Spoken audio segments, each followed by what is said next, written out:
Greetings and welcome to the People's Ascension. It is Saturday, and therefore it is time for another Dungeons and Dragons 5th edition actual play tabletop RPG role-playing game.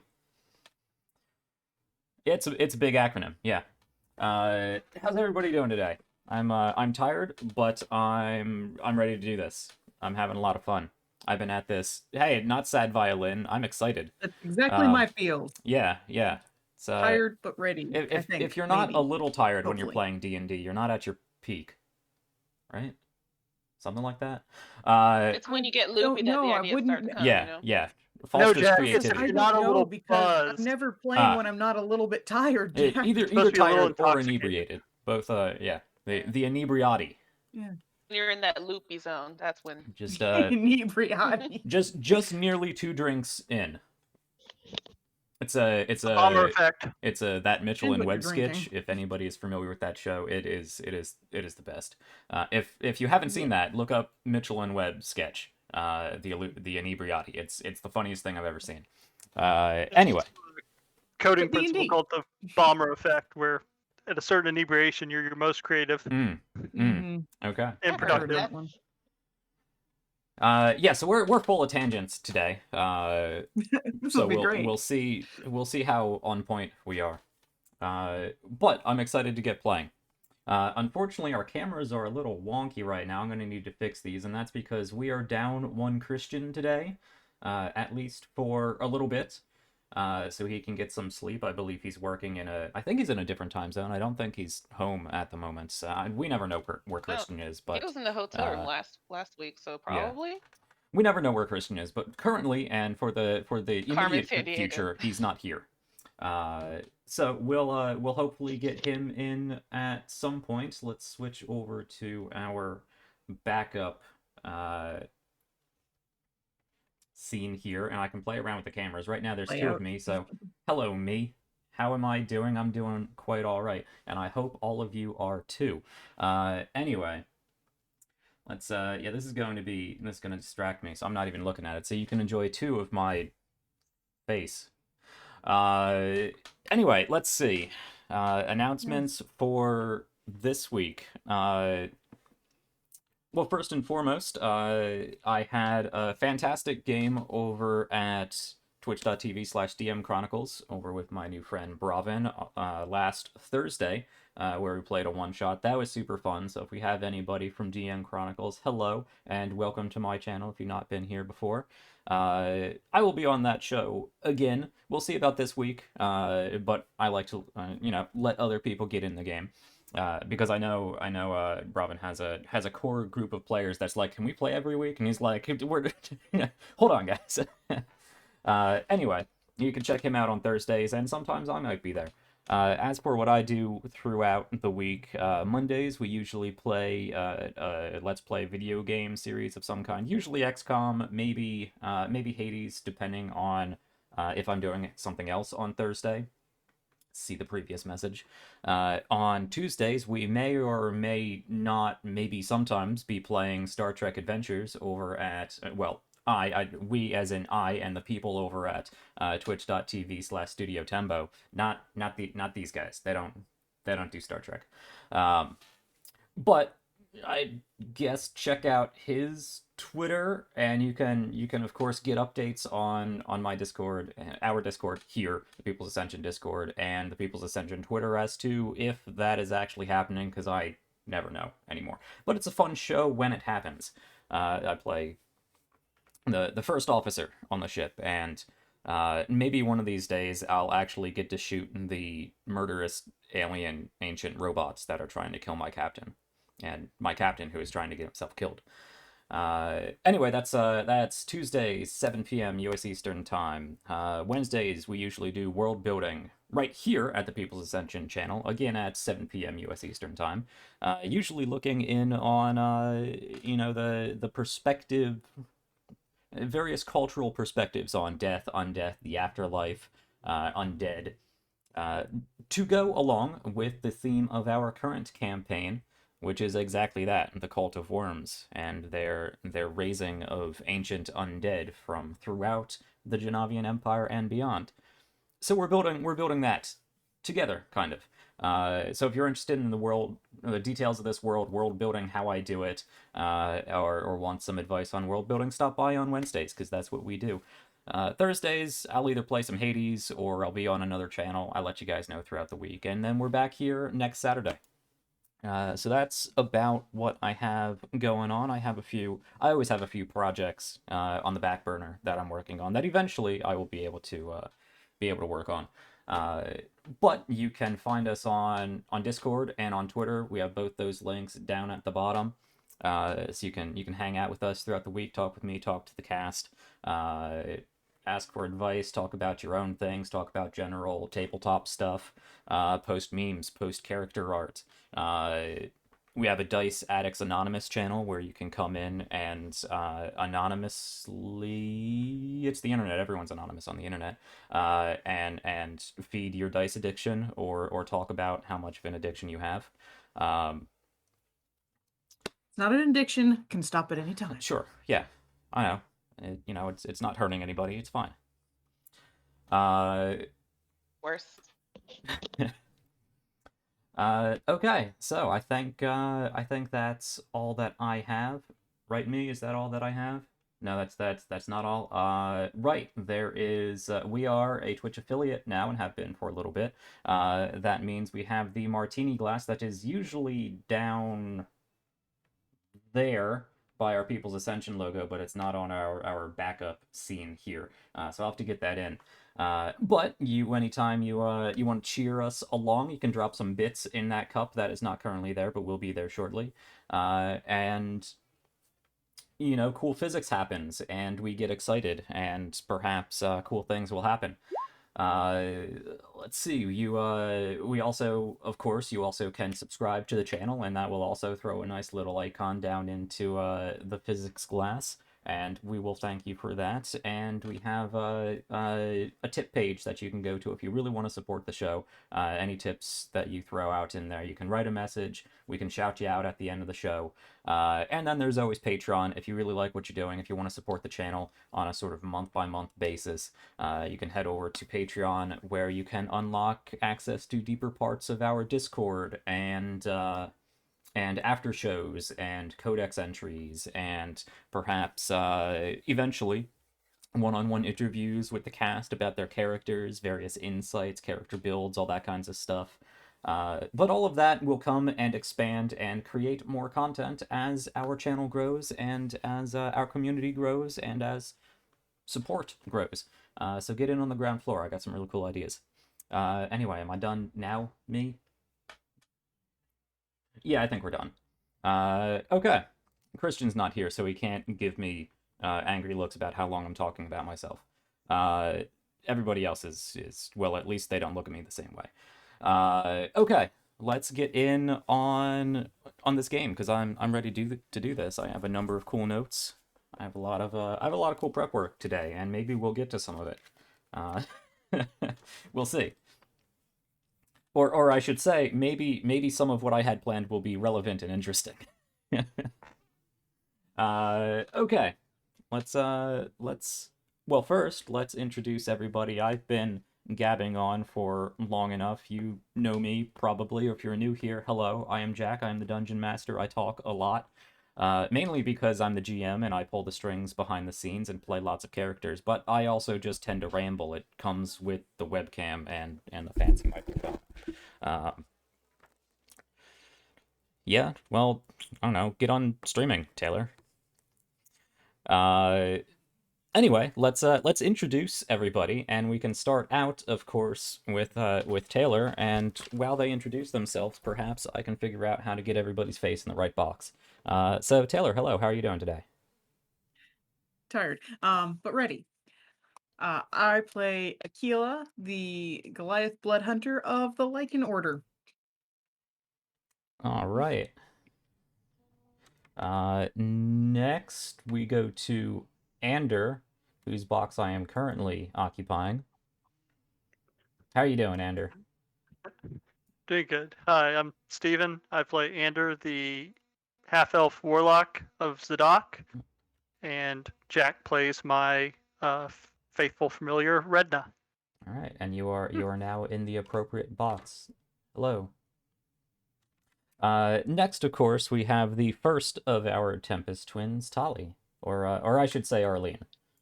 I suppose, maybe. I'm Arlene. Tali is my character. Yeah. Sometimes it's confusing because similar.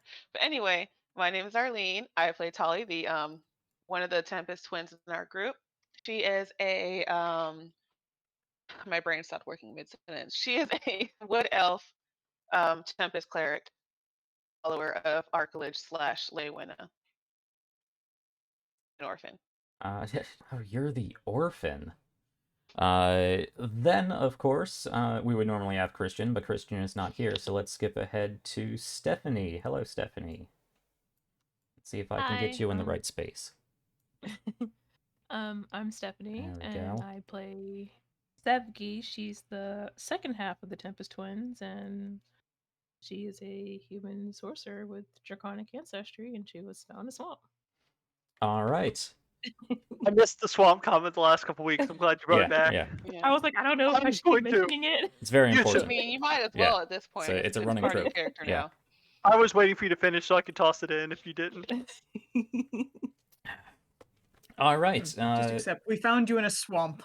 It will always be part of your identity. Yep. Swampy. Oh God. No. Okay, well, I believe that we are all ready. Everyone's face is in the right box, but that's going to get a little wonky for just a little bit as well, maybe not. Anyway, we'll see if I can figure out how to be a professional OBS operator while DMing. Anyway, we played this game last week, right? I think so. What did you guys do last week? We did stuff. Oh, we spent way too long agonizing over the festival. This is how I'd be a smartass and ask them to recap the game for me. So please, recap the game for me and the audience. So I know we started by Ander went to check on Luteth, which did not go exactly as he had thought it would. Because, as would make sense, she was on some pretty good painkillers. Yeah, the roof kind of fell on her and crushed her shoulder and her upper arm, so she wasn't doing good. So between having just woken up and the painkillers still doing their thing, she was a little loopy. So after a little bit of small talk, we ended up just sitting there playing dominoes to try and entertain her some, since apparently she's been going a little stir crazy, stuck in bed. Who would have guessed? I think while we were doing that, Shael'uah went off to go find her elf girl. That's not actually a girl.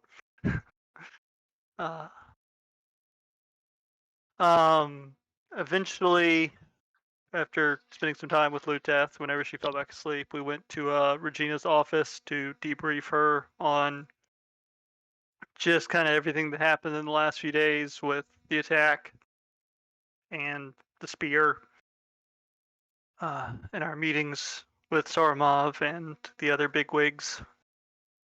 Kinda told her that Shael'uah was a druid. Sorta, kinda. Tried to say it without saying it as much as possible for deniability reasons. Mm-hmm.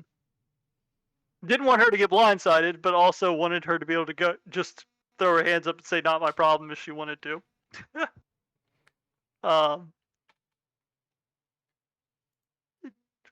After that, we kind of decided to try and help with what was the festival? Delindis. There we go. Which, after much debate on what we could actually do in the day time frame we had, that would be useful and not mildly insulting to a populace that just survived an undead attack. We ended up doing most of the group ended up doing a fireworks show. Ander didn't really have a whole lot to contribute to that one. That wouldn't either out him. Mainly, they wouldn't out him. But it went well enough. Almost blew up some people, but we didn't. Yeah, no one got singed even. So hey, Mm-hmm. um, I believe after that we went to talk with Habrick. Next day ish about getting the process started Yeah, about the on omen steel. forging Omen's ashes.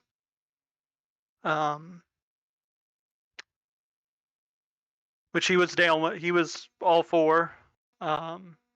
We did find Lalir helping him at the forge, Mm-hmm. which was interesting. Trying to pick up some new skills, which Ander was, all about. Go for it. He's going the The vocational route instead of the college route. Smart kid. yeah. Havrick was having a little bit of fun with it, but seemed to be, Dale would teach him as well. But Havrick was on board with the Omen Steel. After that, we went down to the docks to get essentially set up an alert for, hey, if Eva Pearl Carver and the Bronze Bat come to port, if you wouldn't mind letting us know. Had to put some money down for the dockmasters to buy a new calendar, but other than that, Very fairly important for agreeable. record keeping. Yes, exactly. Yeah. Andrew was more than happy to facilitate that. The census and excise office doesn't pay the best, apparently. I mean, to be fair, we were asking for a favor, and he was fairly reasonable about it, and at least for Ander, that was the most understandable request for a bribe he's dealt with. So he was like, Yeah. you know what, fine, I get this one here. And I believe you only dropped like 5 gold on it. Yeah, and he was perfectly like, okay, cool. But so it was a reasonable, like, hey, just a little something extra for doing a little extra work, which it's a tip. Yeah, it's a tip. Yeah, exactly. So that was perfectly reasonable. Like, yeah, sure, we'll make this happen. Keela went and checked in with the artificer guy, Dr. Talon. Talon, yeah. Trying to get some explosives, damn it. Yes, in an attempt to create explosive arrows. Because I'm clearly the person you want with explosives. I mean, you're not the person we don't want with explosives. Yeah, I was gonna say. I'm not the worst choice. More with Sevgi and Tali and occasionally Ander around. It seems somewhat redundant, but eh. I mean, can't hurt. Not about you guys. Eventually, but we'll be fine. And then Tali and Shael'uah went out to Tali's shrine to fix up any damage that occurred from the undead attack. Where Shael'uah kind of tried to get Tali to commit heresy. Very subtle. It didn't work though. No, it didn't. No, it was good, but that was totally it was like trying to get to commit heresy. She was just trying to get her to go all in on the nature thing. Good intentioned.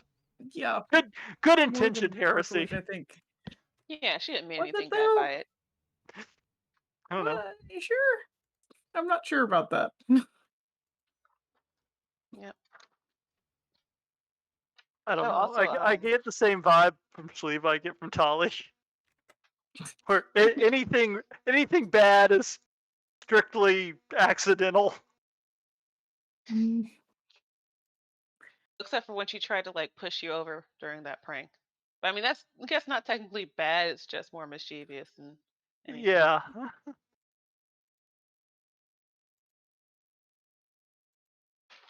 You sound like you were about to add something to that. Shael'uah got her paperwork done and got her sleeves for one for her and one for Krishka.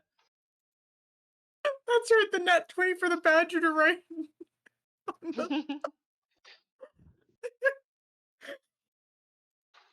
That's great. She did manage to get a badger to sign its name. Actually write its name. Yep. No one can say because she's of not course, of course, she gets a natural 20 on a joke roll. And I You're think the one who also had asked like for it, Jack. some ridiculous bonus to her animal handling Yeah, check. Yep. it, It's yeah, like, what, like a it plus is ridiculous. something. Yes. Was it? I think it might have been double digits. I think it was a 12. Yeah, Yeah, plus 12 Yeah. animal it handling. was like Yep. plus 12. Yeah, plus Yeah. the next one. Yeah. A So it was a 32. 32. It's just dumb. It is. Like I said, it's like, Jack's the one who asked for it. When you specialize in something, you can get real ridiculous numbers. Yeah. Mm-hmm. And pull off shit like getting a badger to write its own name with a pen. That was amazing. And it only got ink on half of Regina's desk. Well, that's not bad for something without thumbs. Not bad for a badger. Who probably has never written anything in her life. A 4-foot tall badger. It's actually a good. It's actually a good jerk. Thank you for laughing at that. Huh. Haha. Not bad. Huh. Good. So, badger, not badger. Ay. Ah, Yep. man, Explain the joke. That helps. Jokes are always funnier when Oh you my God. explain them. Yeah. Wow. Especially bad so, jokes. Was there anything else we needed to summarize? I think that was everything. I'm asking because I don't everything I had. remember. Yep. There's also the squirrel that Tali saw the year before during her vision came back to the shrine. Well, a squirrel. Could be the same squirrel. Squirrel. I don't know what The other one squirrels got like. eaten by an The eagle. same magic squirrel. Nah, it got eaten. Same squirrel. How long do squirrels live? I don't know. Probably 3 or 4 years, like most other rodents of that size. Yeah. Because they're not rodents of unusual size. No, though there are rodents of unusual size. I don't think they exist. I think Australia would disagree with you. Oh, squirrels in the wild live 5 to 10 years. You get a golf clap for that. Thank you. He set me up for it.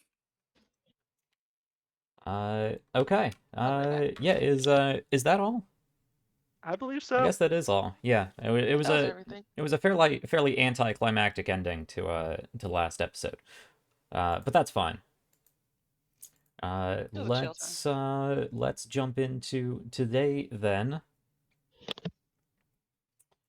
I can focus on. Well, this is technically like our downtime, so yeah, this is downtime. Climactic is bad during downtime. That is true. That is true. So hopefully He makes a good point there. We will be wrapping up our downtime this episode.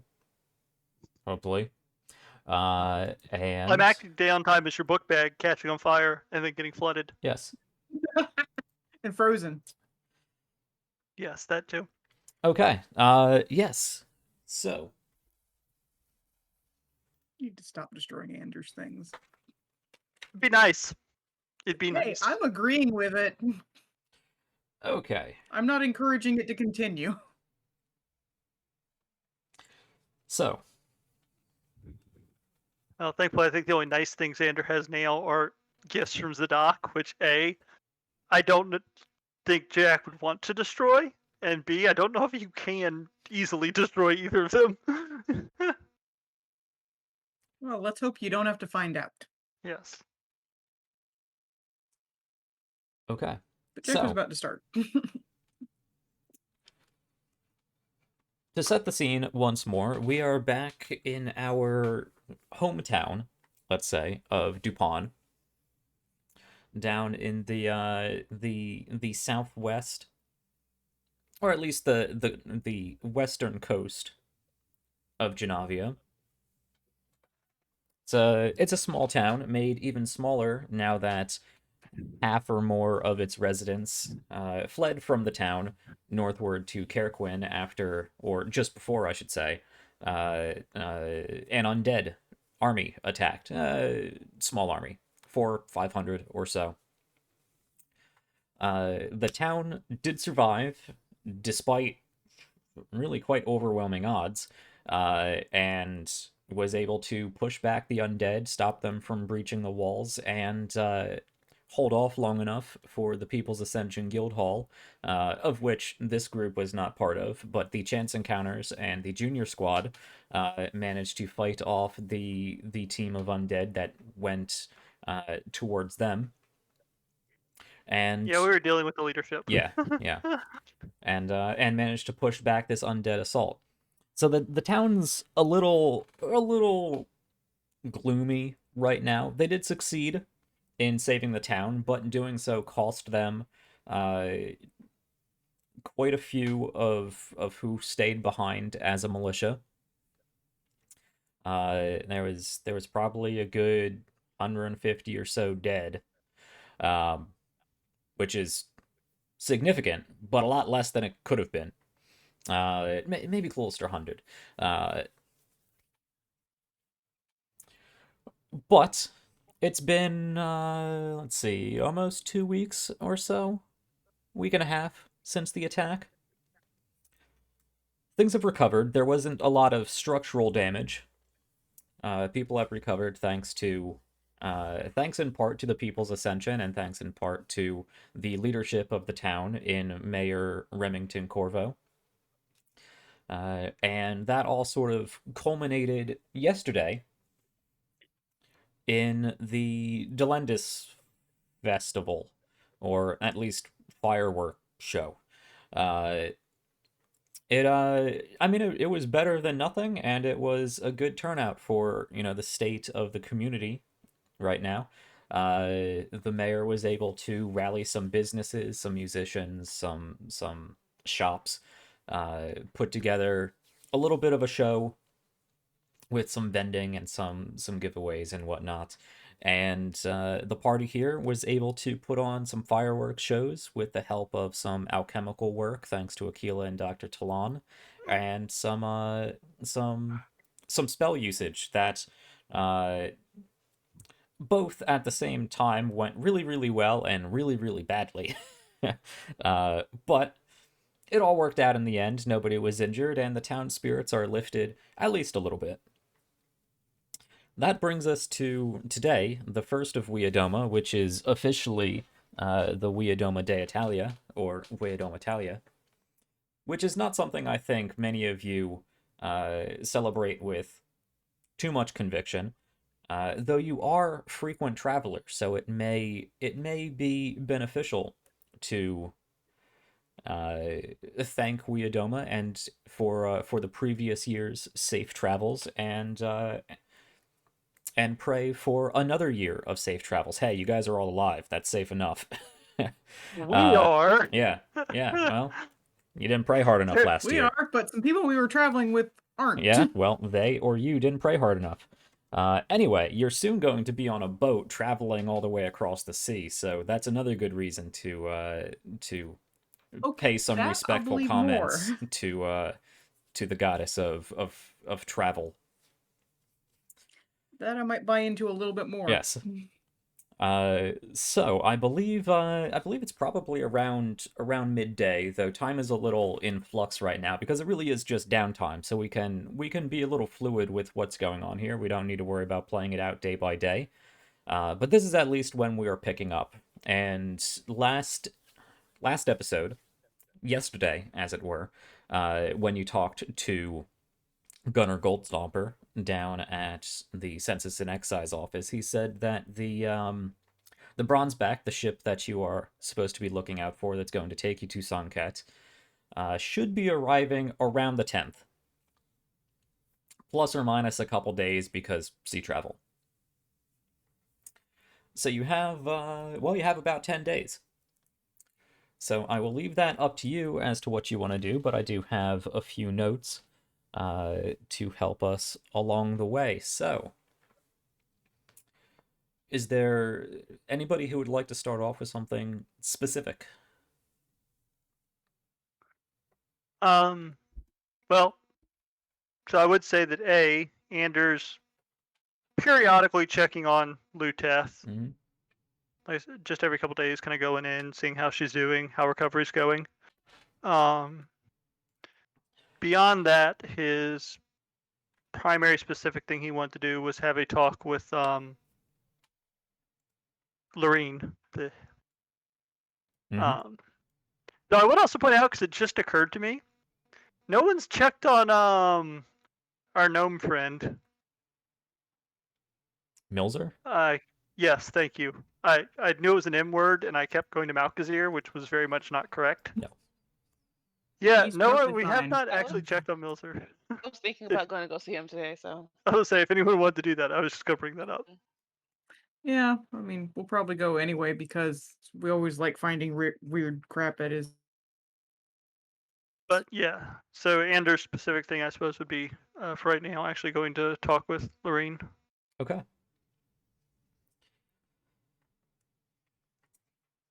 Lorene is in her library office where she usually is. She's not going to be all that much help with the minor rebuilding that the guild hall has to go through. So she is spending her time largely researching and looking into books for Bookshare that you've previously asked her to do. You as in the group. But you can find her in her inner office behind the library. Lorene, of course, being our young ASMR arcane census liaison, let's say. As none of you are officially arcane census students or graduates or whatnot, closest being Sevgi, a sorcerer who is different from the scholarly pursuits of a wizard and therefore not really under, or at least not somebody that Lorene can really help with. She is more about study and the esoteric side of arcane theory and whatnot. So you can go into her office. She's looking fairly well put together for everything that's happened. Very, very nice, but simple dress on. She has her long blonde hair sort of tied back in a bun. And she does seem to be flipping through multiple books and whatnot, but she notices you walk in. Enter. Hello. I heard you were back. Yes, got back a little while ago. I'm glad to see you made it through everything okay. Right. I was actually just about to leave for Carquin when we got news of the attack, and I figured it would be in bad taste to leave. I'm afraid I wasn't very helpful, but I was here. Like I said, more just glad you made it through okay. Right. I heard you had your own troubles. Yes, unfortunately, while the town was dealing with the bulk of the army, we apparently were visited by the leadership. I would Right. say the town fared better than we did, I think, but I heard about Omen. Obviously, I'm sorry. He was a good person. He was helpful for the little bit I knew him. indeed. I hope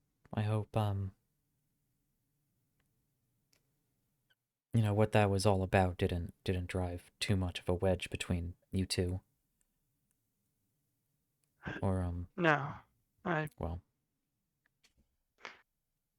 appreciate it. No, if anything, I felt like I was forming a friendship with him, but you can tell actually that previously, before the events of the last time you were in Duepon and your sort of trial, uh, Lorraine has always been very friendly and very open. You definitely get the sense that she is still guarded She hasn't gotten up and walked over to you. She's still, in her seat, but sort of leaning off to the opposite side of you. Very very much intent on where you are and what you're doing, but she's trying to be polite. Actually, Omen is part of what brings me here today.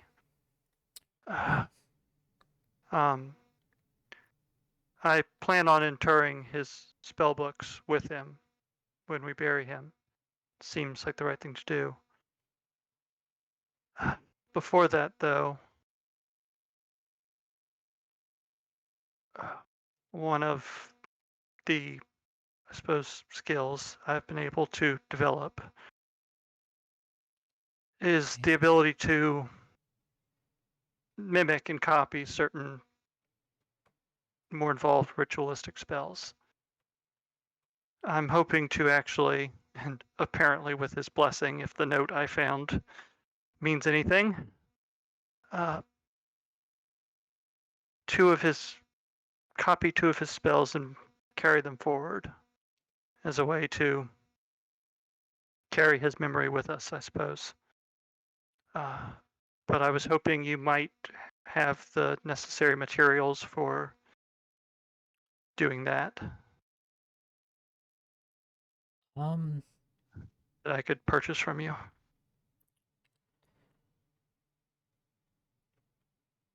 Maybe, perhaps. I know I helped Omen out before he left with helping him recover his spell book and make a new one. I'm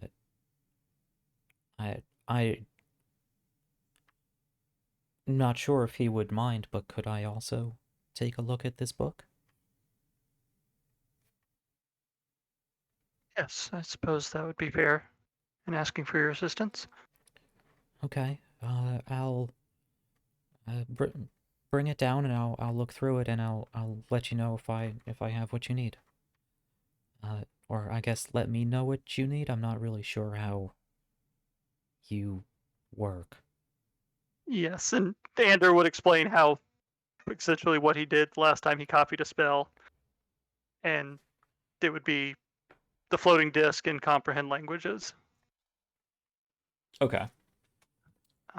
So when you explain that you are looking to copy floating disk and comprehend languages, she gets a bit less hesitant and worried.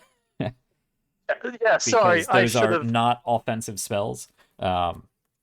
Yes, I should have been more clear. I'm limited in the scope of what I can. What wizard or what non-traditional arcane spells I can copy over as such. Right. There needs to be a ritualistic component to them, and that tends to limit the, I suppose, danger, if you will. Right. Okay. I'm happy to share the process if you're curious. Sure. Yeah, I'd like that. Hey, we have a Christian. Hey! Christian's here. It's Hey. alive! Christian's here to wreck all of our cameras, and we're better. There we go. I planned forward for this. Kind of.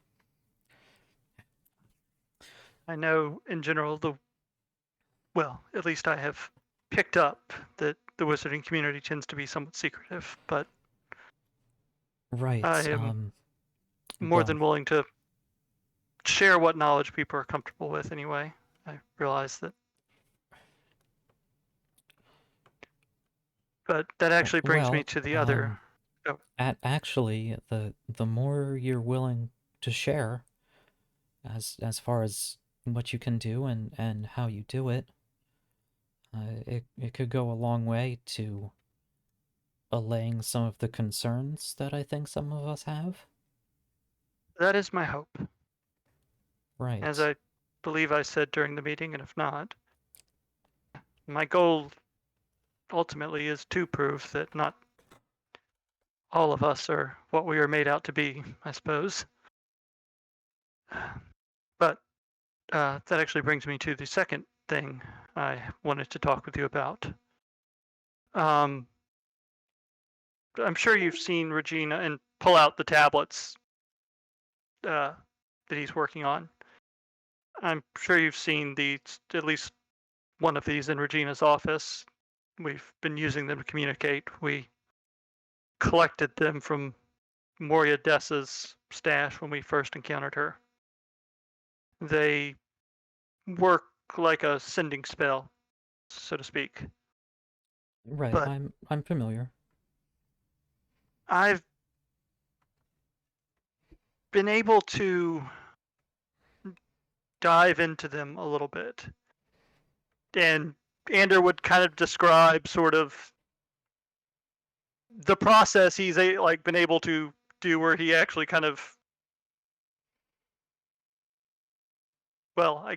goes into them on a microscopic level, I suppose, sees the structural workings of them.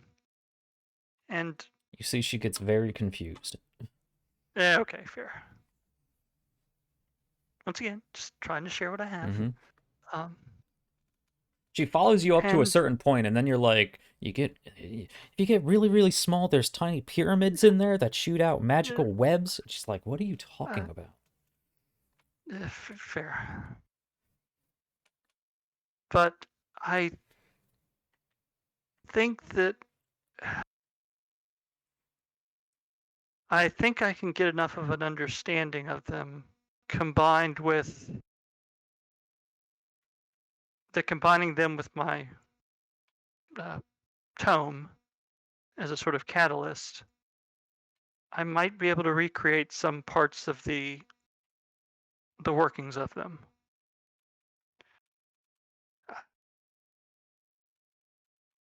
The arcane aspects of some of these, traditional arcane aspects, I should say.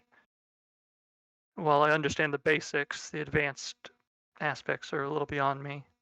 I was wondering if you might be curious and willing to collaborate on this. I don't necessarily know if it'll bear fruit, but once again, in an effort to share knowledge and be transparent, I thought you might be interested. She does pause, and she does that thing where she takes a breath and her mouth opens like she's about to talk, and then she exhales and pauses for a little bit, and then does so again like she's about to say something, and then pauses and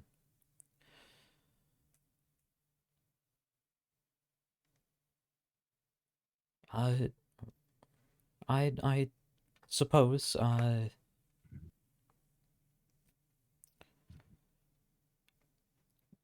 yes, it's a fairly from what I understand, well, not, I wouldn't say simple, but not terribly difficult or dangerous enchantment to recreate. I would sure. I'd be interested to see how you do that. Yes, that's the part I thought she might be more keen to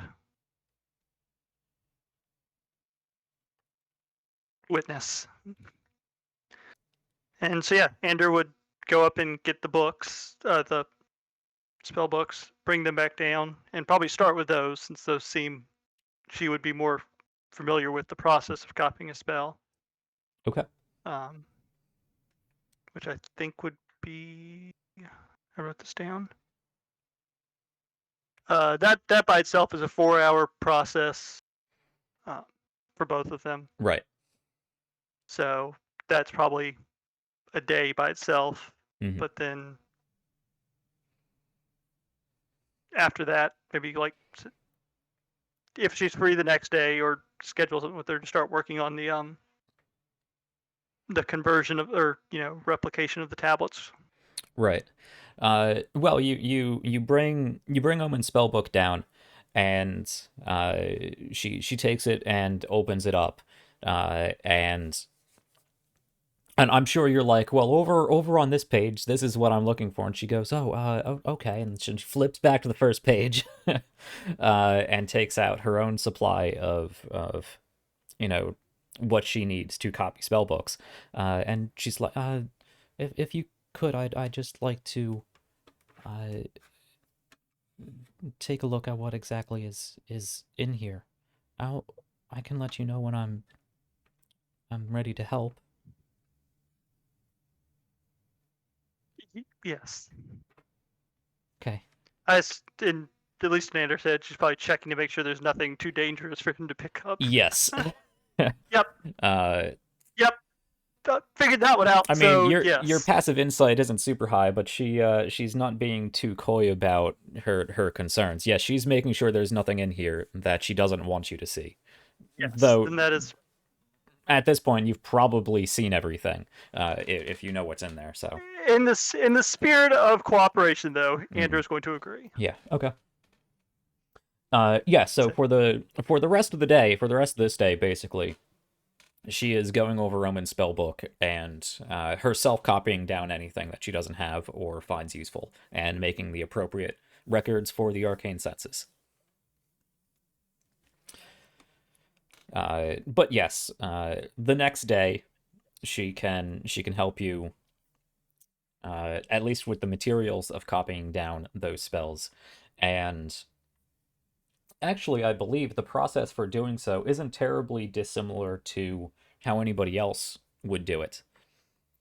No, I think we just described it last time. It's a very similar process, but it is also different in that Anders only partly kind of there. I think the last time he did it, it was very much kind of a tranced out, and as the writing goes into the book, it kind of changed. Yeah.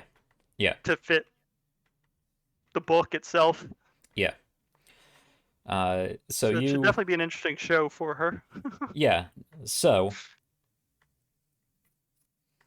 yes, you take the spell book and you take your own tome, which has she seen? I think she has seen it. Yeah. I pulled it out pull during it the out meeting. during- I yeah. don't think she's been through it. Right. But you do, of course, because you have to this time, open it up, and this is a large, thick tome. Larger than most massive. books, larger than most spell books, though Omen's spellbook is also different than most spellbooks in that it's basically two pieces of wood or bark with some animal skins and furs stitched to hold it together.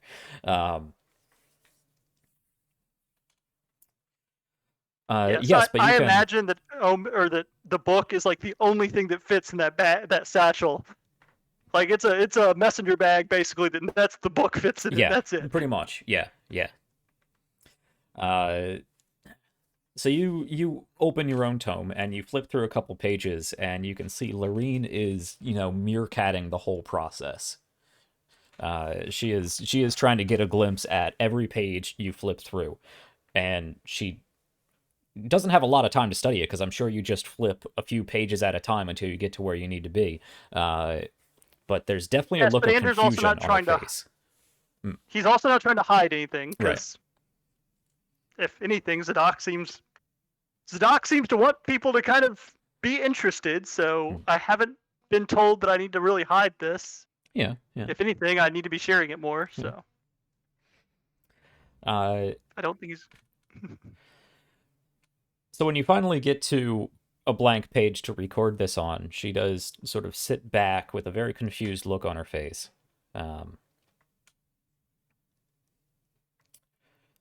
But she moves over the supplies you need of enchanted ink. It has a little bit of sparkle to it. There's a quill that also seems to hold the ink a lot better than a normal quill would. I would say it's lighter, but a quill really weighs practically nothing as it is. But you get the sense it is also a magical quill. And she begins explaining the process of, okay, you need to start over here. This is the beginning of the spell, and this is how you transfer this glyph and yada yada. And you're half paying attention because you've done this before. One, you've done this before, and two, you really don't need to know how it works in order to be able to do it. So you kind of start nodding along Trying as to you be polite. take the quill, looking like you're paying attention. Take the quill, dip it in the ink. Put your hand on Omen's spellbook, and you can see, unless you direct Redna not to, Redna is going to come out of the kidney bean. No, would I kind of feel him moving before? You'd feel them, I kind of exit zone the out. kidney bean and sort of slide up your chest towards your arm. Since I think you already know enough that, well, at this point, it really probably shouldn't surprise you too much. I should introduce you to my familiar. He tends to like being a part of these things. Redna and Lorraine. Oh, And yeah, hello. Renna slides up your chest, onto your shoulder and begins sort of wrapping and sliding down your arm onto the book, and you can see the oily substance that is Redna when they're not solidified in a form sort of sticks to your hand, and then sort of flows off of it into let's see, vaguely, actually, a vaguely raven-like shape, but where there would be the small, bird legs, it just flows back into your hand, and of course, this is a raven with a good dozen eyes or so, that go up the forehead, down the neck, and along the wingspan. And you can both hear Redna in your mind. Oh, hello. You're the lady I'm not supposed to talk to. Right. What is this? this is I am not my Abomination. Familiar. Yes. This is my familiar, Redna. Right. This is a Still familiar? a little. It would seem to be, yes. Do you know where it came from? No. Right. I'm still trying to track down if there is any kind of record or description of anything like it. But it has been a faithful companion for quite a while now. Definitely not like most familiars. Redna has a will, from what I can tell. A mind and personality of its own, but Most familiars do. Ah. But I've never I was seen under the one like impression. this.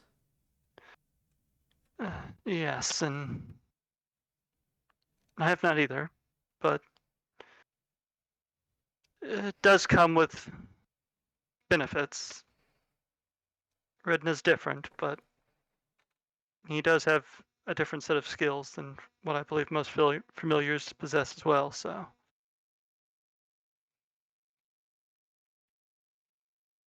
And it is quite enjoyable to talk to. Right. Okay, I'm gonna read the book now. And the raven form almost melts and covers Omen's book.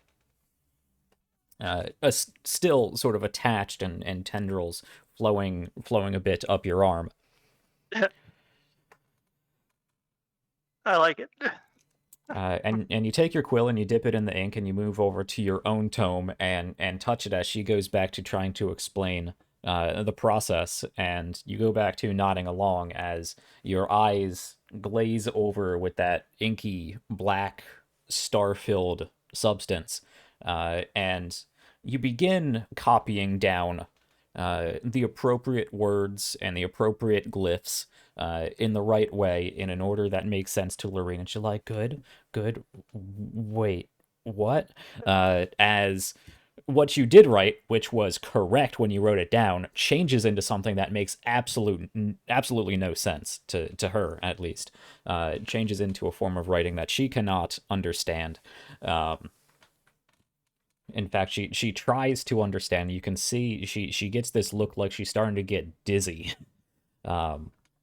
Actually, well, you can't see because you're glazed over in a trance writing this down, but the audience can see that she's kind of, what? I probably should have warned her that it can be a little bit of a mindfuck at first. But yes, with some breaks in between, I would imagine, with some light, what the fuck just happened, and some explanation. The next, what did you say? 8 hours goes by? 4 hours? 4 hours 4 total. hours. 2 hours yeah, per 2 spell. hours each. So 4 hours later, and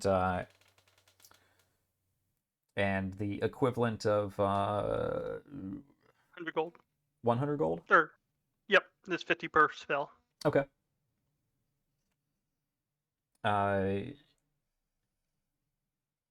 Yeah.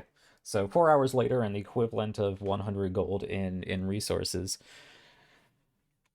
you do complete the process, and you have recorded floating disc and comprehend languages. Very good. Very good. Because that actually did have that one actually can let you hear verbal, so Yes. that's different from his current abilities. Yes. So you can cheat even more. Yep. It's a 10-minute ritual, so that is true. It's going to be somewhat limited. I can't just Yeah. But it still seems like a useful thing to bring along. And more, like I said, this was about carrying forward some work of Omens anyway, so yeah. So at the end of all of this, she eventually, when you snap out of it, you can tell that she's still keeping an eye on you, but she's more interested in you and Redna than necessarily what you are doing, because you get the sense that she's stopped trying to deal with something that her mind literally cannot comprehend, and she's trying to focus on things that she might maybe be able to figure out.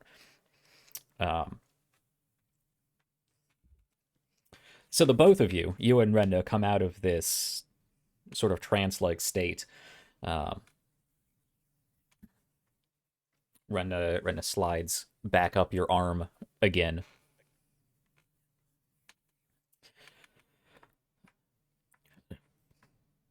Well, that happened. I take it you got what you needed. Yes, it looks like the process was successful. You can actually see she does have a notebook of her own opened up, and you can see where it looks like she's tried her best to copy down some of the symbols that she saw, but you can tell they're not right. And they look like they were written in a very, very clumsy hand, like written by somebody who is, let's say, using their left hand when they're a normal right-handed person.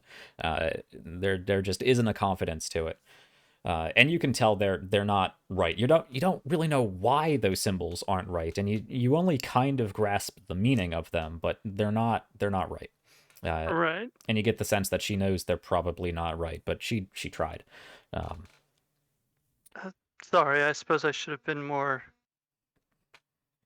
clear on the process itself, but yes, recreating what's in this book would be very difficult for, I think, most mortals.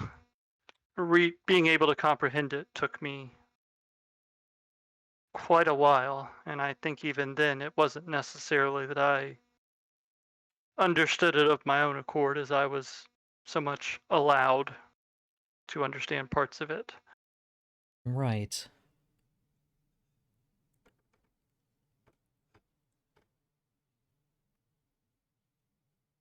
I'm not sure how much help I can be with this,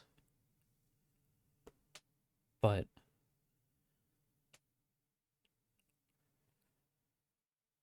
Well, as I'll still try. I'm not if sure nothing if I else, it's really want to if you're know that. uncomfortable with Still it, I will work on it on my own. It was more, as I said, if nothing else, it was more of a opportunity to be more forthcoming and share knowledge. But I understand that it can be off-putting. Well, I'd still be interested in the process, and you were saying something about small pyramid Yes, things. yes. I suppose through my patron, I've been able to, from the best I can gather, almost a vision of the construction of things, I the mean, basic makeup. it sounded like you were vaguely describing the arcane mesh, the weave, but I've never heard of. Well, that would make sense for what it is. That is generally supposed to be through everything. The only thing I've yet encountered that doesn't follow that rule is crazy spear of Shael'uah's, but And you could see the structure of it. yes. That's interesting. It very much is.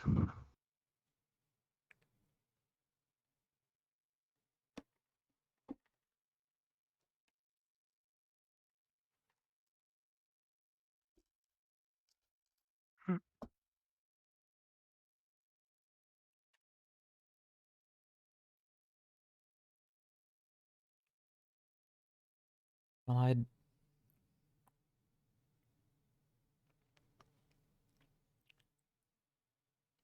I'd still like to be around while you're working on it, just to, I guess, see what you're doing. Well, I think we've been at this for quite a while today, but if you'd like, we can pick up with the tablets tomorrow. Okay. Okay. Very good. She does stand up, a little uneasy. You see she stands up and goes to turn around, and she almost loses her balance and has to catch herself on her chair. And she shakes her head and walks back to her office. And there's just a little bit of a curve to her movement, as if she's been spinning in a circle for a long time. But with that, she just kind of stands up and uneasily makes her way back to her office, leaving you there. Yes. Excellent. Do you pay her back for her supplies? Yes, I would. Okay.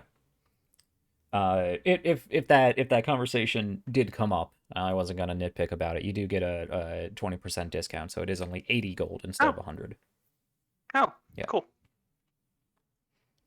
Right, the guild discount. Mm-hmm. Okay. But yes, I had every intention of purchasing them from her. I was trying not to be a leech. Right. Okay.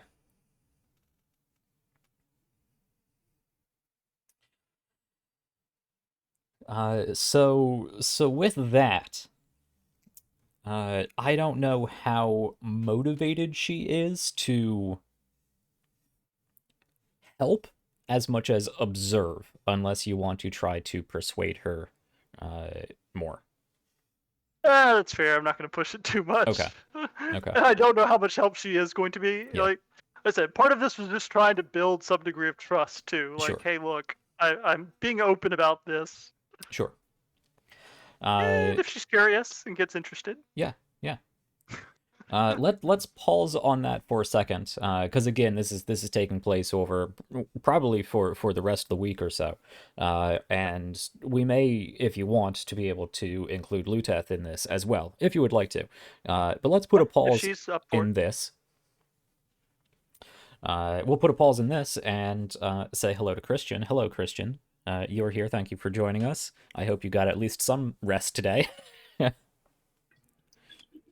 Maybe. Kind of. What is time? Yeah. Yeah, and I'm still technically working, so Oh. yeah, just going through the motions in text chats. Ah. This I is feel still you. my focus. That's secondary. So. Okay. Okay. I feel you, my bro. work to be secondary. Well, I'm not getting paid for it right now, so. Oh, well then, screw never it. mind. Fair enough. Fair enough. Well, actually, I have a lot of notes for Ander, but let's move on to somebody else real quick. Hey, there's a lot of stuff I wanted to get done. Yeah, you had a lot It's true. for me. The more you tell me you want to do throughout the week, the more I can prep for. Okay, so let's Find romance, convert cult followers. I mean, share information. Okay, during this time, Aquila is also working with a member of the People's Ascension, Dr. Talon. Yes, I suppose I am. Who does have his own workshop up in his room. Actually, they did convert a space downstairs for him because he has all kinds of equipment. Right, makes sense. Okay. So I know last week you rolled something stupidly high on your 22. let's make a bomb check. 22. Yeah. So, Aquila's real good at making things go boom. a little Damn straight. behind the screens right here. I've been racking my brain all week trying to find the boundary between science and magic and chemistry and alchemy and all that, and the more I try to define it, the more complications arise. So I think we're going to keep this vague and evocative as it is said,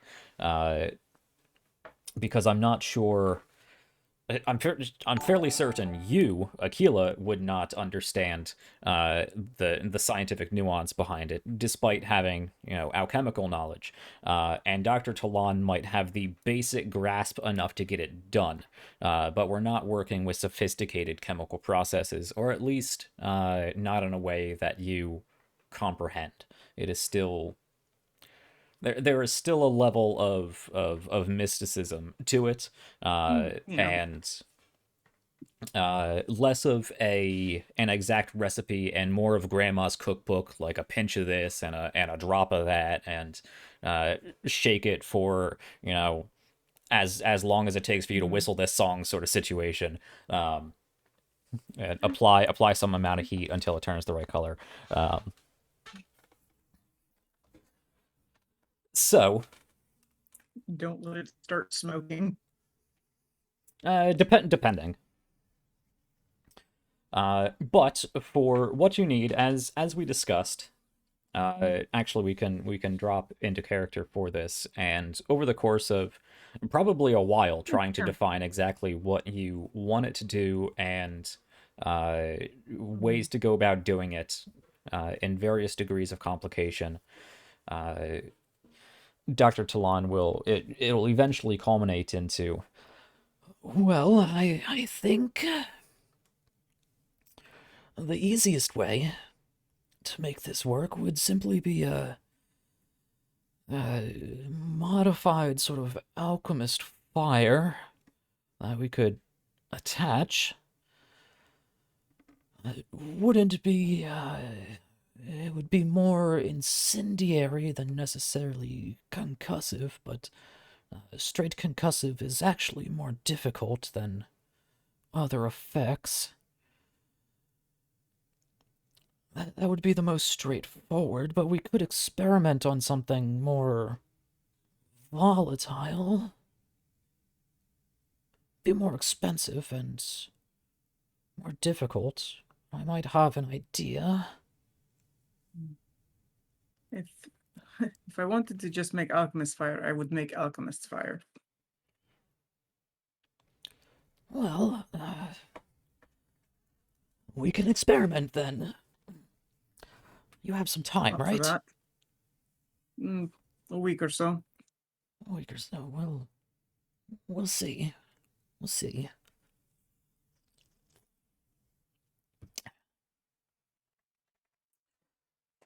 So,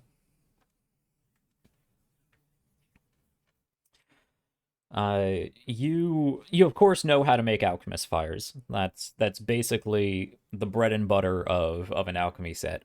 You've learned that no problem. And through that conversation, because it would be the easiest route to go, he does detail how to sort of distill down an alchemist fire into a more refined version to make one that is actually 2d4 damage instead of the original 1d4 that you would the original 1d4 that you could make 2 of with your 50 gold chunk of supplies that you usually get. 50 gold increments, and they cost 25. So instead of making 2 that are smaller, you can make 1 that does a bit more. But over the course of I'm going to let for the experiment, unless you would like to do it otherwise, I'm going to have you assist him unless you'd like to do it otherwise. No, for this it's When fine to just be assisting since this is inventing the process and making it work out. When it Yeah. comes down to actually making it, you can take over. Yeah. Yeah. Because he That's is fine. technically more knowledgeable in this side that's of sort things. of why Yeah. it's like, let him lead on this part. Yeah, Yeah. replicating I can do. So this is just a matter of how long it's going to take. Though his first roll was an 18, so you're solid. Your assistance provided a natural 1, but we'll stick with the 18. You confuse him for a little bit, because you're not exactly following the route that he's taking. But basically, he does, and this takes probably 2 days of just pure experimentation and theory crafting. And he's like, in the past I've witnessed during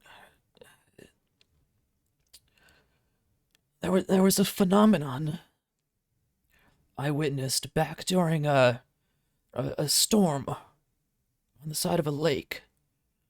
There was a confrontation, and in the course of events, a beam of electricity was produced by a nearby wizard or sorcerer or somewhat, and it struck it went through the rain and into the runoff of a nearby mason.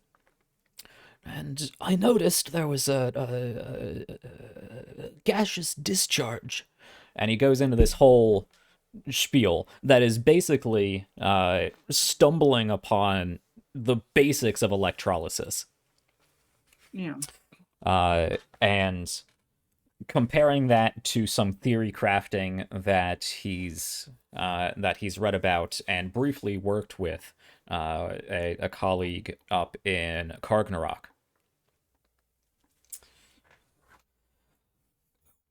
So, I believe we're going to need a source of electricity. Well, that I think we can do. I believe one of your friends can do that, right? Couple of them. I mean, technically, I can make electricity too, but that's a different matter.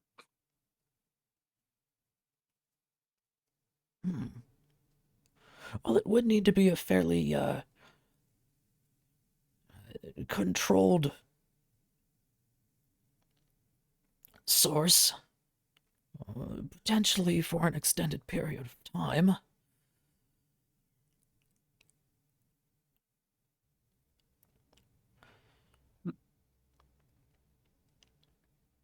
How strong would it need to be? Well, we'll have to play around with the appropriate If you had to measure ampage. it in d6s, Well, anywhere between 4d6 to 8d6 electricity damage. Should do nicely. Darling, I've only got 1d6. A Okay. modified lightning bolt would probably do the trick. It's like, that we are capable of producing. So I guess I would try and rope Sevgi into this then. Okay.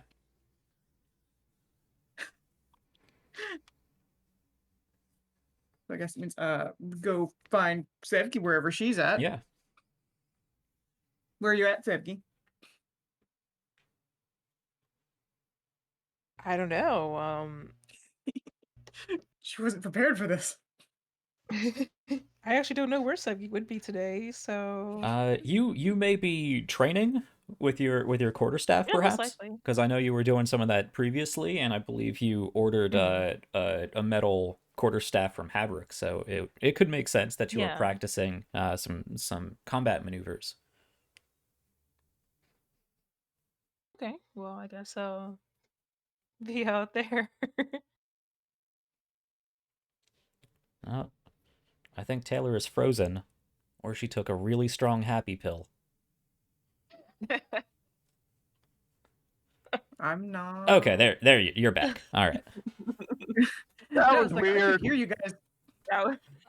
I've never seen her smile that much or that long. I'm trying to swear less, but you guys are making it hard.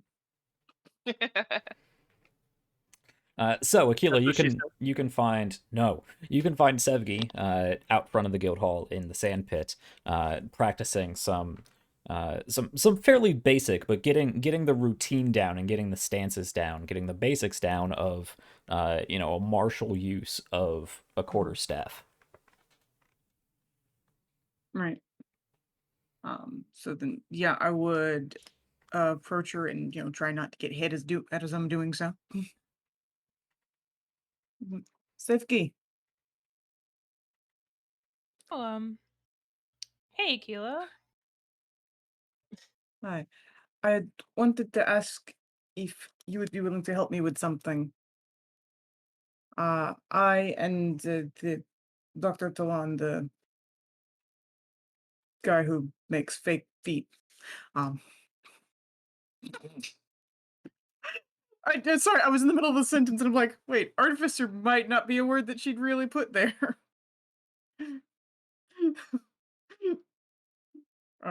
Yeah, the Dr. Talon, he and I are working on a sort of new type of arrow that I might use to, well, hopefully be more effective in fighting. And we need some electricity for the process. And you are quite capable of creating electricity. And I would really appreciate your help. Sure. I don't mind helping. Thank you. I very much appreciate that. Yeah. And so then, take her back to Dr. Talon. Good. Sevgi, was it? Hello. We haven't had the opportunity to talk much. How in control of your powers are you?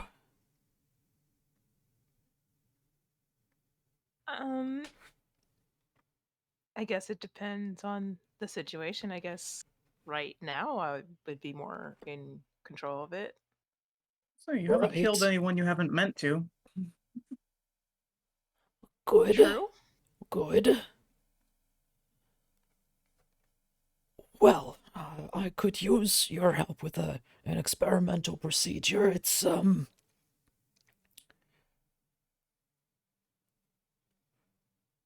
me set some things up first. And he goes and he gets a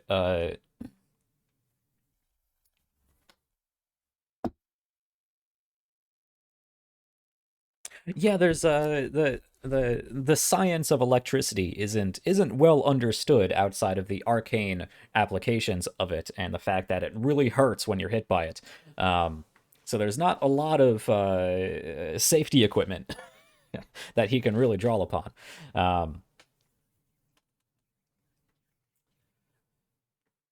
Though he is definitely more knowledgeable than anybody else. So actually, that roll's not as bad as it would be if anybody else rolled it. Okay. He actually does bring out a long metal pole. Goes over to the window and opens it up, takes the pole and jams it into the ground outside.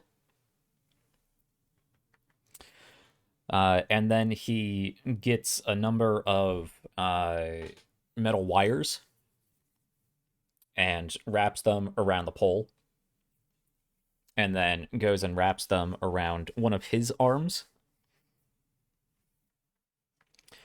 And then he sets up a whole science experiment sort of situation with a number of vials and big glass tubes, stone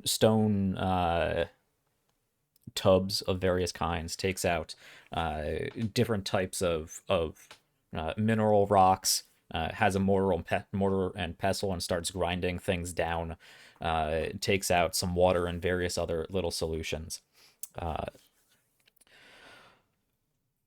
And he takes another rod and hands it over to Sevgi. I actually don't know if you need this or not, but it might be useful as a focusing medium. Perhaps. This is all entirely experimental. Well, let's get started.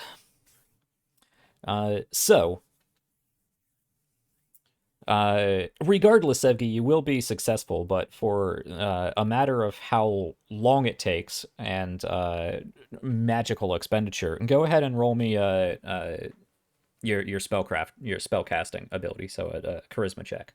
So d20 plus proficiency plus charisma for how controlled you can make your lightning bolt. Essentially, you're focusing a lightning bolt into this rod, which goes into this experiment.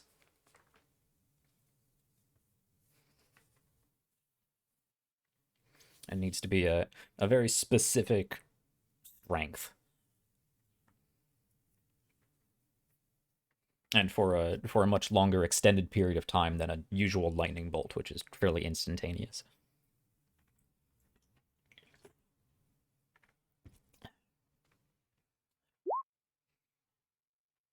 Sorry, Roll20 is freaking out on me real quick. I'm just trying to. No, that's fix fine. that real quick. That's a nat 20. Yeah, Okay. you Oh, rolled sweet, you never rolled mind. 3 times, but the first one was a nat 20. The first one's that what one. counted. Yeah. 'Cause it's usually what we count anyway. Go ahead and, for the fun of it, make me an intelligence check as well. Okay. This is to see how much you understand of what he's saying, but regardless, yeah, you have no idea what he's talking about. You rolled a 3. Okay. You did a good job.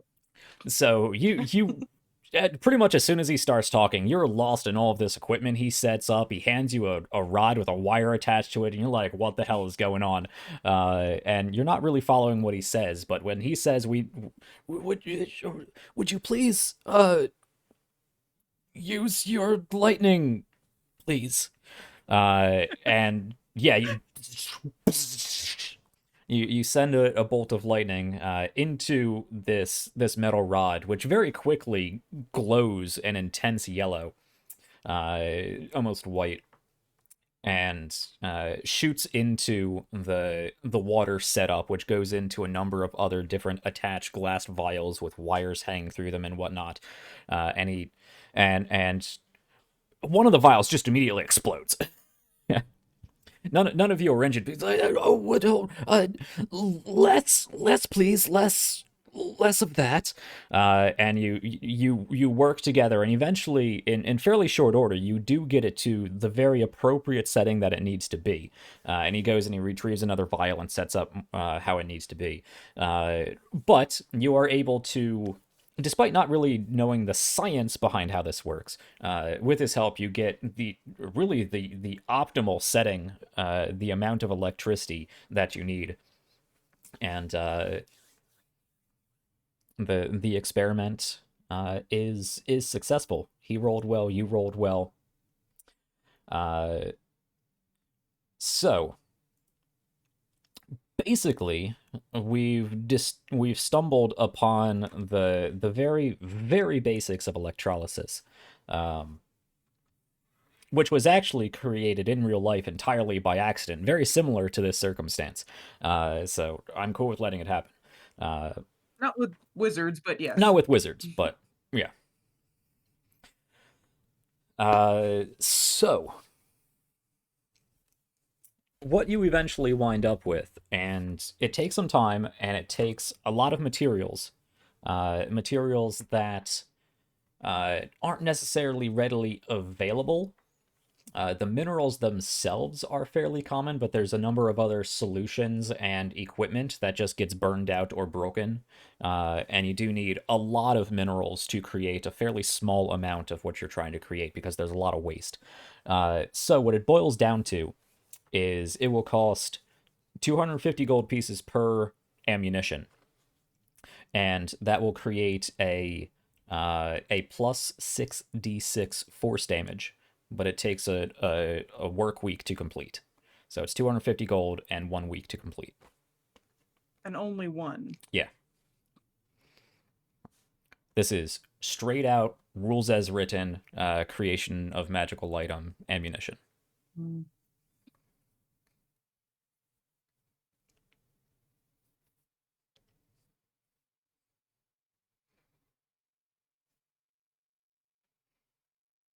That's a big chunk of damage.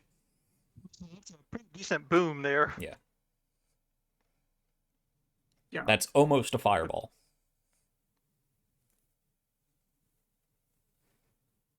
I mean, a single target fireball. Cost 250 gold. No, that would be more. If you got a scroll, sure. But all right. This is less. I believe this is less than the cost of making a scroll of fireball. No, I haven't looked. But I will also say, crafting rules in this game are complete nonsense. They are, yeah. I've looked at them a bit too. This is the best I could come up with, which is actually more than what others have recommended to me, who were. I know a lot of people, when they do magical ammunition, at this stage of the game, usually cap it at 2d6. But I'm like, that doesn't flow with magic item creation. Why would you just not create a scroll of fireball for, pretty much just this exact amount? Okay, so you said it's 66 force damage? 66 force damage. It takes 7 days to make, and 250 gold pieces. And it does require a complete alchemy workshop, as opposed to just an alchemist kit. Yeah. No, I mean, I totally agreed with this isn't something she can create in the field. Mhm.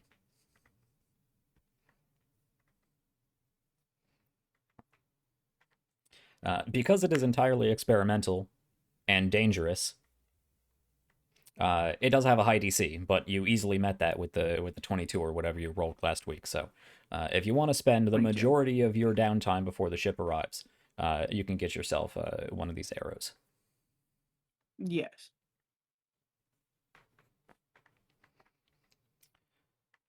Okay. Not going to all this effort just to come away with nothing. Yeah.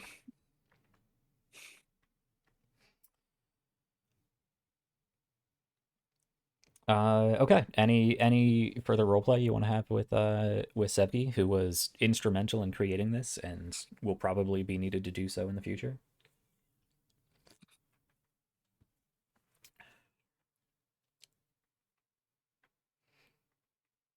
I was like, afterwards, definitely would want to check in and make sure she's all right. Well, I mean, Yeah. I imagine it was sustained usage of Oh yeah, it takes a lot of that. concentration. And, yeah. It's like, so thank you for your help. You all right? Yeah, I'm just a little tired, but I'll be okay. I really appreciate your help. I don't.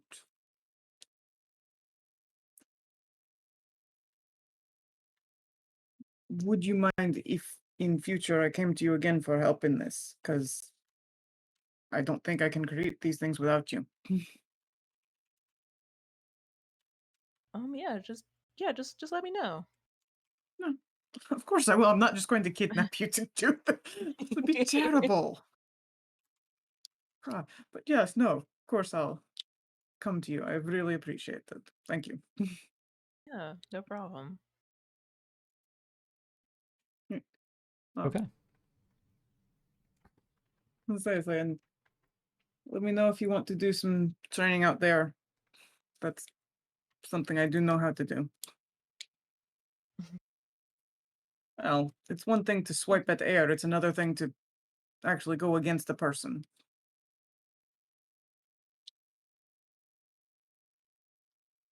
Yeah, I'll keep that in mind. Mhm. Thank you. She's trying to offer what skills she has. Mhm.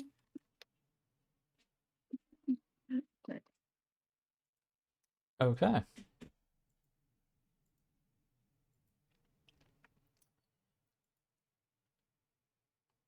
What else do we have to do?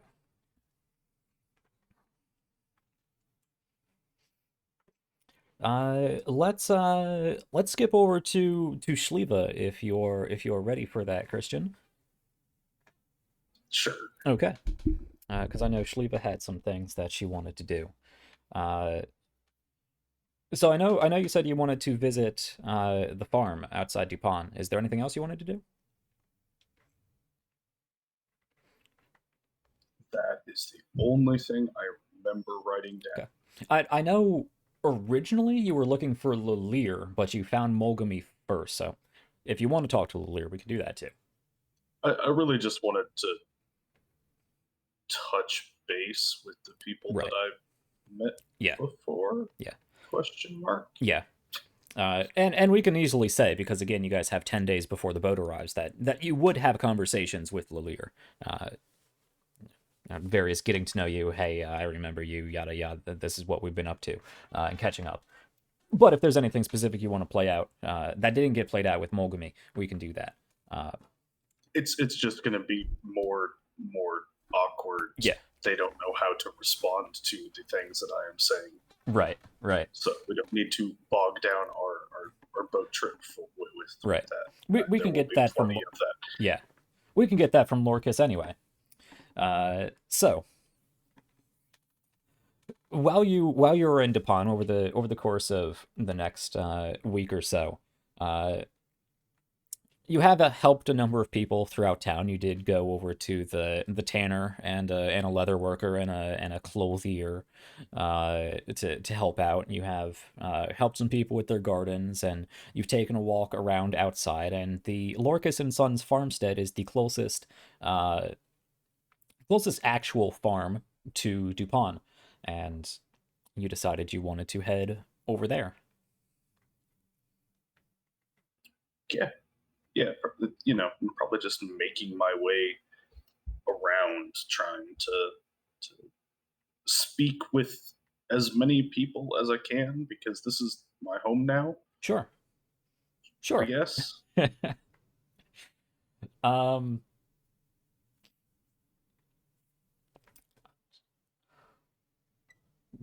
Roll me a charisma check. Just to see the general reception of your new home.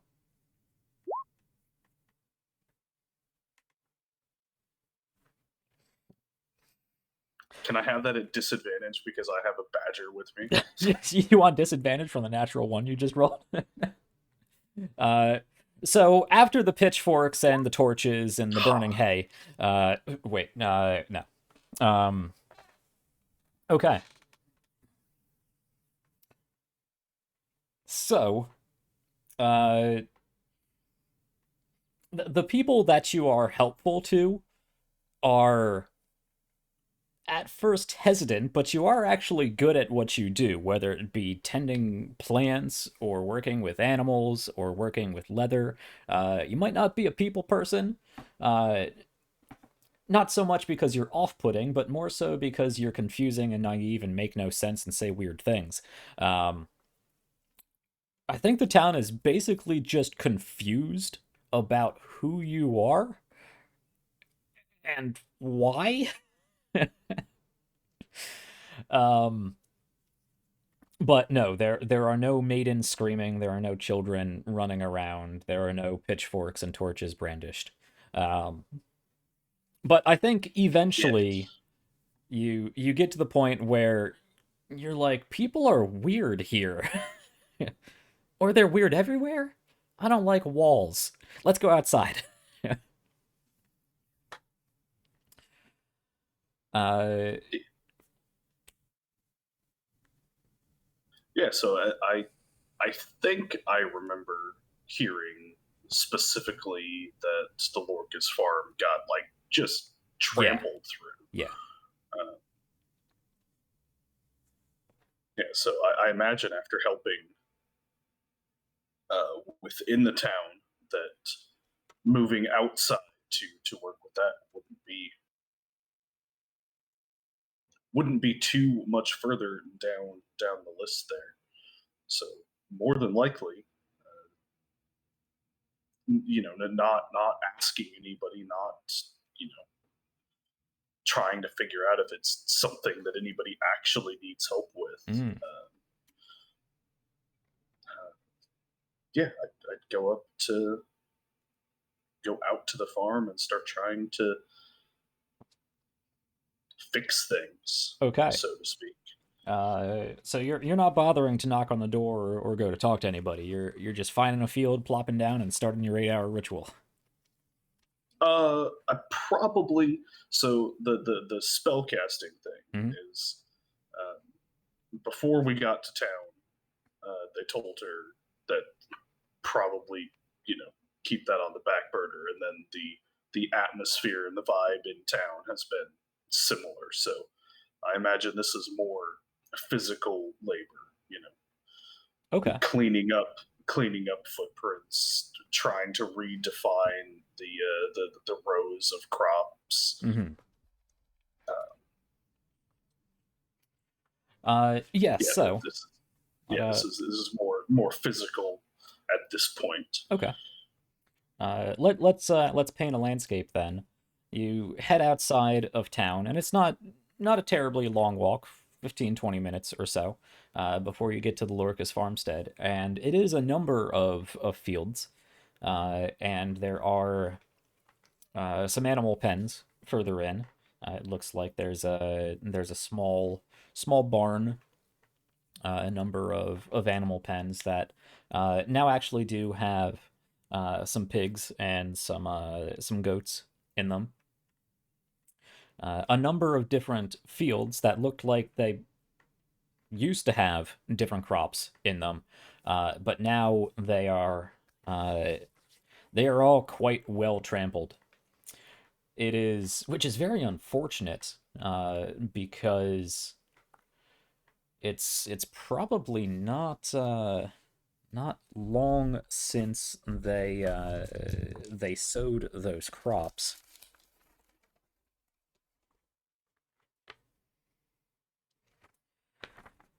Yeah, or no, actually, I don't think they would have. I don't think they would have begun planting the autumn crops yet. It is extra unfortunate because they probably trampled a bunch of ready-to-be-picked end-of-spring season crops, which is bad. So you can see in these rows of crops, a whole small field of wheat has been entirely trampled. It looks like there are some rows of tomatoes that are all squashed and splattered into the dried mud of the ground. A number of various melons and gourds that likewise have been trampled. Pieces of melon broken all over the place. The guts and flesh of the inside of these melons scattered and smushed into the ground. A number of other sort of bean-like plants, and probably a number of tuber plants, root-growing plants, that actually may have survived the trampling if the top of the plant itself hadn't, and probably does need to be harvested soon, because without the top part of the plant, the bottom part of the plant is not going to last. You can see at this point there are two homes, it looks like, and what looks like it looks like there was a third home that has been reconverted into a sort of shed, like a large storage shed for equipment and the storage of any extra crops or whatnot.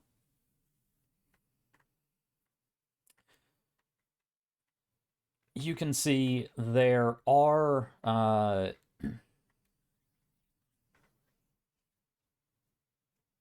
yeah, there are two young children, a young boy and a young girl. The girl younger than the lad, out by the goats, sort of playing with them. There's a woman on a rocking chair.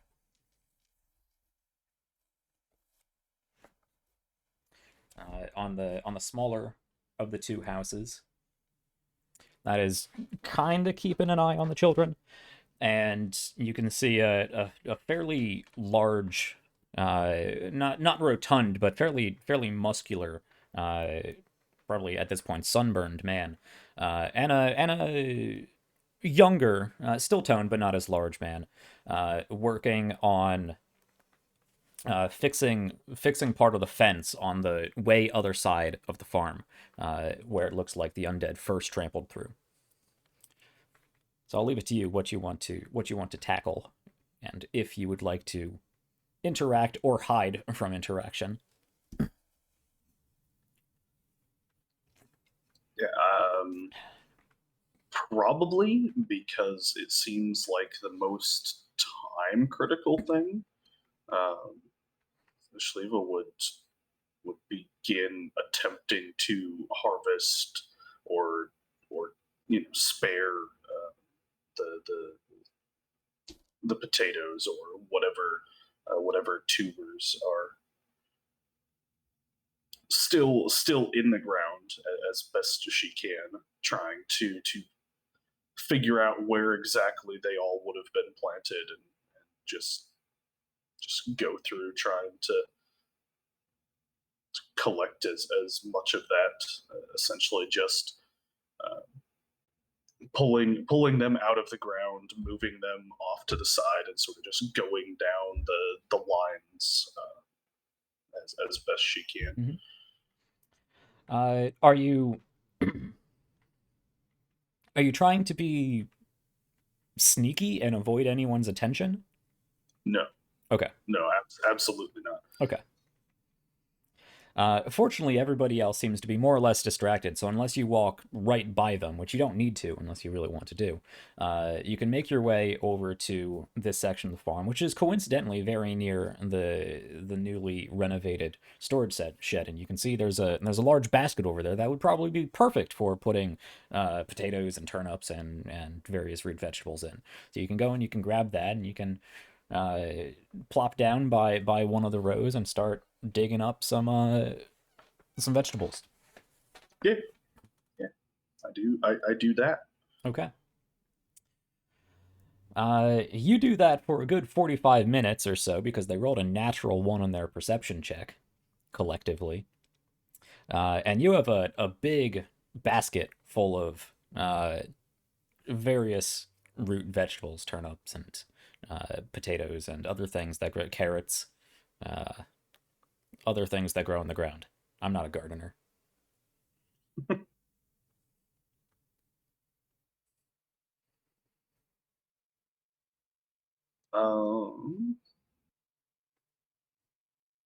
Yeah, I imagine once it gets to a point that it is unlikely that Shael'uah would be able to carry said basket,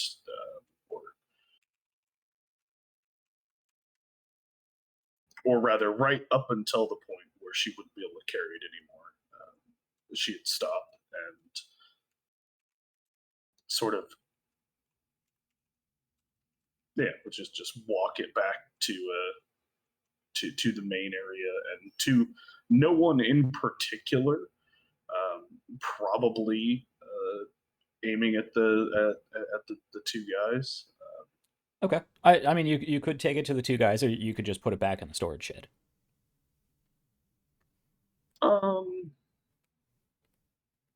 Yeah, I probably I'd walk it up, and I just sort of ask to no one in general, but walking towards. Yeah, it's not Aeon, it's gone. Or am I wrong? It is Ian. It's Lurkus and Ian. Owen, unfortunately, was killed in the goblin assault last year. That's right. Yeah. That's right.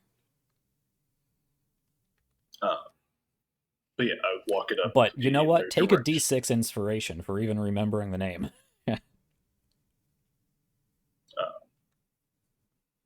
I'd walk it up and to no one in particular. Is there any place that you want me to put this? Excuse me, who are you? The larger man says. As he swings, he nearly rips a newly drilled post out of the ground, and the younger guy runs over and sort of leans back on it again, both looking at you confused. Not threatening, just very confused. We're Hey, that's. He looks back at the row of now harvested crops, and there's dirt all over the place, and the tops of these plants, and looks back at you with this large basket full of vegetables.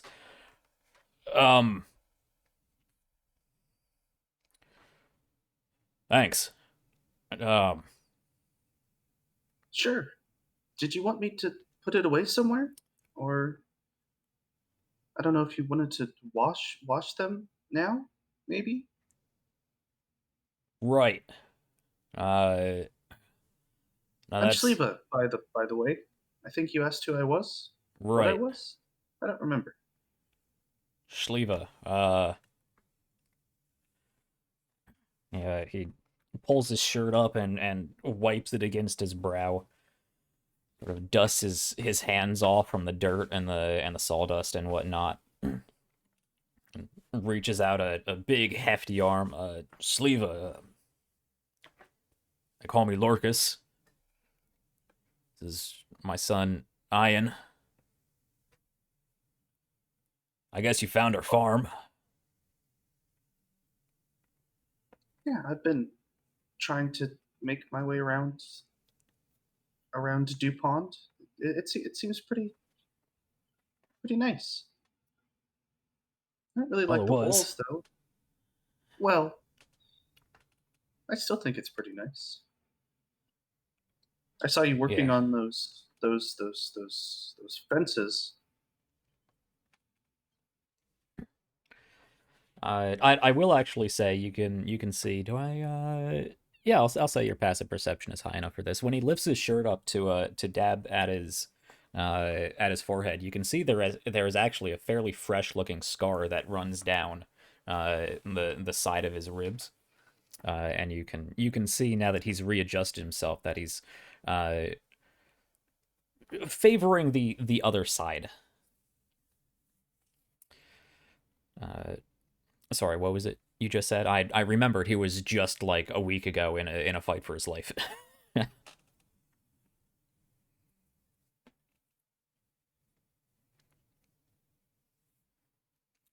I believe I said something about I saw you building a fence. Right.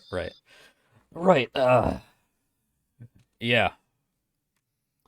I did a number marching through here. I guess that's one of the downsides to not being inside the walls. Yeah. Didn't think I'd have to worry about that.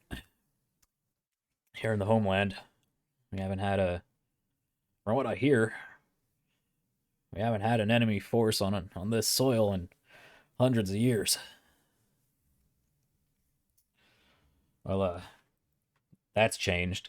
Motioning to the part of the newly put up fence and on the other side of the field, making it very easy for you to get into the trampled fence on the other side of the field.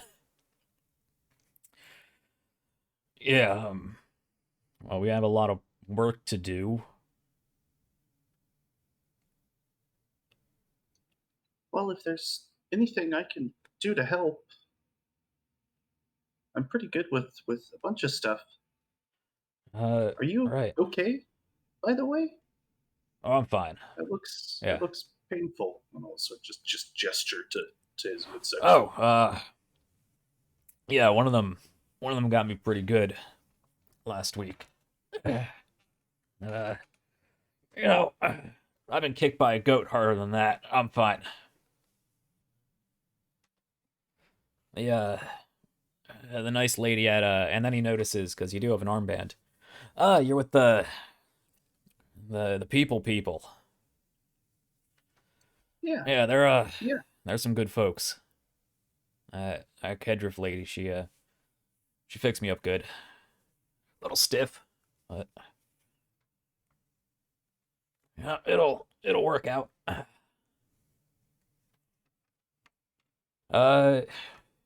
Yeah, I appreciate the help. I think a lot of everybody else is happy to stay inside the walls for a while. I was never one for that. Me and my boy here will be working on the fences. Seems you put a hurting on the crops. Yeah, I figured I could try to save what I could. Well, I think most of it's already taken as much punishment as they need to take. Don't know how much is salvageable, but if you want to run the lines and see what you can find, be appreciated. It's going to be a slim winter.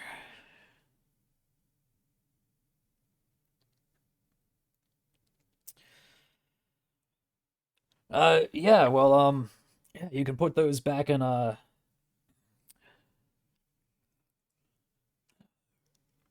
Owen's shed. And if you find anything else, there's plenty more baskets and crates in there you could fill up.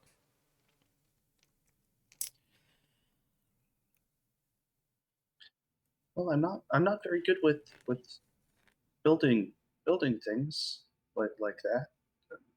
She'll point at the fences, but I'll be around if you need anything else. Sure. Have he looks back and leans past one of the homes uh over to one of the women. The one looking after the children, and the children still sort of uh playing annoy the goat until you get kicked. Uh have you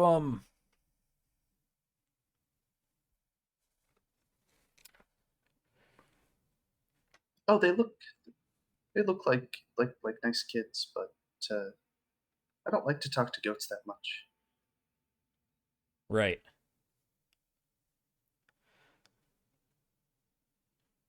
Yeah, all right, yeah, you can drop those in the shed, and I guess any help you want to be. At this point, you can't do any more damage. He pauses, looks at the armband, and continues damage.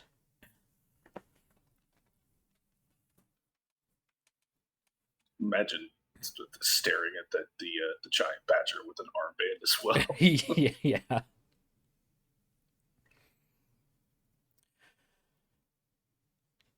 Probably actually have this basket of tubers like propped up on Krushka's back, just because Krushka is way stronger than Right. Shaliva is. Right. Yeah, it's almost like he didn't really register that until now.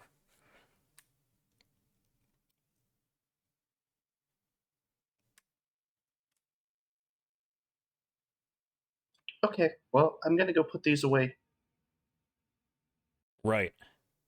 and I'll just sort of like wheelbarrow Krushka over with the crops. Just like slowly walk away like a if you made a badger into a shopping cart. Okay.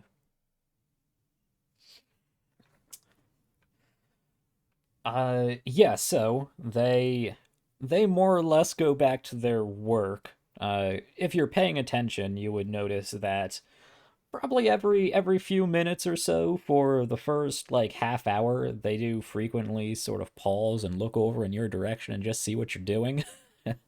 uh, but I mean, they're right. You really can't cause much more damage than what's already been done. So, I mean, if you're here to help away.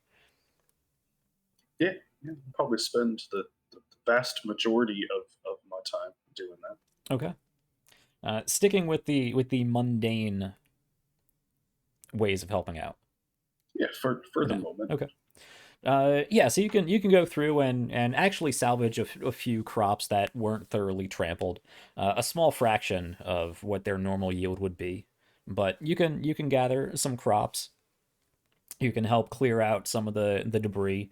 There are a number of actually, these guys were fairly well preserved. There are a number of what looks like old pieces of like really old pieces of leather that are brittle and have snapped off and decayed, with maybe a like a little bit of brass or bronze ornamentation to them. You can see you find what looks like a fairly thin, mostly rusted bronze, like shin guard or something. You find some daggers. Um, so you can clean up the things that aren't supposed to be there. Clean up some of the vegetable matter that's been trampled and sort of put that off in a compost heap. Uh, And if you want to make this a multi-day event, I mean, you can keep coming back here and working on the farm. They'll and over the course of time, they'll get more used to your presence. Yeah, and at some point, probably earlier on, I would return in the evening and spend one night to extended cast plant growth. Okay. Just in the best I can tell, the center of this farm. Okay. So this is sort of, you're sneaking off in the middle of the night to do this. Yeah. Yeah. Okay. So you managed to time it. I mean, as farmers, once the sun starts going down, they wrap up their chores, they start making dinner, and they turn in. So you head over around sunset and wait until they're all inside, and you can head over out to the fields, and begin your casting. So you're probably going to take a level of exhaustion, but I mean, it's downtime, so it doesn't matter. You'll stay up for the majority of the night, casting plant growth. Okay. Are you going to be there the next morning? I will probably show up, depending on how much they've been paying attention to my habits. I'll probably show up decidedly later than I have been normally. Right. Okay. Let me remind myself just how much plant growth really produces. Plant growth. Yeah, apparently you're going to need to get familiar with that spell. Yeah. You enrich the land. All plants in a half-mile radius centered on a point within range become enriched for 1 year. The plants yield twice the normal amount of food when harvested. Okay. And the first part of this spell, the instantaneous part of this spell, yeah. So I don't. that's I won't just thick and overgrown, so you don't want to do that. Yeah, I won't use that portion of it. Just the extended cast. I think that's the term. Especially when you have a spell that does 2 different casts, I would call it extended cast. Yeah, that works. Okay, so there really isn't a noticeable difference, because it doesn't cause the plants, as far as from what I'm reading, it doesn't cause them to immediately erupt in a bountiful harvest. No. It just means when they do, it will help them spread more, grow healthier, and produce more when they would normally, as they normally would. Yeah. So actually, and if you wanted to, you could go into Owen's shed, and there would be some labeled sacks of seeds if you wanted to plant some specific things. With my knowledge of this, would I know roughly the right time to plant things? Because I know it's getting into fall. Yeah. Currently, if I'm not mistaken. So, is there anything that would make sense to sow right now, or? Go ahead and make a nature check. You would know quite handily that Nothing. A 9. Okay. I expected more from you, Shael'uah. Hey man, high wisdom, low intelligence. Oh, that is true. Nature is intelligence. Yep, check. that is right. Okay. Well, you still get a +4, which is fairly good. It's just not as ridiculous as your animal handling. So you would know, where is it on my calendar here?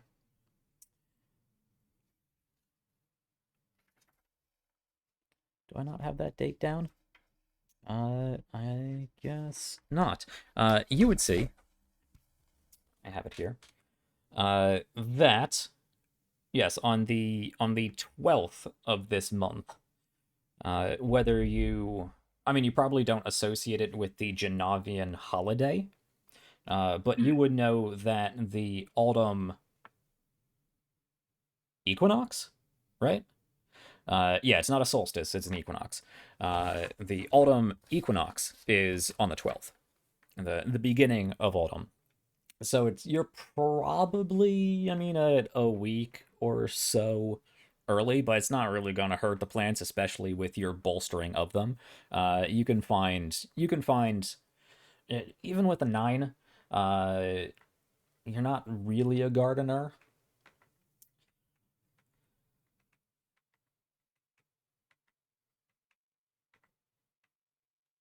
I mean, it's not a high stakes thing. 10 would be easy as far as difficulty classes.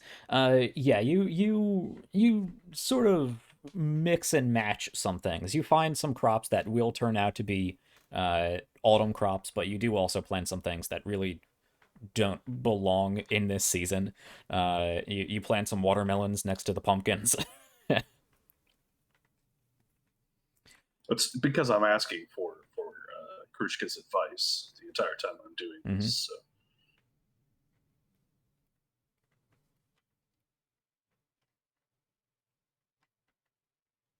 Her advice for what? That's why I am planting stupid things. It's because I am asking a badger's advice on what crops to plant. Gotcha. Yeah. Yeah, so basically Krushka goes up to each one of these bags and bends down it. And goes over to the next one. And I like that one. Whatever smells good. Jack's badger impression is surprisingly good. Is it? All right. I don't know what badgers sound like. Entertaining. I like it. It's vague animal noises. Okay. Yeah, so you don't plant all of the right things. But actually with your ridiculous druid magic, it might just work out anyway. They might have some watermelons in late Shael'uah or whatnot. Which doesn't make any sense. Hey man, they probably sell really fucking good. Yeah, yeah. I mean, to be fair, you could find things like that around here. Yeah. Yeah, I mean subtropical climate. Yeah, the climate is I mean not like ours here in the mid-southern US, but you know, vaguely around Italian latitude, so fairly nice all year, but it does dip down enough that there are seasonal plants. Okay, and the next day you can show up and continue helping out, but yes, there is not a noticeable immediate bounty of crops, but with the work you put in throughout the previous few days and actually that night, they would notice that the fields are cleaned and a number of them look like they have been spaced out as if they were planted.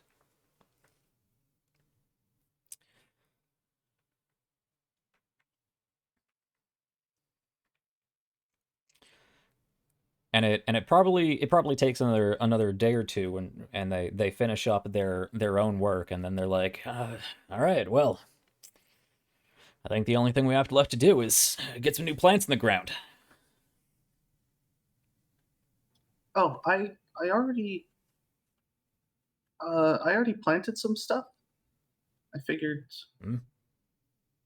as I was already out there. When did you manage that? What did you plant? It just sort of wanders off towards the field. Wanders off towards the field, wanders back into the barn.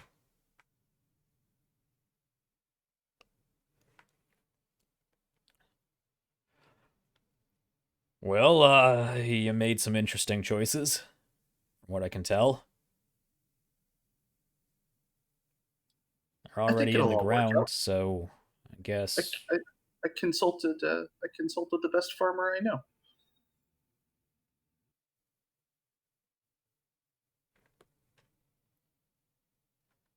Right.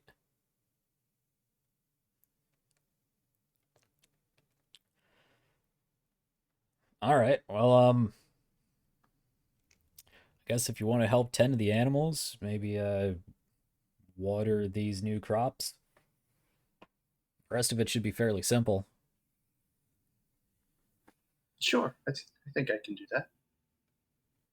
All right. Well, we'll see what we get. And of course, eventually you are formally introduced to Bessa, Ian's wife, and the mother of Miles and Olive, who you may elect to spend some time with. You of course would be offered meals and water while you were out there, because I'm sure you spend all day out in the field helping them. So they would get you lunch. They would invite you in for dinner if you would take it. Yeah, okay. Yeah, I'm sure that she would oblige. Probably learning from previous mistakes. Ask if it was all right if Krushka came inside, or if they wanted for her to stay outside. Make a persuasion check.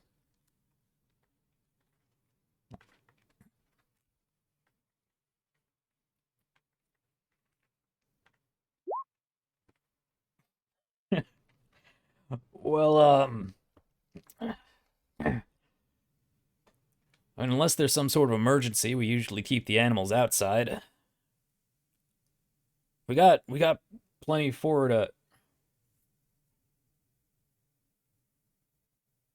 Is that a badger? They're usually like yay big. Yeah, sometimes. Right. Well, I think Ian here called an extra rabbit the other day, if you want to throw it her way.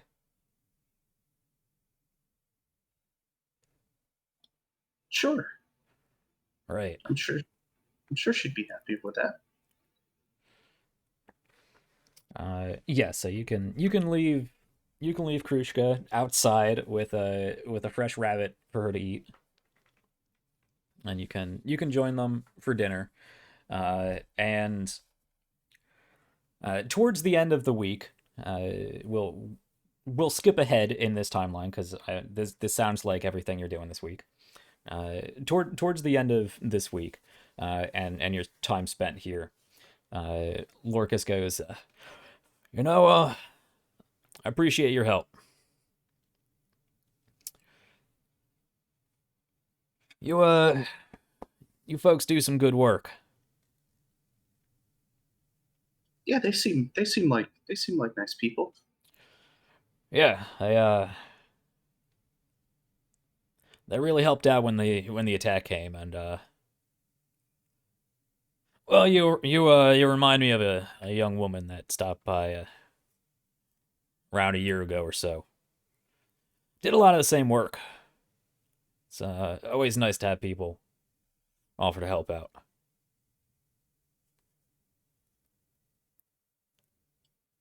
It's hard to live out there by yourself. We're not that far. From things. A quick jaunt in the walls when we need to sell some things or pick up some supplies.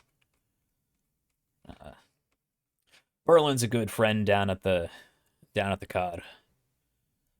But yeah, with everything that happened,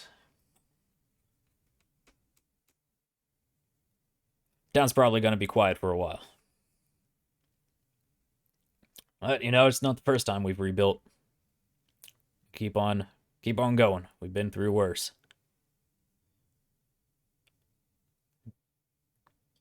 And he sort of his eyes sort of shift, sort of just over your shoulder, as if he's just sort of blanking out for a little bit before he refocuses back on you.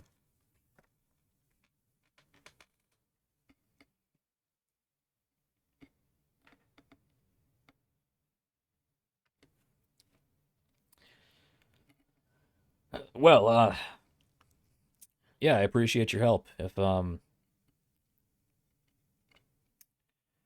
if you ever want it, I'll save you some prime picks from the crops when when we harvest them.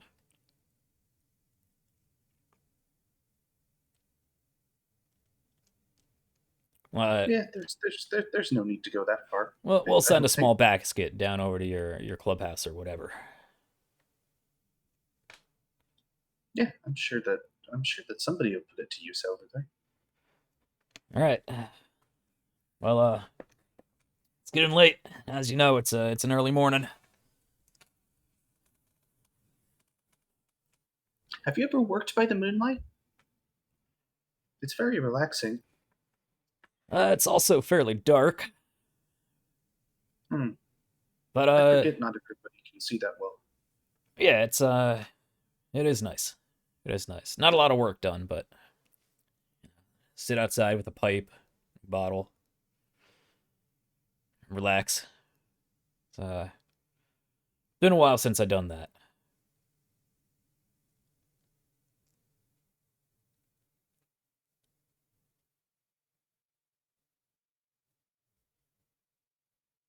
Okay, have fun. I gotta go catch a boat.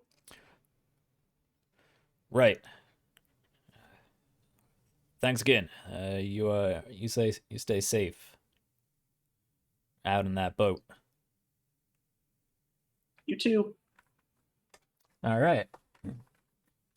Oh, what are the odds on that, I wonder? Yeah. Okay. Downtime always takes so much longer than I expect, but we've got some good stuff. Okay. Let's push through. See if we can take care of some of this. Okay. So Andrew still has a bunch of stuff he wants to do. Let's go over to. We'll switch over to Habrick, actually, who is over by the forge, and eventually, after Tali takes care of her shrine and whatever else she is doing, Habrick is actually going to go find Tali.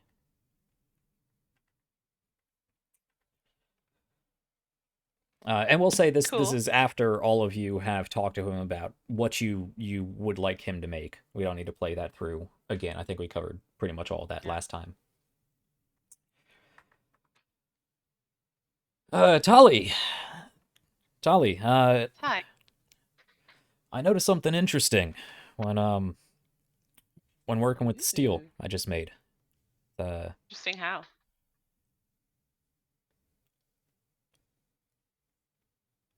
Like interesting things. It's a little difficult to explain. It's okay.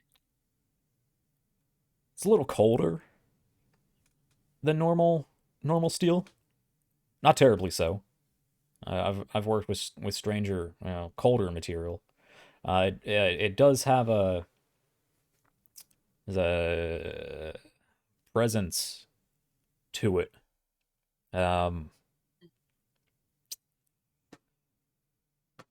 It's just a hunch. But I think whatever happened to your friend may have left something behind. Oh. Something bad or something good?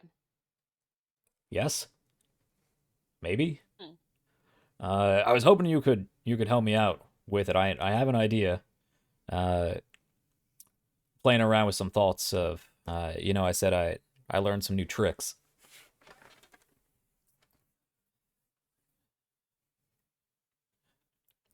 We have a steel exercise. You, he says, using the plural, told me there was a possession sort of situation. I think there might be some sort of residual something.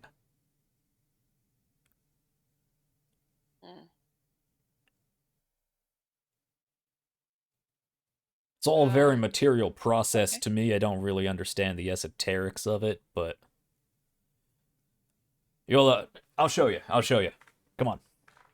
Yeah, Yeah, I'll follow. Yeah, he goes over and he takes a well-formed chunk of bar of steel made into a nice ingot, and places it in your hand. It's a nice heavy chunk of metal, and he goes over and places a hand on it and places another one of his big meaty hands on the other side of your hands, sort of sandwiching the ingot in your hands between his, and he closes his eyes and go ahead and make me a religion check. The ghost situation. I never. No, I never roll well with religion checks, despite how Despite being a Being a cleric, cleric. despite being a holy It's woman. weird. Despite being a cleric, I never roll 20. Don't play this game with me today. Do not play this game with me today. Roll 20. Oh my god. Okay. Never have these problems with Roll20, and I use a third-party extension for it. It's weird. Y'all have these issues all I the don't time. tend to have these problems with Roll20 either. It's just the connection. Yeah. You know.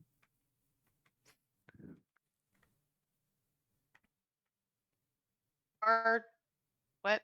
Exclamation point.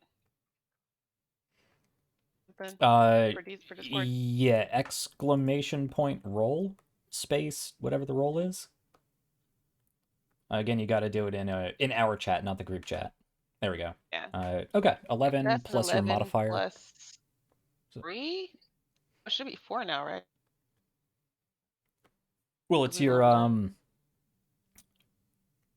I'll say you would get your proficiency on this as well. Plus So wisdom, it's, yeah, plus 3. so 11 plus Yes, that's your 11 plus 3, that's a proficiency 14. plus your wisdom. Okay. So that's Like +7. 15. Yeah. So 18. So Yeah, so 18. that's not so bad. Okay, Yep. yeah, that's good. Yeah, it's pretty good. Okay.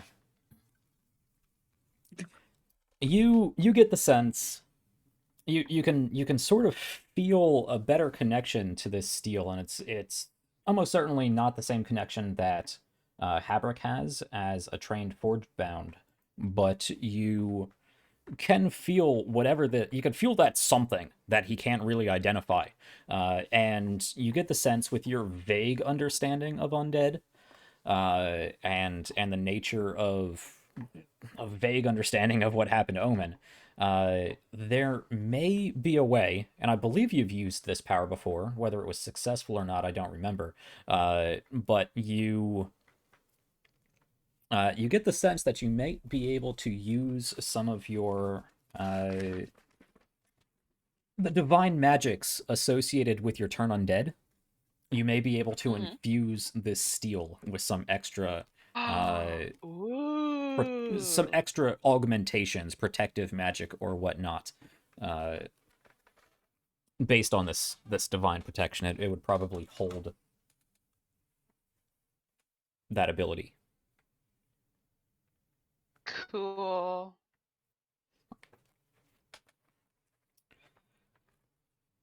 So on top of what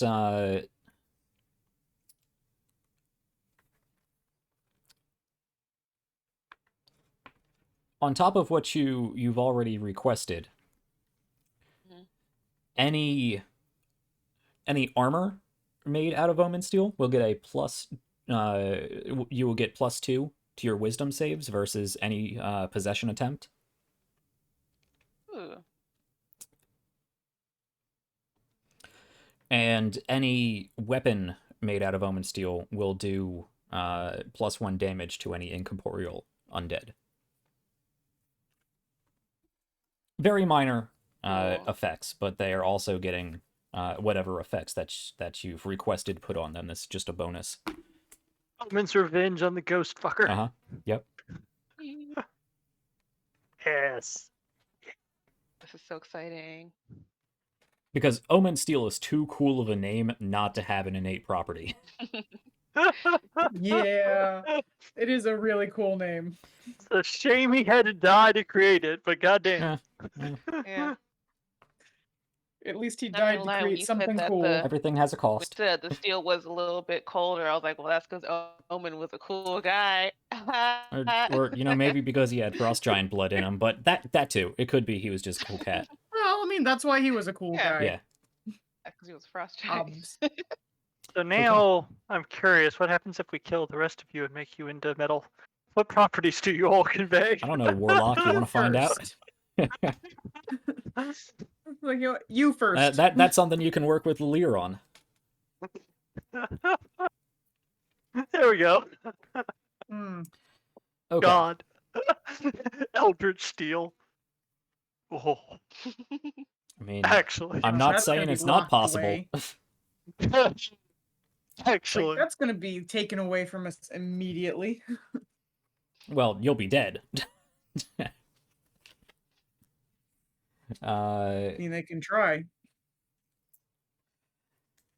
All right. I believe that takes care of everybody except for we can get back to Ander. And then we can be moving on.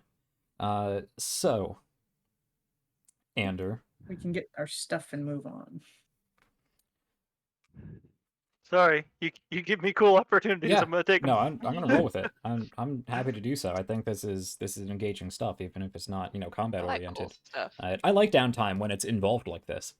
Okay. Do you want any more meaningful interactions with Luteth, and would you like to try to involve her in your Yes, if science she project? seems to be recovering and is going to be off of bed rest by the end of it, I would definitely love to include her since we have already worked on some of this stuff, and she seemed at least somewhat interested. Yeah. So she really only spends the next 2 or 3 days in bed. Like I said, and he's been checking in on her. Yeah, so. you've been checking in, and by the second day, you can tell she is pretty much ready to go. Her cast has been removed, and it's basically just Kedrith who is being like, "No, mommy knows best. You stay indoors until I say you're okay," sort of situation. Maybe being a little bit overprotective, because Kedrith is the Chance Encounters mom. Fair. But you can bring some information to her. I'd imagine you would work with Lorene on some of the more studious applications on things. And you go and you after school, after work, you go hang out with Luteth and tell her about everything you did today. I was gonna say I definitely would probably be sharing, what we've been working on, because once again, it seems like something she would find interesting, and if she is going stir crazy, it's at least something entertaining for her. And Lorene isn't really providing any helpful information. She is more or less just taking notes on you. Yeah, fair. You are a case study for her. She seems That's the foot in the door. She seems very hesitant to engage in whatever you are actually working on. Probably smart. That's probably a smart move on her part. Luteth is just happy somebody is talking to her about something intellectual. Yeah. And is appreciative of your company, and eventually insists on being let out of the hospital room that she's been stuck in. And she's more or less okay. You can tell. I will promise Kedrith that there will be no arcane explosions. We're just working on some sending stuff. Now you say that.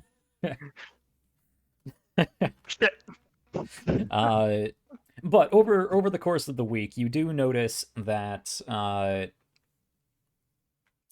Luteth is more or less all right. It does seem that she has lost some mobility to her shoulder. She can't really go much further than this, or this. So she's kind of locked to more or less forward motion. She can't really reach up to the back of her head, and she can't really reach all that well behind her. But she's got the majority of her movement. Well, I can officially say you can get through life like that. Yeah. My right shoulder's pretty. Yeah, that's about it. Oh, well, there you go. Yeah, so Uh, you can work with that. That's not too bad. Yeah, like that's about okay. with straining. Yeah. Whereas this one, yeah. Yeah. Okay. It's a whole shit show. So yeah, ironically, I can feel Yeah, there you go. know exactly what she's. There you go.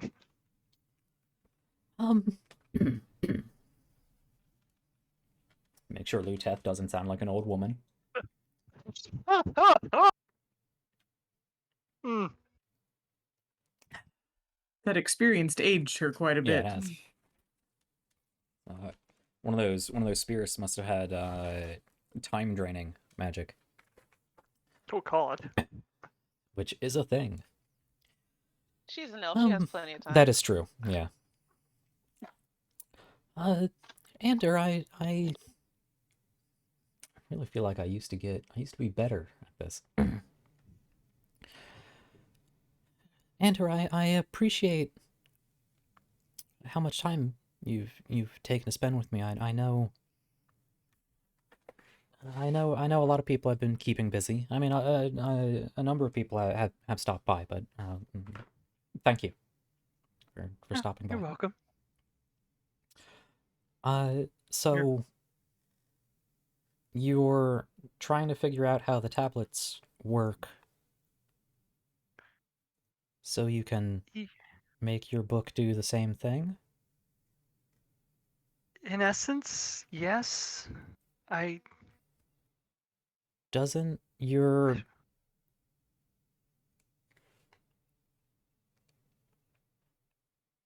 Shouldn't you already know how... Well, my patron appreciates taking an active role in learning. This It Zadok thing. Zadok. Zadok Yes. thing. And your familiar Redna? Redna. Yes. You know that's just your name spelled backwards, right? Yes. Did you pick that name? No. I think didn't just Holly for my did. own memory. Oh, is Well, it Holly did. that said that? And then Yeah. Redna was like, yeah, I like that. Yeah, Tolly came up with it. That's right, okay. No, Holly, I think, first suggested Oh. it, and Redna took to it. Okay, right. So There was that sort of, oh, in the subtext, that makes sense. yeah. Yes. I get it It now. seemed to like it, so there's a certain poeticness to it that I appreciate. Right. Okay. Since we have discovered that we share a certain... With the mental connection we share, it somehow fits. Right. Well, I guess I can... I might be able to help. I'm not as knowledgeable in the arcane theory and enchantment side of things as Lorene is, but I might be able... Have you asked her? Yeah, you've been... Yes. We've worked on some things, so I think Lorene is, well, frankly, a little afraid to get too close to anything. Right. Which is fair. I was more trying to get her... I more brought up the subject for openness. Right. I don't think she trusts me fully, which, once again, I understand, but hopefully... But you... If I'm open about it. I mean, it should be, I don't know about simple enough, but safe enough, right? That's my thought. We aren't working with anything... You're not... Any effects here that... You're not doing anything weird with it? No weirder than trying to make my book into a sending spell, but no, nothing beyond just the general weirdness of how all this works, I suppose. Right. Okay, well... I know we've collaborated before on looking at some things, and you seem to enjoy that, and your company definitely made it all more interesting, so... Oh, thanks. Yeah, yeah, let's see what we can figure out, I guess. Alright. So she is willing to try to help you if you would like her assistance. Yeah. Okay. Another intelligent person can, if nothing else, they can provide interesting outside insight. Sure. And I'm sure Ander would very much appreciate just having company for it that he enjoys being around. Yeah, so Luteth, the pretty little elf girl. The little hair thing was weird when you did that, man. I saw that. I was like, oh, is that Luteth's hair? Yep. I wish my hair was that Probably magnificent. the braid that Tolly made for her. Yep, just yep. I mean, I could play with my beard, but I don't think that's the same effect. That's just, even worse. Yeah, it's just no, that's not doing it. That makes it worse. It's not. All right. That's not how you be a pretty elf lady, Jack. Yeah. I didn't air that after show, so nobody in the audience knows what we're talking about. But no, but you get it. I get it. But you get it. Okay, Luteth, yes. She's cleaned up. She was looking a little rough there with like a week's worth of bedhead before Tali came in and brushed her hair, which I assume happened over the course of the next few days, as needed. Yeah, Tali would just help maintain her hair and stuff. She's had a proper bath. She's got a new dress on. She's well put together at this point. To be fair, considering how you described her and the general elvenness, I imagine even a couple days in bed unshowered probably doesn't look bad. No. Yeah. No. From how elves are generally depicted. Yeah. But she's back to her normal, nearly glistening, elven-like self. Not as angelically beautiful as say an Asimar, but definitely a natural grace to her from her elven heritage. It's it is strange seeing maybe not strange, but a little not really off-putting, but there's just something weird about seeing Luteth and Lorene like right next to each other as both young, very abnormally attractive, fairly similar looking women with the long blonde hair. Yeah. I thought about that. Yeah. Ander seems to have missed that gene from the elven side of him. He's just pale and looks worn out. Yeah, that's the human in you. That's the half elf. That took precedence. Yeah. But anyway, let's see how helpful Luteth is. You've worked with her before. She's known that you were a warlock for some time, so she's not as hesitant or squeamish about everything that's happened, considering everything you've done and you've worked together, and I believe, in fact, even came to her rescue at one point.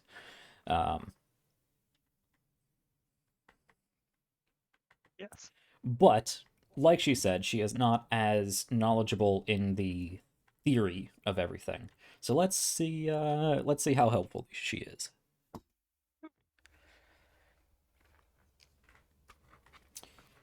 He was more looking for a reason to work together. Yeah. Okay. Oh, interesting. Okay. Ender, go ahead and roll me your spell casting. D20 plus proficiency plus charisma with disadvantage, because she's confusing and distracting you at this point. Alrighty. So D20 plus charisma plus what'd you say? Modifier? Yeah, your proficiency, or actually not your proficiency bonus, because you're not necessarily proficient in this. So it's just a straight charisma check Okay. with disadvantage. 11. Okay. So it's Not not bad. going to cast you. It's not going to cost you a whole bunch of time, but she does lead you down incorrect ways of thinking, because she's just not really getting it. And I mean that's perfectly fair. Say Andrew's definitely not going to make any kind of like point of pointing out wrongness. Yeah, Like, she's trying to be trying to- helpful. Yes, and Yeah. he is going to be appreciative of that and not like, oh well, thanks, that was a waste of time kind of thing. Yeah, very much trying to be helpful, but she doesn't really get it. And I think you can tell eventually she starts getting a little frustrated. That nothing she's come up with really seems to be working out. But she is interested in the corrections you make. And is very interested, very eager to spend the time with you. But it does take away from how quickly and thoroughly you were able to get this accomplished. And I would say specifically when Andrew, if he notices her getting frustrated, I don't know how obvious it is in his insight. Very obvious. Okay. Luteth has about no charisma. Yeah, fair. Or deception, I should say. Yeah, my deception at the moment is real high, by the way, Yeah. with that the plus to the extra proficiency bonus. Don't get too discouraged. I'm sure if we were working on something on your side of things, I would be going down the same kind of side paths. These are, despite the effects being similar at the end of the day, and the methods of going about them are about as different as I think can be. But at the same time, seeing how the traditional arcane approach to the same thing is very interesting. Whether it's successful or not, we're both learning from this, and that was why I wanted you here. Right. Oh. Yeah, this is very different from anything I've ever learned about. Well, that's how we grow. New experiences, new knowledge. And Lorene is, to point out, still in the corner with a notebook, like, jotting this all down. And I would say probably every so often, Andrew would be like, "You're welcome to take a look if you put." Trying to trying to include her, but not trying to pressure. It's like, if you want to, okay, no, all right. Oh, no, I think that makes sense. What you, I think you're on to something.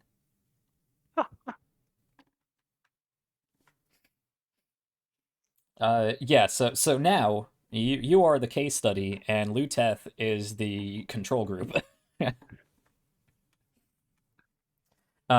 Luteth is an attractive young woman, but she has a -1 charisma because she is shy and not very not experienced, not very confident outside of her magic abilities.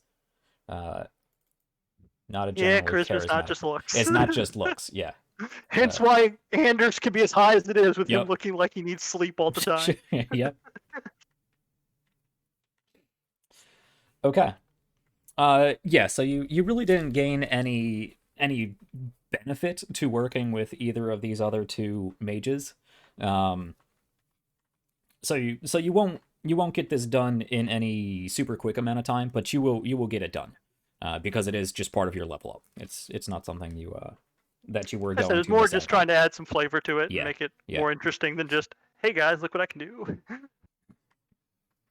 Plus, I would say at the end of the day, part of this was also trying to improve two different relationships as well, Yes. which seems hopefully to have kind of worked. Yeah. At least. And I would imagine Andrew probably gets at least some kind of interesting insight from seeing what I said, that seeing the traditional arcane approach to the same problem he's trying to take his weird eldritchy approach to. Mhm. So Go ahead and roll me some more charisma checks until I tell you to stop. hey, Just d20 plus charisma modifier.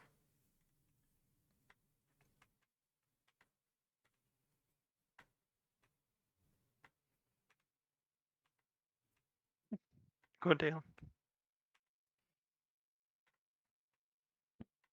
Ah, fucking hell! Come on, where's the 20? Oh, there it is. There it is. I didn't know I could just You ask shall for those. receive. Zadok, thank you. He didn't tell you to stop keep yet. going. Nope, yep. Sorry, I was just having fun with the fact that. God.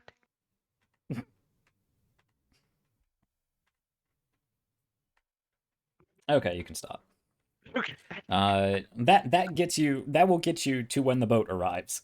The natural ones actually cost you a day of progress because you thought you were onto something and you messed up your line of thought altogether. Fair. So you needed a work track of 8 and you got 6 out from all of that. So it'll take some days on the boat working with the tablet, the half of the tablet you normally have, or the half of the pair you normally have. But you'll get it done, before anything unusual happens. You'll get it done by the time you need it. Yeah. All right. But you will have to spend your entire downtime working on this problem. Those were some bad rolls. Just kept getting lower and lower. Well, that first string was rough. Mm. And then I had a 17, a 15, a 22 in there too. Yeah. On top of the natural 20. Yeah. Yeah, you needed at least a 15. You also had 2 nat 1s. Yeah, and the nat 1s. I still think that would have been an Arcana roll anyway, which would have been a little bit better, but not that much. Only +2.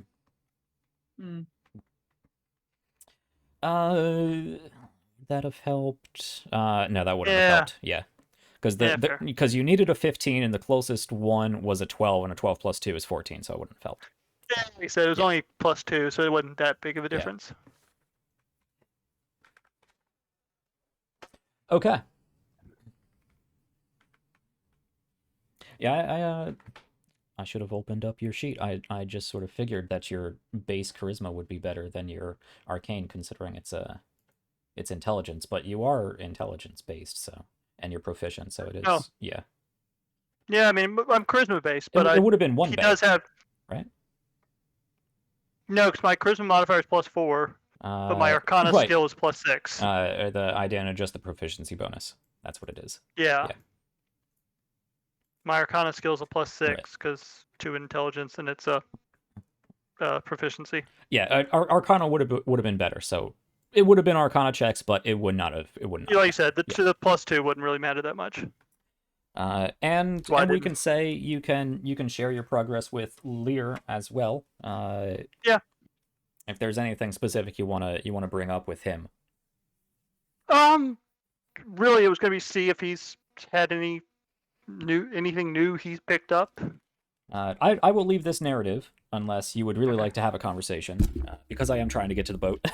All right, then we can just But it would have just been a moment of like mentor student kind of thing. Like, hey, here's some of the stuff I've been working on. Have you come up with anything, any ideas, and kind of coaching and trying to motivate on those ideas. Yeah, you're spending your entire work week working on this, but free time you can spend just sort of hanging out and discussing things. It won't be so much training him as it is just talking about your day's work.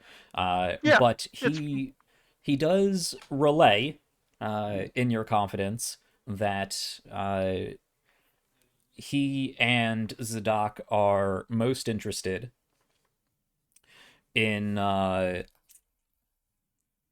sort of material studies, as well as material studies for armor and weaponry and military tactics. That's what he's focusing on.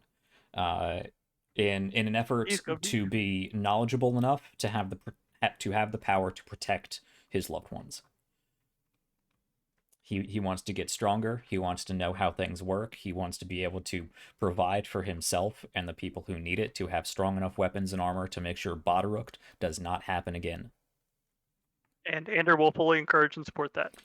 Ander's 100% behind him on it.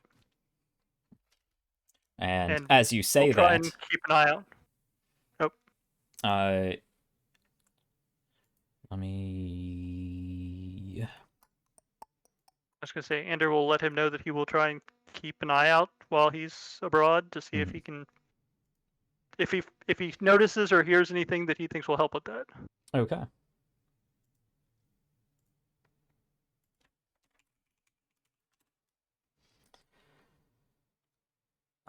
So, as you say that, you see that he sort of reaches down to his side, where there. Actually, he goes over because he wouldn't have this equipped when you're just hanging out. He goes over to the corner, and there's a scabbard with a sword in it, and he goes and picks it up and fastens it to his belt and pulls the hilt out of the scabbard, and there's just like a little chunk of metal on it. And then he puts his hand up and he puts it back in the scabbard. And then he draws it again, and as he draws it this time, this wave of oil and starlight coruscades off that little strip of metal and forms into a vaguely it's straight. The blade is straight for a little bit and then dips into a sort of wasp tail curve. This is a Yatagan sword, if you want to look that up. It's essentially a scimitar. It's a Turkish weapon for anybody who is interested. Really interesting sword, very powerful if you know how to use it. You can cleave heads right off. But he pulls the sword out of his. Okay, those things. Yeah. They're awesome. He pulls the hilt out of the scabbard again, and it coruscating darkness and cosmos solidifies into this Yatagan sword. Uh-huh. Yeah, we've been working on some things. Have I demonstrated? I don't know if we've covered this before, but the armor spell, that armor of Zadok, essentially. I mean, and does in this time probably, yeah. Checking to see if that's something he's been able to if that is something that he's had under his repertoire. If not, essentially encouraging to look into that. Try to work with him a little bit on it. I know, like I said, this wasn't an instructional time, but but that is a very, very interesting ability there. You can see he does have a normal breastplate that he has, so he does have actual armor that Habrick has fitted for him. Well, and that is, so does Ander, yeah, but that would be extra protection on top of that. So yes, yeah, and especially if you're getting into close range, which obviously with that's been frankly one of my more effective tools, actually. Yeah, and I can't try that out. Yeah, and you'd be able to put it to even more effective use with an actual offense to go along with it. All right. So you spend some time talking about combat situations that really sort of got in over your head with, Ander, and pass some of that knowledge along to him, who seems to be going the much more martial route than you are. He's going Hexblade of Zadok. Yeah, this is I love it. I wanted to see what that would look like at some point. Yeah, and he's only level 3. It's only gonna get better. Oh yeah. Okay. So you share some stories, and he flourishes his weapon around a bit, and it looks like he has some pretty good technique. And we will wrap up with downtime there, unless there is anything more anyone been would like to studying do. with, out of curiosity? What's that? Who's he been studying with, out of curiosity? He's been sparring with Eula. Chinoris is there. Tunoris is there as well. Yeah, I was just curious who the technique was coming from. Tunoris has probably taught him most of the technical application, on top of just Zadok, to be honest. Yeah, I mean, it makes sense. But he's probably gotten the most practice with Eula. Yeah. Being nearly omniscient encompasses also martial techniques. Oh yeah. Oh yeah. The only other thing I think Andrew would ask him is if anyone in his group knows. Yeah. Honestly, I don't think Molgamy, knows the difference or cares. Yeah. Eula. Did I say Molgamy? Eula. I don't think Eula knows the difference, or cares. And for that matter, I don't think. I think Molgamy's just impressed. She's cool with it. Yeah, they both seem like they would be more results oriented than anything else anyway. So. Yeah, good. And you said the chance encounters, were pretty cool with you. I haven't given anything away, but they should be all right, right? Yes. I mean, you're still here, so everything worked out with your whole. I wouldn't say I'm welcome to just start spouting it outside these four walls, but yes, as far as Regina and the powers that be. So I guess we're okay. We're good. We're good here. All right. Be careful still, if anyone outside of the guild knows, but I'm glad your companions know. It's just. Yeah, it makes things much simpler. Yeah, it'd be pretty difficult to, do anything at all. if they didn't. I'm aware. I went longer than I probably should have, but good. Yeah, he pulls the blade out again without the real blade. He's like, yeah, this really isn't any use if I can't, I was trying to use a crossbow and I couldn't hit the broadside of a barn. Yeah. But yes, the chance encounters you can probably trust. They all know, and I think we've worked together long enough that they should trust anyone I trust. So. Right. And yeah, I mean, I guess I don't need to be as theatrical with this. It does stay for quite a long time if I don't. So. Just a bit theatrical in a combat situation, but I appreciate the flair. Yeah. Okay. Right. Does anyone else have anything they want to do before the bronze back arrives? So are we going to tell the chance encounters that they are now Malkazir's contact? Yeah, that's a good point. Can we just say that we did that?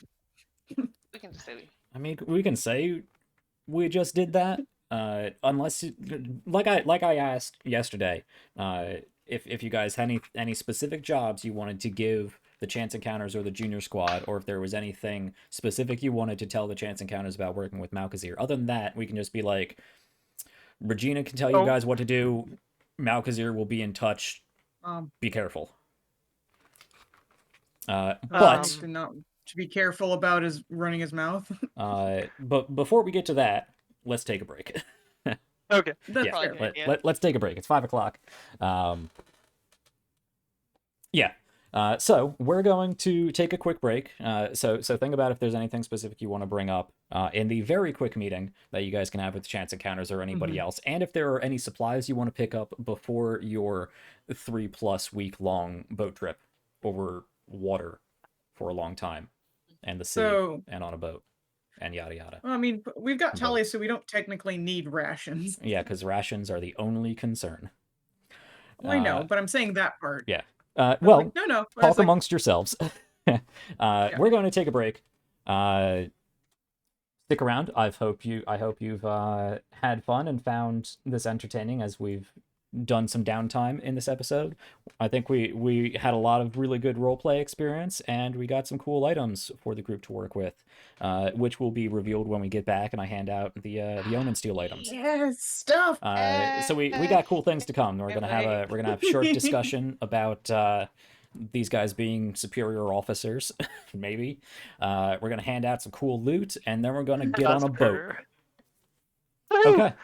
Yeah. A dwarf boat. A dwarf boat. Well, a boat Yeah. captained by a dwarf at the very least.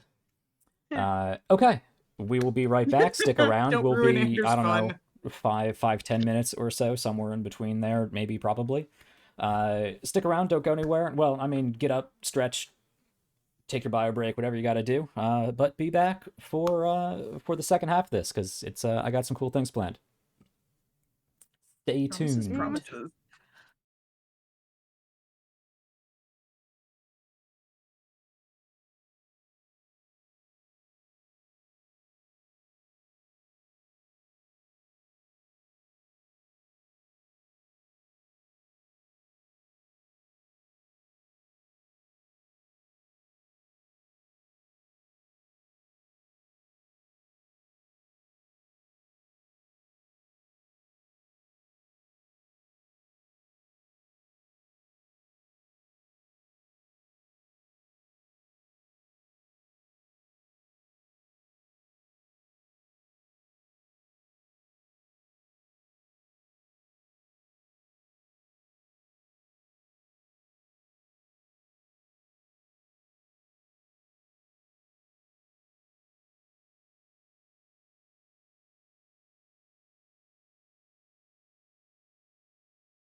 Hello and welcome back to the People's Ascension, or I suppose I should say we're back at the People's Ascension for more Dungeons and Dragons.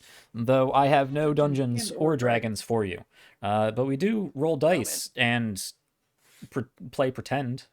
That's D&D, right? Yeah. Andor will be back with us very shortly. Actually, you're right. Nobody but me rolls dice anymore. I miss rolling dice. Yeah, I know. Okay. Yes, Andor will be back with us shortly. Everybody else is around. We picked up. We're just wrapping up with some downtime, and then we'll go get on a boat. So.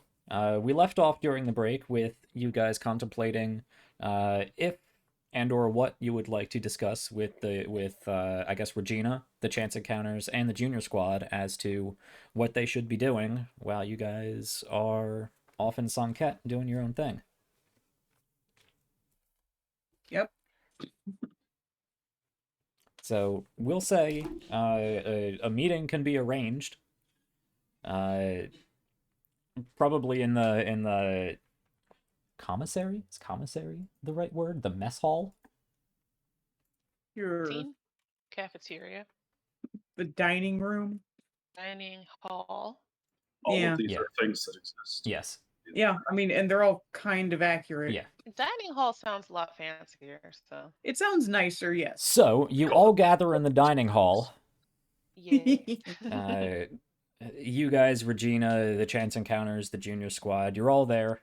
And... Wait, the Junior Squad, okay. Unless you don't want them there, but... No, they I just... are at your disposal. There are a lot more people in this house than I thought there were. How have I not met all of you? I don't know. How have you not? Been around town a lot, so could have just missed them. They kind of look at each other like, we've all talked to her, right?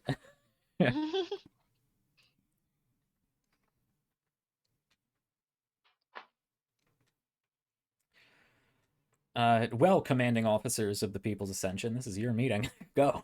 Okay. Well, I really wanted to do was have Junior Squad look into these names on this list. So like the Chief of Thousands, the Seducer of well, we're already going there, so I guess not them. Yeah, we're going to Persicus. So the Chief of Thousands, the Tusk Lord of Linmus, since we don't really know much about that one. Also into this, like, look into this Necro Nymph thing that was mentioned. Sorry, are you talking about the Chance Encounters or the Junior Squad? Either one, whoever wants to do it, I guess. Probably, I don't know, because the Chance Encounters we said was gonna work with Malkazir, so I guess the Junior Squad. Okay. I can also point out, like, book research alone can be handled by Luteth. Okay. Well, I guess just have Luteth look into that stuff. They can help, but if you have any specific, like, go here, do this, look out for this, find me this, talk to this person. But if not, Malkazir and Regina can issue orders, and Regina can do the book learning and pass on relevant information. They can execute plans as they come up with them. But I am leaving it up to you if you guys have plans for anything you think needs to be done while you're away. But I feel like we're going forward with this because you guys don't know enough to do things yourself, let alone give other people orders. But I am leaving it up to you. And I encourage you to tell me we don't have anything, let's move on, if you don't have anything. I want to say, other than, mostly letting the Chance Encounters know that they are now Malkazir's contact and, advising Rennick to not run his mouth too much because Malkazir can be a dick. A powerful dick. Right. Don't Well, talk back to the powerful Archmage. Never would have thought of that. Yeah. Also, just be careful what you give him, period. He's on our side for now, but I Little think we've suspicious. all established that he's not necessarily the most trustworthy individual. Just watch yourselves. I mean, I know this is a meeting for us to tell people what to do and stuff, but you said something about a necro-nymph, Tolly? Well, that's what I Yeah. Yeah, I've got that You written guys- down too. You guys are dealing with that too? wrote down. I- Yeah. Something was contorting the creatures and the things that are more grotesque. Tolly, I think you missed you're dealing with that two part. So that's Are you dealing tied with that? into all of this stuff. This with the desert place and the boat. Apparently, what do you that's know about that? something else. We just don't. It's Oh, so why are we bringing it up? I'm confused. it's something that we are wanting more information on because we don't have much at this point. Oh yeah, I know about that. What do you Sort of. know about that?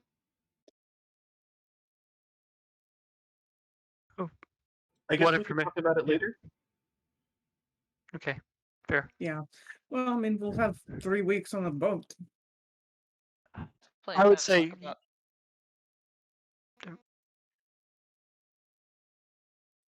Talk about anything. Yes, but I would say other than letting the chance encounters know about Malkasir and just kind of friendly warning with him. Yeah, I don't think we have anything specific for Junior Squad. I don't really want to send them into any of those places by themselves.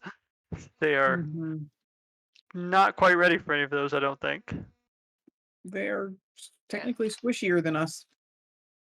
But I would say, yeah, let Regina handle the sending them out.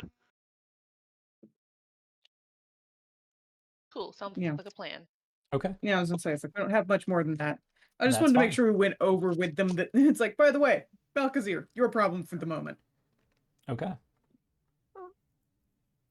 You know how to get in touch with us if there's something you need us for with him. Yeah. Tablet or sending, you know. Use. Okay. So with that sounds like about all we have there. I have some presents. Yay, presents! So, where's this written down? Here it is. Aquila, you asked Santa Claus. I mean, Habrick for a breastplate, right? Habrick loss. Yeah. Okay. So, you get a breastplate of fire resistance. Woo. Recall, I did say you could either have the +1 version or a nifty feature utility. So it's not a +1 breastplate. Oh, okay. But it is fire resistance. Oh, okay. I didn't okay. Actually, then I might want the +1. I didn't realize it was an either or with the way you phrased it. Okay. Sorry, I we didn't can change realize. that. Yeah, Do you I'm just want the sorry. straight +1? Honestly, yeah, with Okay. trying to soak damage, yes, it'd be nicer to be harder to get hit. Sure. You get a +1 breastplate. Sorry. Not trying to make things harder. No, that's fine. Ander, you were going for a something of protection, I believe. Yes. A cape made of omen steel is not going to work, but how about bracers of defense? Yeah. So you can have omen steel bracers, and that will provide +1 to your AC and +1 on any saving throws, I believe. Oh, wow. Okay. But it only works if you're not wearing... right, that only works if you're not wearing armor. Otherwise, you can have a ring of protection, which just provides +1 AC, I believe.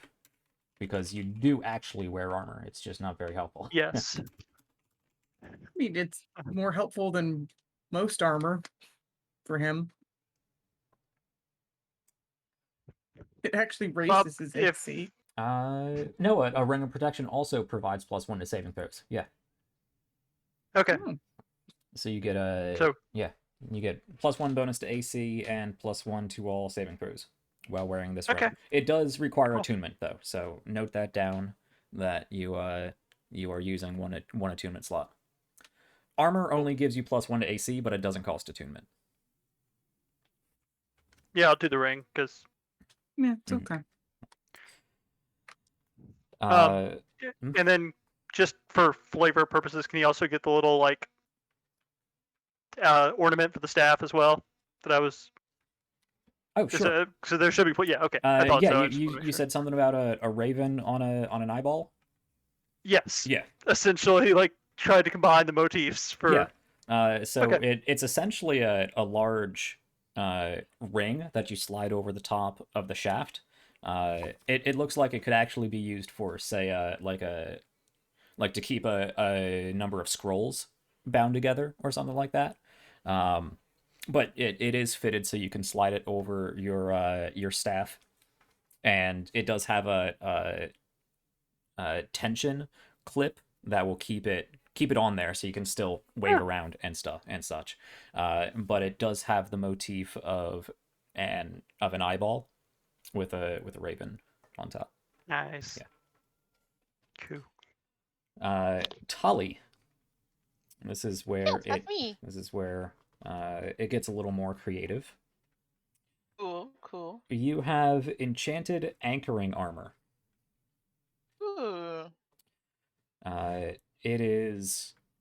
I believe you normally wear a breastplate, or are you on half plate? It was. She was I think wearing it the was Darkwood armor. chain Right. before, but now it's Darkwood. Yeah. Yeah, but I believe it's in the form and AC value of a breastplate. Yeah, I think so. Okay.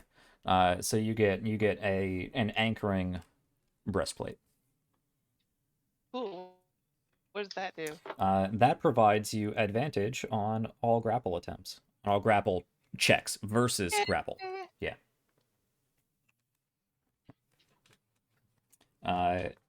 Versus grapple. Okay.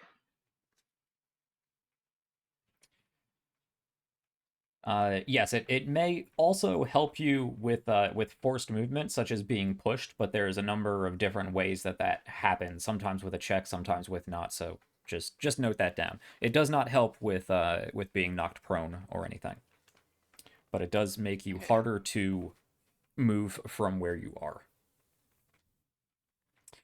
Advantage versus grapple. And Sevgi. Sevgi, you get a long, thinner than your wooden quarterstaff, but about the same weight, if not a little heavier, because it is made out of metal. A long, thin quarterstaff. It does have a section on top where you can affix the pendant that you made, your little lightning bolt pendant. This is an arc staff. And this has little asterisks next to it, as with most things I come up with, where if I need to change it, I reserve the right to change it. But as of now, whenever you take lightning damage, you may expend a spell slot. Roll a number of d6s equal to the level of the spell slot. The lightning damage is reduced by that much, stored in the staff, and added as extra lightning damage to the next successful melee attack you make within the next minute. It is also a +1 weapon. Oh, that sounds awesome. So that's Nice. +1 to attack and damage, and it acts as a lightning rod, absorbing some lightning damage, and then you can smack people to deliver it right back at them. Cool. Right.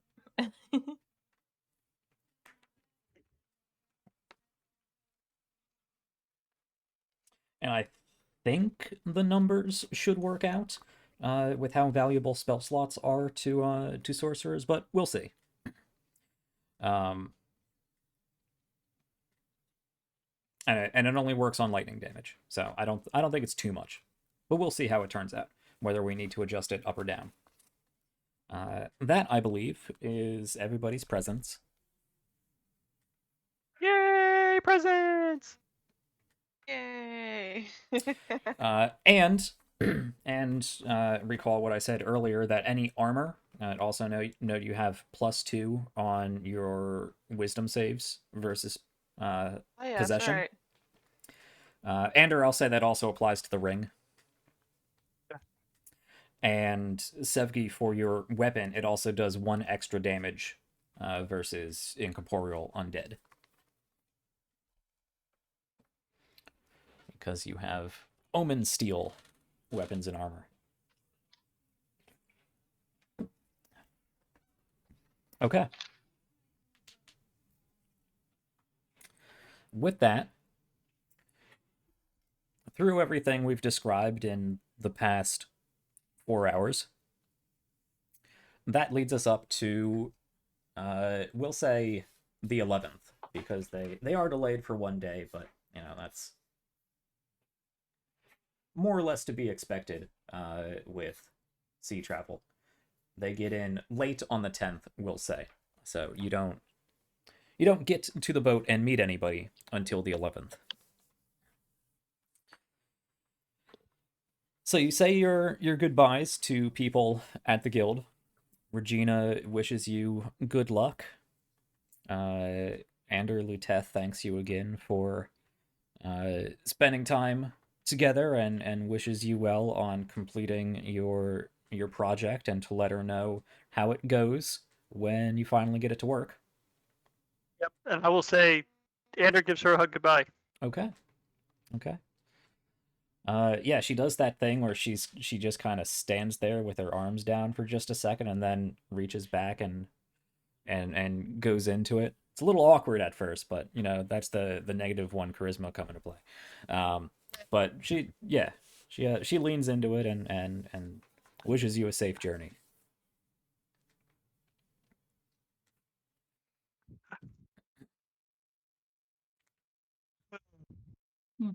This is gonna be a very long relationship if it ever pans out. The lead up.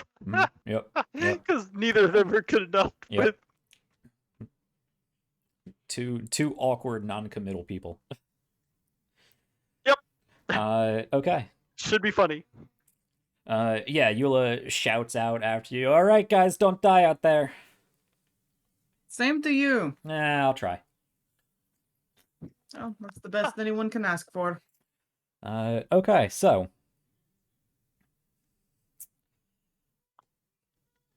you get down to the docks. Not the docks, but just the docks. Zadok's dock. Zadok's dock. That's a few miles up. Actually, that's some spelljammer shit right there. Oh yeah, yep. I mean, I've said it before. Anytime you guys want a spaceship, I will give you a spaceship. I want a spaceship. Made out of Omen Steel. I think Christian would mutiny if I gave you guys a spaceship. Hey, Spelljammer's D&D. Mm-hmm. Kind of. Okay, so our characters would not know what to do with a spaceship. You head down to the docks, and you do see at one of the docks, at one of the berths, is a not one of the bigger ships you see, not one of the smaller ones either. It looks like it sits probably about 15 or so feet off the water. It's sort of it's an upgraded longboat sort of thing. Actually, I have a picture for you. Real quick. Yes. Damn you, Christian. Damn you. Are you Beat posting me the to it. I was waiting until we got on. Okay. I believe I've showed to players a rough sketch of the book of the boat. Huh. Oh, okay. Different than I was expecting. What's a cute little thing. It is about 80 or so feet long. A little. Yeah, it's not one of the huge ones. And they do come a lot bigger than this, but this is this will get you where you're going. It's like a cog for anybody familiar with it. I believe between the 12th and 14th century IRL. It is a sort of 1.5 mast ship, with the main mast being a little more forward, and then there's one that slants off the bow to help steer the ship, as well as rudders in the back. It does have portals along the side where rows can also be used. So it's kind of between Oars? Oars. Where rows can also be used. Oh, rows, yes. Rows of Where oars. oars, yeah. Rows. You know, rowers use rows, guys. Rowers row the rows. Indeed. Mm-hmm. Okay. Yes.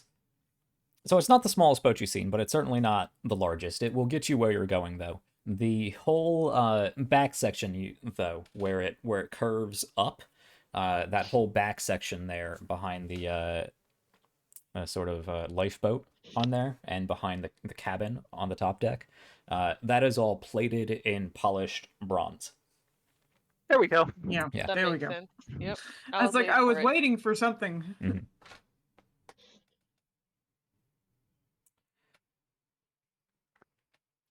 Well, I would assume from the metal on the back that that is probably the ship we were looking for. Oh yes, you can Yeah. see sort of, I mean, not scratched in, but worked into the metal, sort of stamped, or however they do it, the name Bronzeback along the lower section of the bronze plate. And you can see there's a number of dock hands that are taking things off the boat. You can see... you don't immediately see a dwarf woman, but up on the main deck, directing the person with the crane, basically the wooden crane that helps scoop up the barrels and heavy crates and whatnot from the lower decks. Directing that and directing people on and off the boat with various things. You see a red tiefling man. He is shirtless. He is glistening. He has this pristine black goatee that comes down to just a little twirl down there, and there's a pink bead at the end.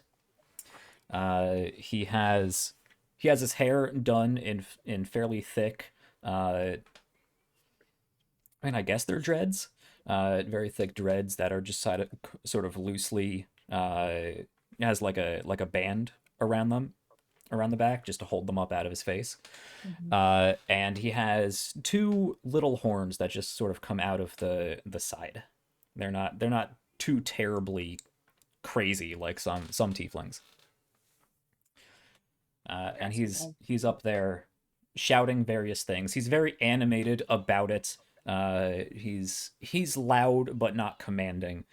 He seems to be having fun with the whole situation, even if plenty of the dock workers aren't, and may be a little annoyed by the jovialness of directing such a repetitive, mundane physical task.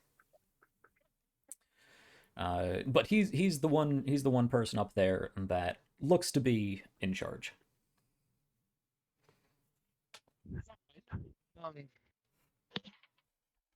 We should go talk to him.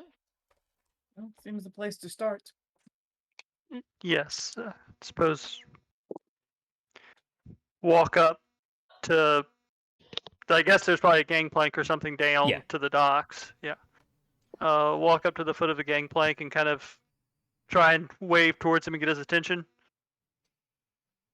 Yeah, you the group of you muster yourselves up towards this gangplank, and as you're trying to get this guy's attention, one of the dock workers is like, "All right, guys, we're trying to get work done. Out of the way." We're trying to get work done too. And just sort of pushes, probably Ander, not terribly hard, but just sort of like nudges you out of the way, probably more than need be to get on the gangplank. And that seems to be what draws the guy's attention. Did I have No, I didn't. Okay. You didn't make a character for it. I did. I just did not have time to color his pants, so I did not upload it. Fair. What color are his pants supposed to be, out of curiosity? Well, you Khaki. ask. He is actually wearing. They are fairly loose fitting black pants that actually look like they're made of something very loose and almost shiny, like silk perhaps, that are tied on with a loose, just sort of like cloth belt, but embroidered Sash? in. Sure. Embroidered in these sort of black silk pants is like a whole brocade pattern of reds and golds. The pants. They're fancy. They're nice. Fancy pants. Fancy He's pants. fancy Yep. pants. Yeah, he has fancy pants.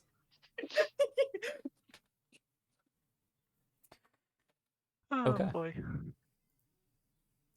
That does between your own attempts to get his attention and the commotion while people are trying to get up and down, it does seem to catch this guy's attention. He sees you, holds up a finger, directs a few more things, grabs a rope off the side of the mast, and just sort of jumps off the side and swings down pirate style down onto the side of the docks. Stops, lands, takes a quick bow, and motions towards you. Yeah, probably give him a quick look. Hello, I am Hakib. Who are you? How may I help you? Yes, Sakib. We're looking for Eva Pearl Carver. Hakaib. How do you spell it? Hakaib? Hakaib. Hakaib.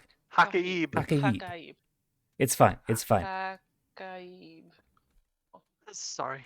We are looking for Eva Pearl Carver. Ah, yes. The captain. Of course. Yes. She is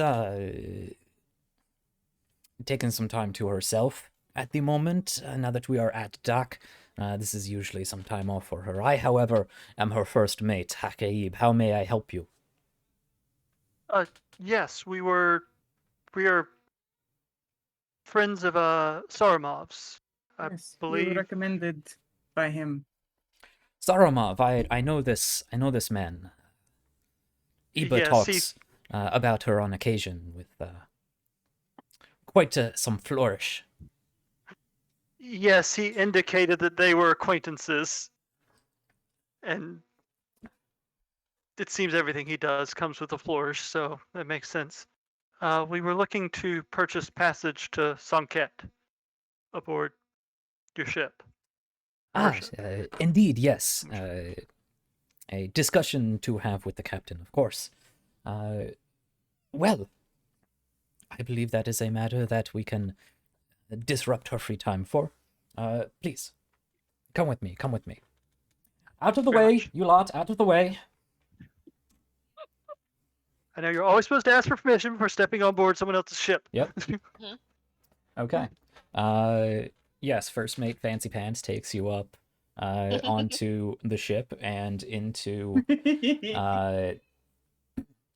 the cabin that you see on here. There is actually a section behind that, because obviously this isn't an exact representation of the boat. There is a section behind that, and there are stairs that lead up on top of that to, look out. That is also where the wheel is.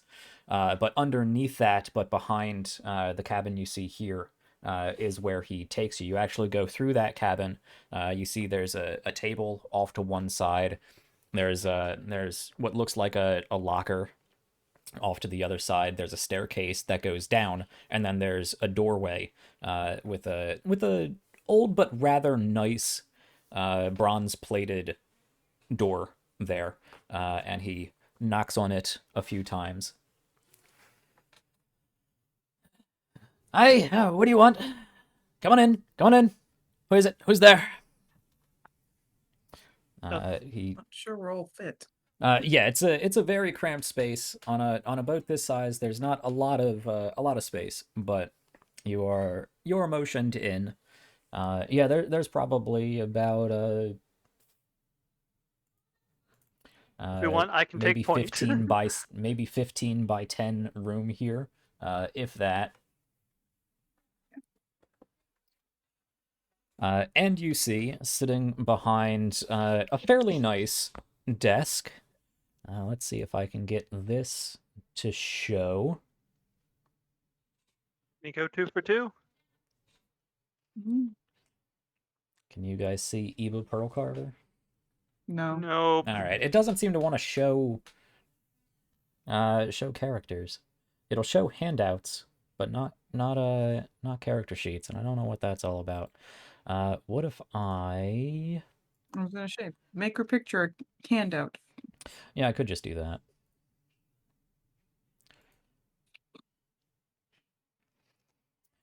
It's just redundant things. While I'm doing that, here, you can look at what the night sky looks like with the Weodoma Nebula. Oh yeah. Ooh. I did notice you'd uploaded that. T. Along with the Raltha one, yeah. Yeah, because Raltha is the next month up. Okay. Yeah, that's right. Oh, Yeah. It's the Well, you should traveling be- and then the fighting. You should be in somewhere on the seas at the time, so as long as you don't piss off somebody too bad on this boat, you should be all right. So, me with my winning personality, no problem. Yep. Okay. Anyway, behind this desk, you see a dwarf woman.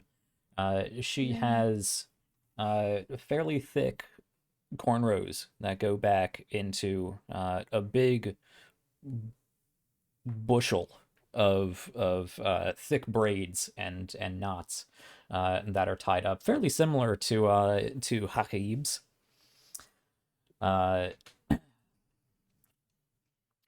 And she is there behind the desk, legs kicked up, boots off on the desk. She has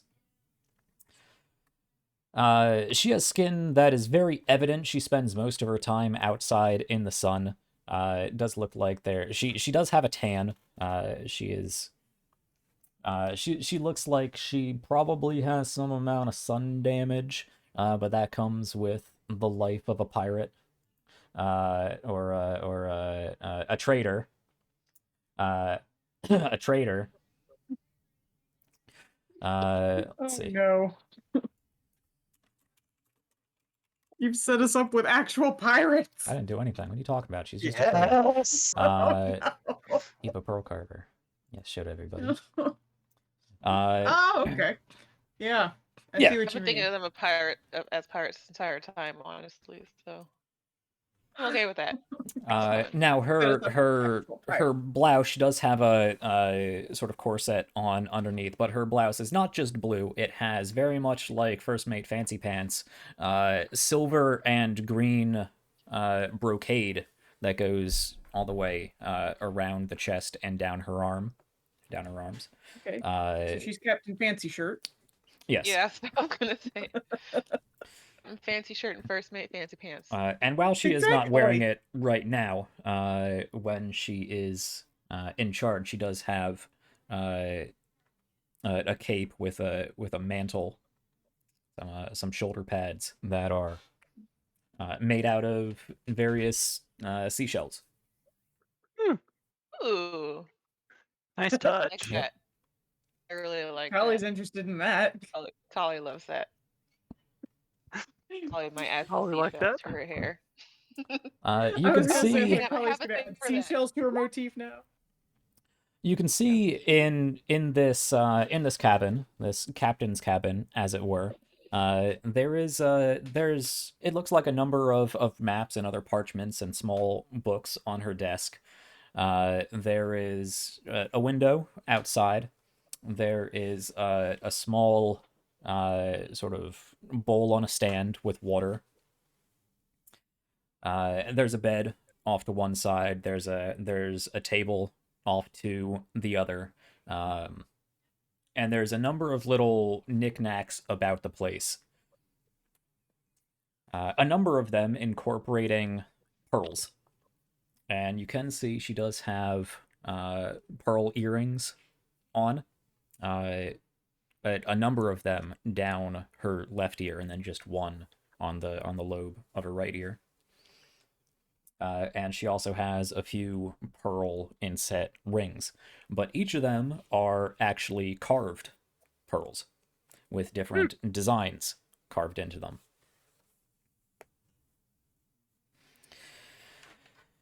I wonder if that's where the name came from. Who knows?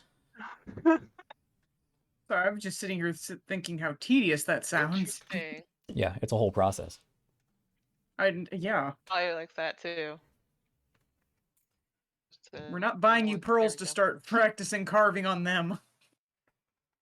All right, what's this law here? Hello, Captain. Yes, we are friends of Saramov, or employees of Saramov, I should say. We were hoping. What's that bastard up to? Trying Adventurers to. Guild? Yes. Right. Restoring the glory of the Empire, I believe, is the stated. That's his usual goal. tagline. Yeah. Employing us chuckleheads is the actuality. Chuckleheads, eh? Chuckleheads, knuckleheads, whichever do you prefer.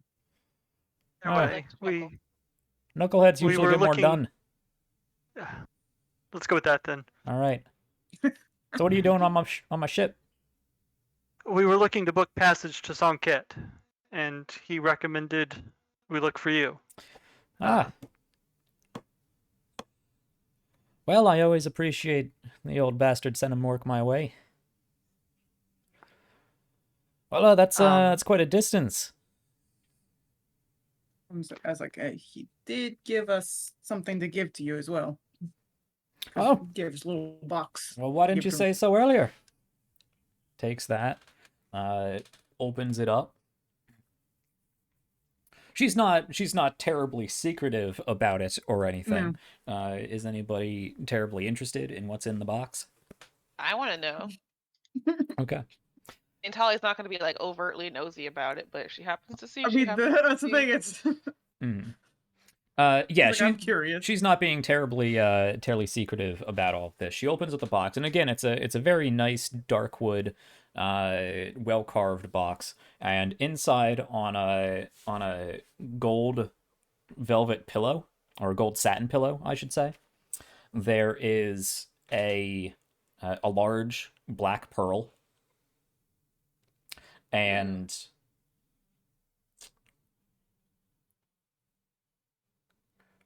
7 what looks like gold dragon scales. Whether or not they are actual dragon scales or they are simply made out of gold to resemble dragon scales, you don't know at first glance. But that's what's in the box.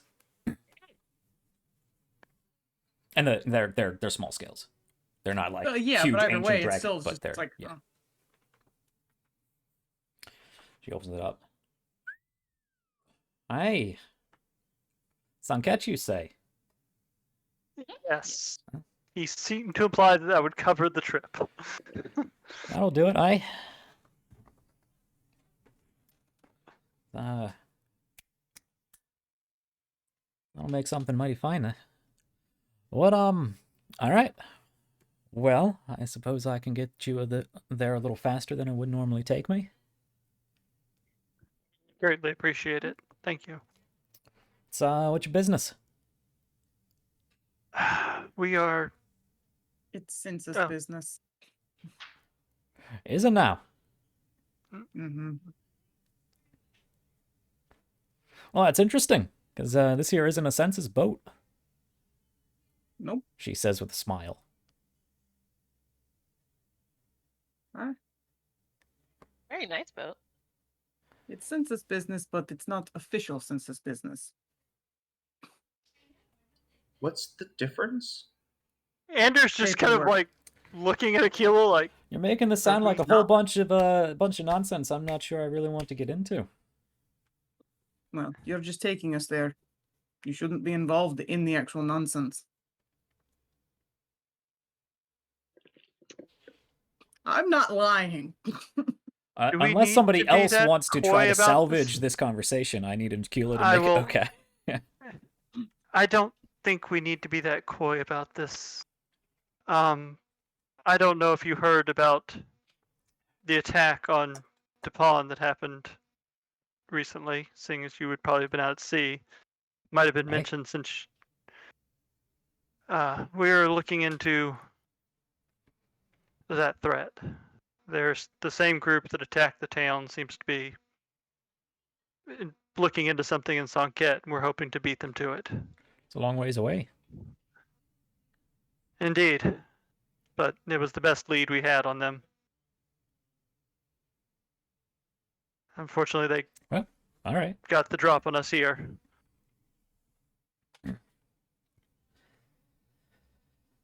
So, you got a timetable? When you need to be there? We don't have any definitive times for anything, but the quicker we can move, the better. The better chance we have of staying ahead of whoever launched this attack, but At this unfortunately we're not point, working. Hakaib will sort of take a slight bow. If you will, Captain, I will be out back seeing to my dude. Are you still here? Yes.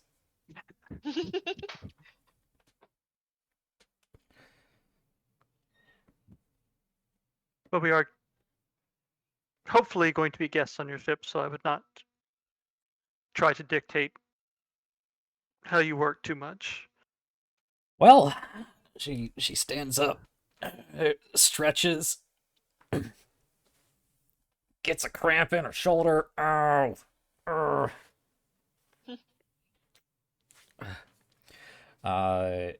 Goes over to a cabinet back behind the table, kicks it open, bends down, pulls out a big heavy brown bottle, goes over to the table, slams it down, goes and takes out a few wooden mugs, just throws them on the table and grabs a map of the Ultemian Sea.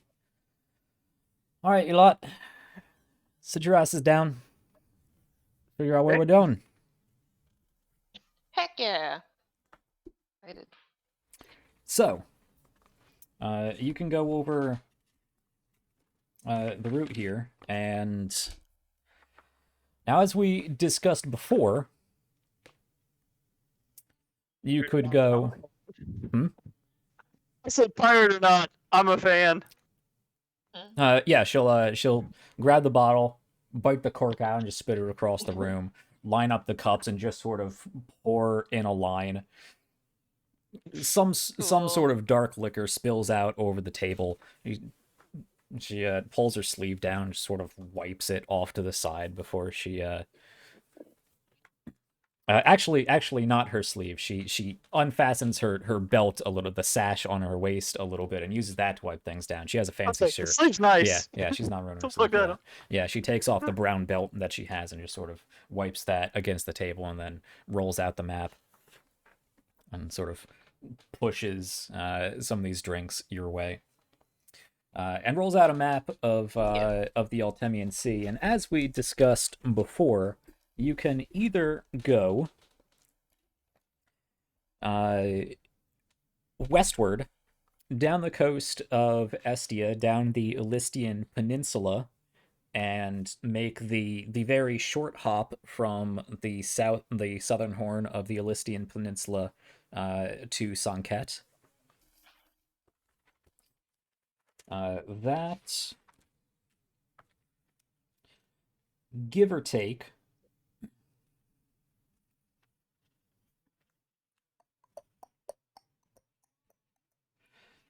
yeah, that will take, give or take, 3 weeks or so.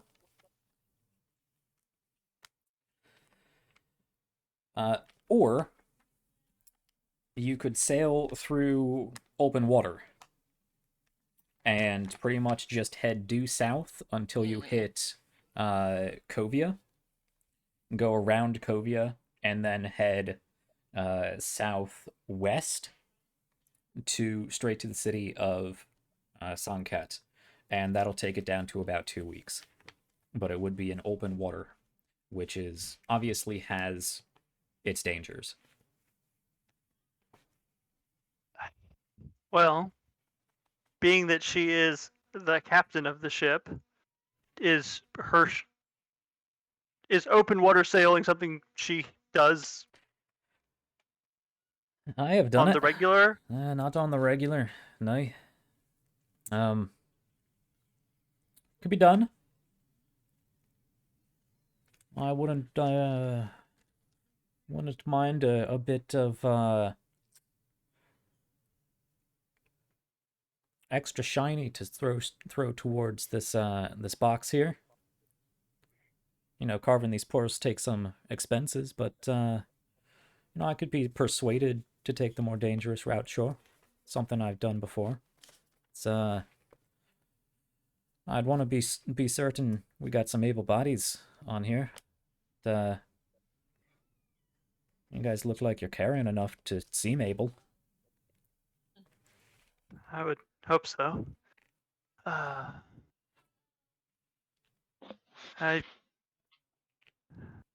would lean, and kind of talking to the rest of the group, because obviously group consensus on this one.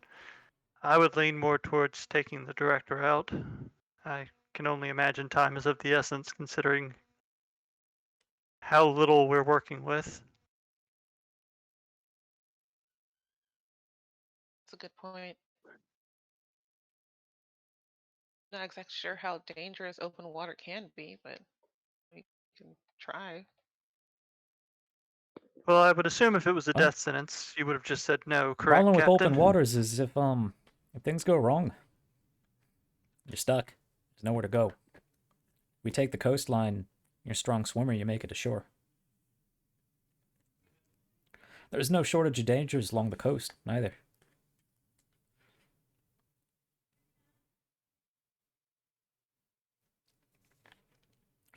I'll say in open waters, you're more at the mercy of the winds. Which way they blow, what they blow your way. Storms out that deep can be rough. You're unprepared. Never know what you'll run into, neither. There can be, on occasion, from what I understand, some unsavory lots all the way out there.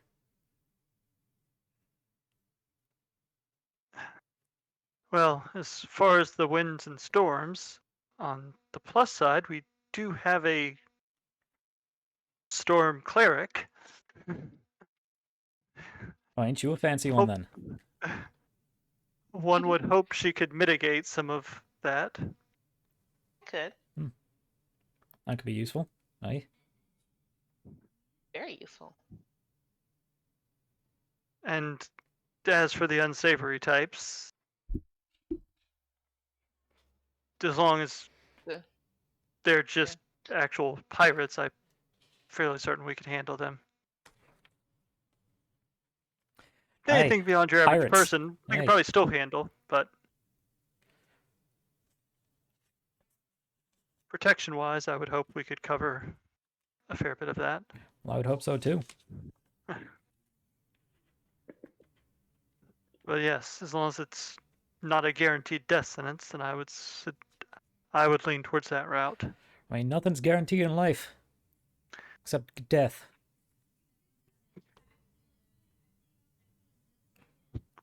Not as inspirational as I was hoping. It's true. Yeah, I understand what you were saying.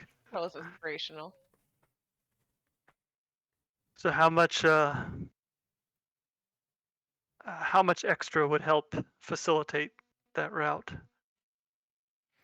She leans back on her chair, creaks a little bit, kicks her feet up on the desk, and slams back what's left in her mug. I don't know. What's it worth to you?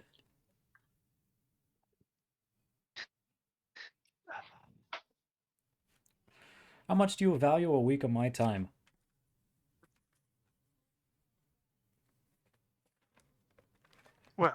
I have a homemade rain catcher.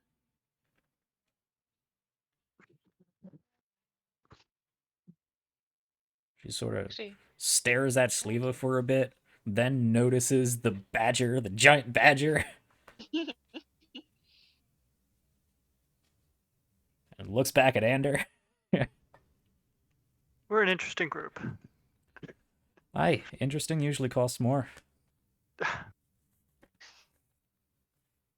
prefer the term fun. Well, I would imagine.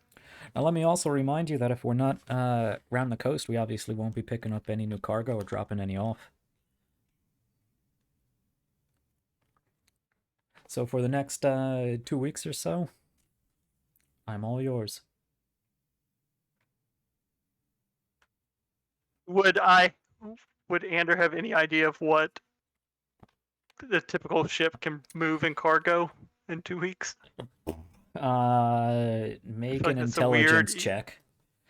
Yeah.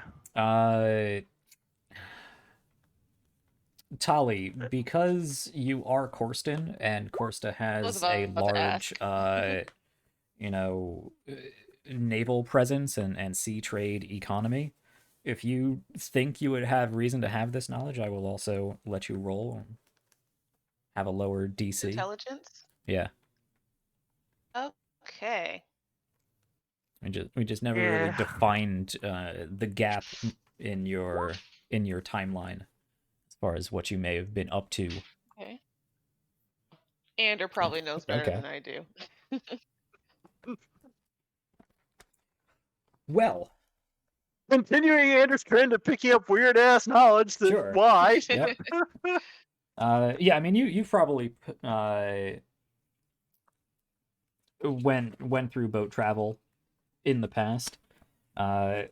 Depending on who you talk to, they tend to ask less questions, or at least care less about the answers.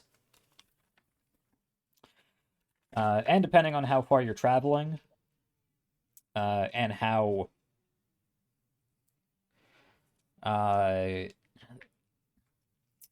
involved the ship's crew and captain are in the legalities of their travel, it can be easier to move between places that are otherwise checked for important things, like warlocks and strange books.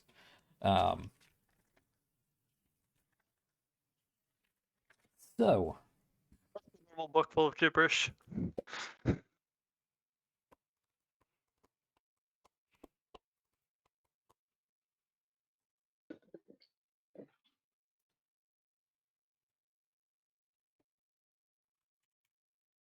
I need I'm just a this. traveling astronomer. Who knows?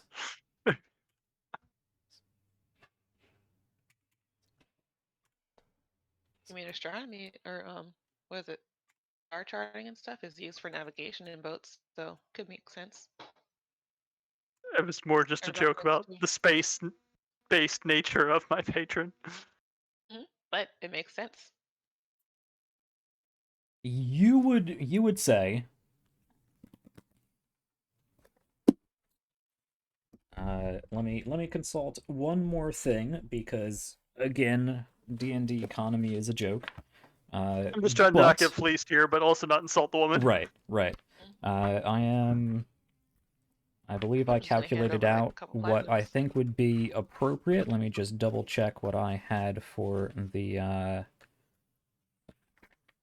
brain catcher still stands. The brain catcher does still stand. I think that's a solid offer. Yeah. Sweeten the deal a little bit. I mean, if you're traveling over salt water, there's nothing else to drink, so it work. Well, it provides one of the essential things for living. That's good. Good deal. Good thing to have. Rain-like sounds. A homemade rain catcher doesn't produce water like Tali's magical rain catcher. Magic rain. Right? Rain. Yeah. Here's the no bonus. While we're on board, we can provide the rain for the rain catcher. Also, Andrew, go ahead and appraise isn't a thing anymore. I mean, I guess this would also just be another intelligence check. Oh, you're gonna 5 thing, because if it is, we gotta drink. You're gonna make me invalidate that first one, aren't you? Not invalidate. The first one is for you to calculate how much you think this should be worth, and this one is to calculate how much you think the contents of the box is worth, and, you know, figure out the math from there. Not awful. Okay. So in this amount of time, with various expenses and paying for the crew and not just the captain, you're probably thinking somewhere around 1,000 gold would be appropriate for how much a good trade captain would make. Now, the contents of that box should offset this, and you think that probably takes care of at least half. Okay. Better. So it's up to you how generous or not you would like to be with the difference there.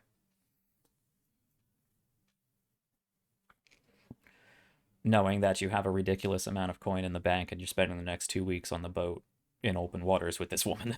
That's a fair. How does 600 gold sound? She looks at you, leans forward, grabs the jug of alcohol, which is basically paint stripper, pours another glass and slowly drinks it back.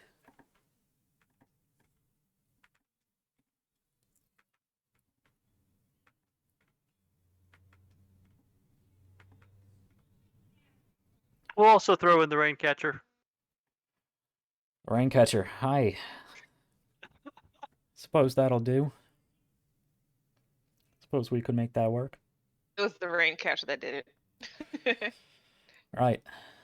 His glass and cheers to a hopefully Well, I can tell uneventful you how to make voyage. one. This one's mine.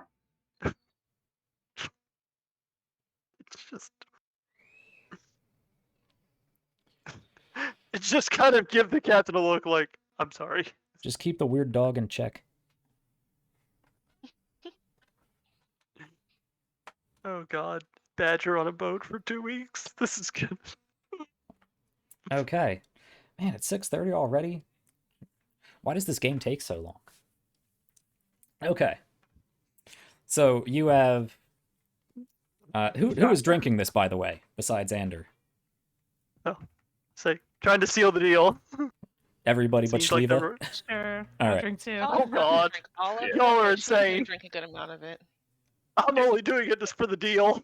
I'm guessing Shael'uah sniffed it, gave it to Krushka to sniff, and then put it back down on the table.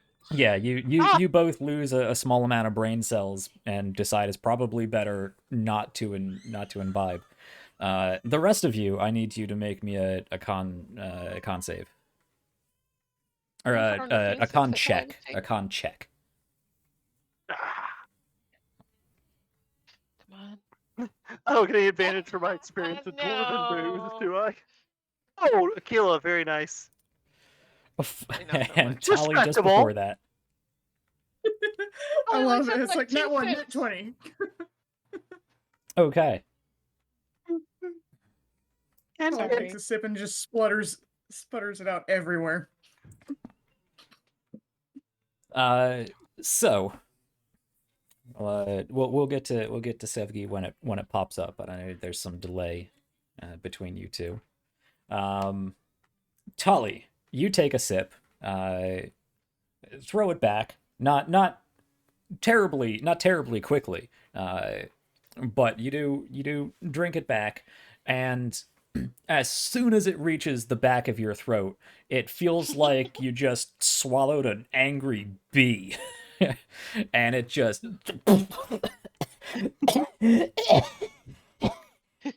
I mean, I want to try to be discreet about it. I don't want to be rude. Yeah. You rolled a with one. Nat one, you're not discreet. Yeah. You cough it off and kind of and go and try to drink some more, and you get it down the second time, and to offset the humiliation of the explosive reaction you had to this drink, you drink more than you should have, trying to fit in, and you get two cups of this stuff down, and you go to stand up. At this point, you don't know where you're going. Maybe you're trying to find a bathroom. You don't know. You go to stand up, and you just immediately fall over. So I'd try to catch her. Sure. Yeah, Aquila, you throw this back. It's nothing. You've made moonshine like this on your mountain before. It's fine. Yeah. Ander, It's like, as I see her starting to tip over, I try to catch Todd. yeah, It's like, nope. you catch her and Nope. just slam her down in the chair, and she kind of.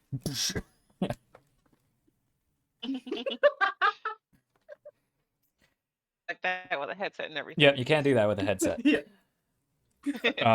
Ander, it's rough. It's rough. I mean, this was probably made right here on the boat somewhere. Not as Bathtub gin. not as flavorful as some of the nicer dwarven spirits you've had. Very strong, but you handle it. I was saying, Anders also had some punch you in the face Oh yeah. liquors before too. So So you throw it back, and you're just fine. You can have enough to fulfill the social contract of sealing a deal with the captain. yeah, that's all he's trying to do with this stuff. Yeah. Sevgi, you take it, you keep it down, but it burns, and you politely finish your cup, and then you realize you should probably stop before you end up like Tali. Yeah, I'm probably still helping her maintain her balance, even sitting down. Especially being on a boat. And what's I know. Sliva's reaction to little this bit. show? Yeah, that stuff definitely smelled like poison, so it's weird. Alcohol is poison. We drink it anyway. All right, you lot. Well, Why? usually takes us about 2 days to get all this crap off my boat, but with your help, we could probably weigh anchor tomorrow morning. Feel like getting your hands dirty. I'll help out if it means us getting out of here a little bit sooner. Right, the thin, gangly one. That's who I was hoping would help. Fine, I'll help too. All right. Help. I'm more competent than I look, I promise. She I'm stands sure up. You can Rebellion head Promises outside. we can't keep. Sevgi, you help waddle Tali out onto the deck. Tali, you're out of commission for a little bit. Man, I wanted to help. You're gonna wake up lying in a pile of ropes. She yells over to Hakeeb. I put this lot to work. We're trying to get out of here tomorrow. Well, it seems you'll be joining us on the boat then. Good to have you. It'll be a merry time on the seas. Well, Looking forward to it. time to get to work. Indeed. Grab a box, get it off the ship. It's about as easy as that. Hi. Why And would you sure, yeah. pack? Why would you pack shit in boxes? I don't. Is that normal? Yes. I don't think he said. Did he say shit? Maybe? Oh, probably. But yeah, Andrew will start grabbing boxes and. Okay. I mean, he's average strength, so. Yeah. Okay. So, if there is anything else you'd like to get done before we set sea, I don't think so. all right. That Not night, that we really can do here anyway. yeah. That night, she would show you down into the ship. You're welcome to just get off and stay in the stay at the People's Ascension Hall. But she brings you down to the lower deck and shows you a room where you can stay. So for the 5 of you, you all get to spread yourselves out in the nice 5x10 room that is 6 allotted of to us. you. Shael'uah, not Shael'uah, Krushka. Yep, Yeah, the 6 of you. Yeah. Yeah.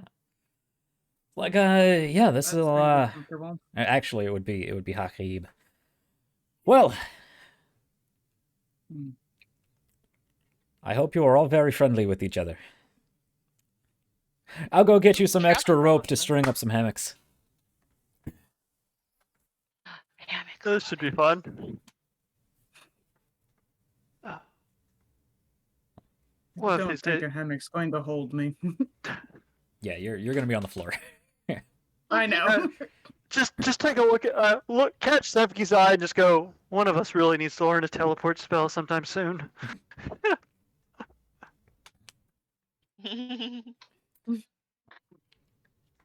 Or has?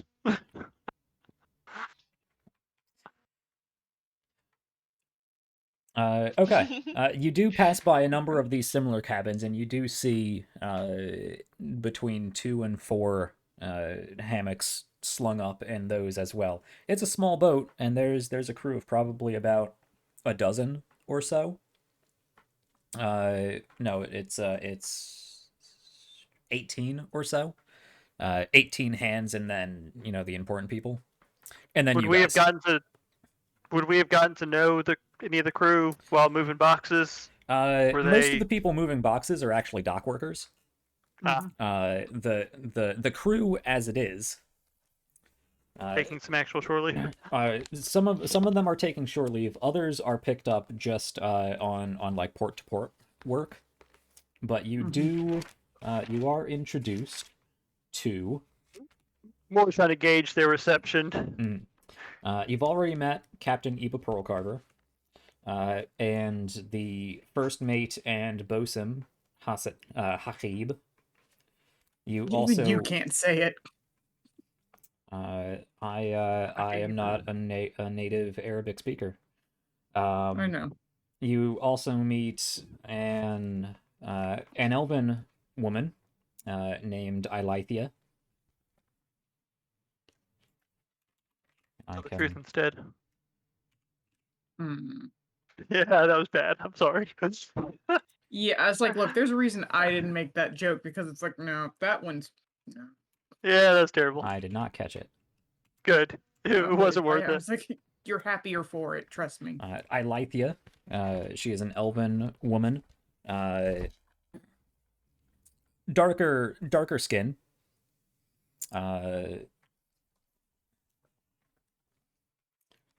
Still, generally Caucasian skin tone, but very heavily tanned. Very sort of Eastern Mediterranean, we'll say, very olive skin tone, I suppose.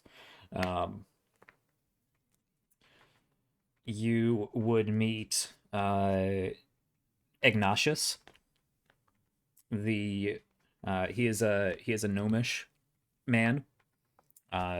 Little older. He wears a head scarf that is tied back. Really old looking clothes that look like they're stained with various types of stains. He is the cook and the medic. Oh. Oh no. Don't get hurt, guys. I do like that both you and I both had that moment of pause. Oh, good. Nice to meet. Wait. Hold up. You're both? Job description.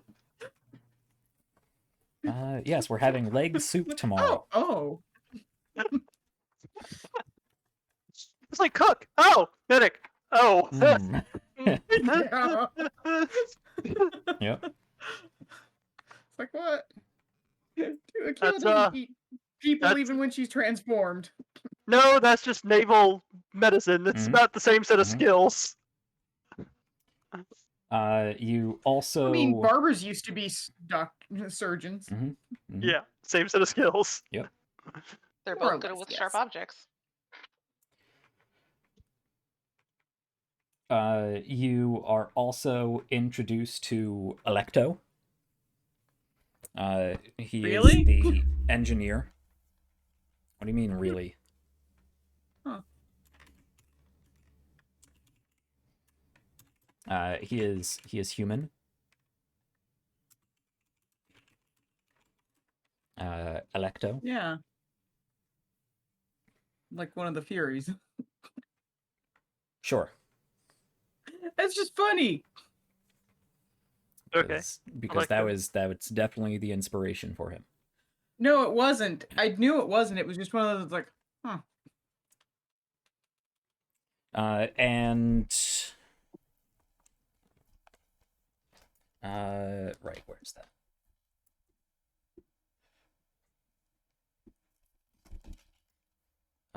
No, he's not there. And you do over the course of the evening meet 6 other general sailors who sort of come and go. They're less important. They're less important. I could give you their names, but So I mean, they would seem they don't have a real job. They're just deckhands. They're general crew. So you know the important people, the ones with actual positions on the boat. But since you're spending 3 weeks, or at this point 2 weeks on this boat, you might have a chance to get to know some of the lesser crew more. But if they introduce themselves, you don't remember their names. It will take some time to learn them. fair. So I mean, was everyone like friendly enough to know it was openly hostile to these jackasses on the ship kind of thing? Electo is not hostile, but he's not really, he's like, okay, you're here, just stay out of my way and don't break shit sort of situation. Okay, fair. You can work with that. Yeah. I plan to do both of those. Well, definitely the second one, and hopefully the first one. A few of the regular crew are in varying degrees of inebriation by this point, and some of them are happy drunks, some of them are mean drunks. Cool. Yeah. All right. You would Yeah. also be informed that before we shove off tomorrow morning, we will also be picking up another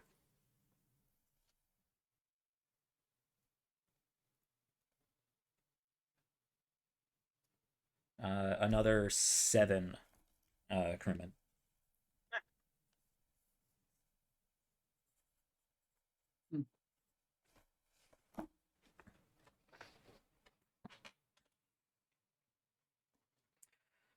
Okay, so with 15 minutes to spare, we made it on the boat. Yeah, we made it. We did plenty of good stuff today. We got a lot of good roleplay in. We got some cool items. We worked some things out.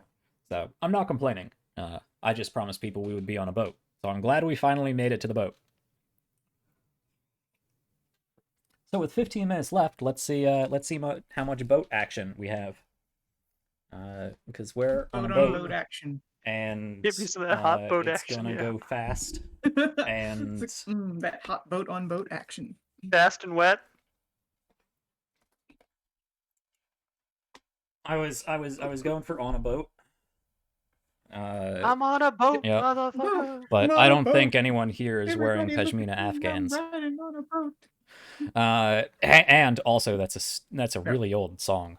Does anybody I have even one know somewhere. Lonely Island anymore? That's so old. Yeah, they're great though. Well, you're also old. You don't count. He's older than you. Yeah, that's why I said he's old. Ow.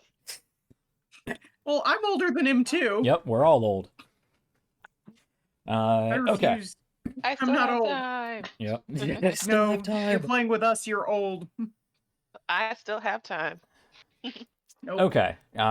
So, you guys are on a boat, and I keep putting marks on this map when I click on it. Ooh, map.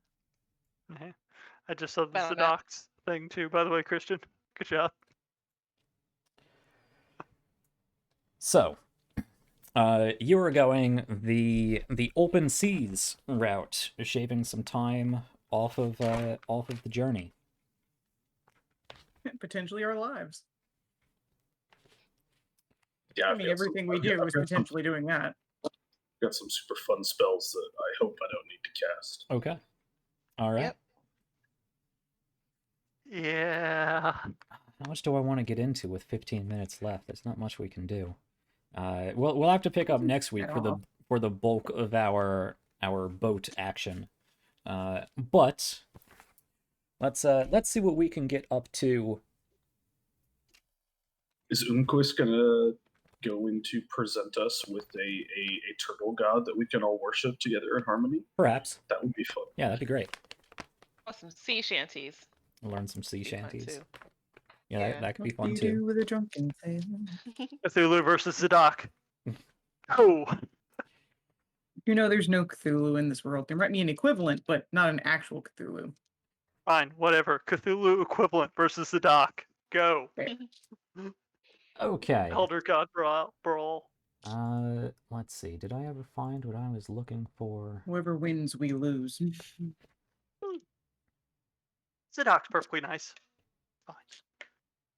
He's not even nice to you. Look at this bitch and stick he gave me. Yes, he's still he's still an asshole to you. Yeah, well, he has kept me from dying on at least one occasion, if not more, so... I mean, technically all of them since you're using his power. Well, that too, but... had a direct hand in keeping me from dying in at least one situation, so... You know... I mean, if that's the Moria Death one, you kind of brought that on yourself, so... Exactly, and he still didn't just let me get sucked in, so... You're still useful. Occasional dickishness gets outweighed. Doesn't mean he's perfectly nice.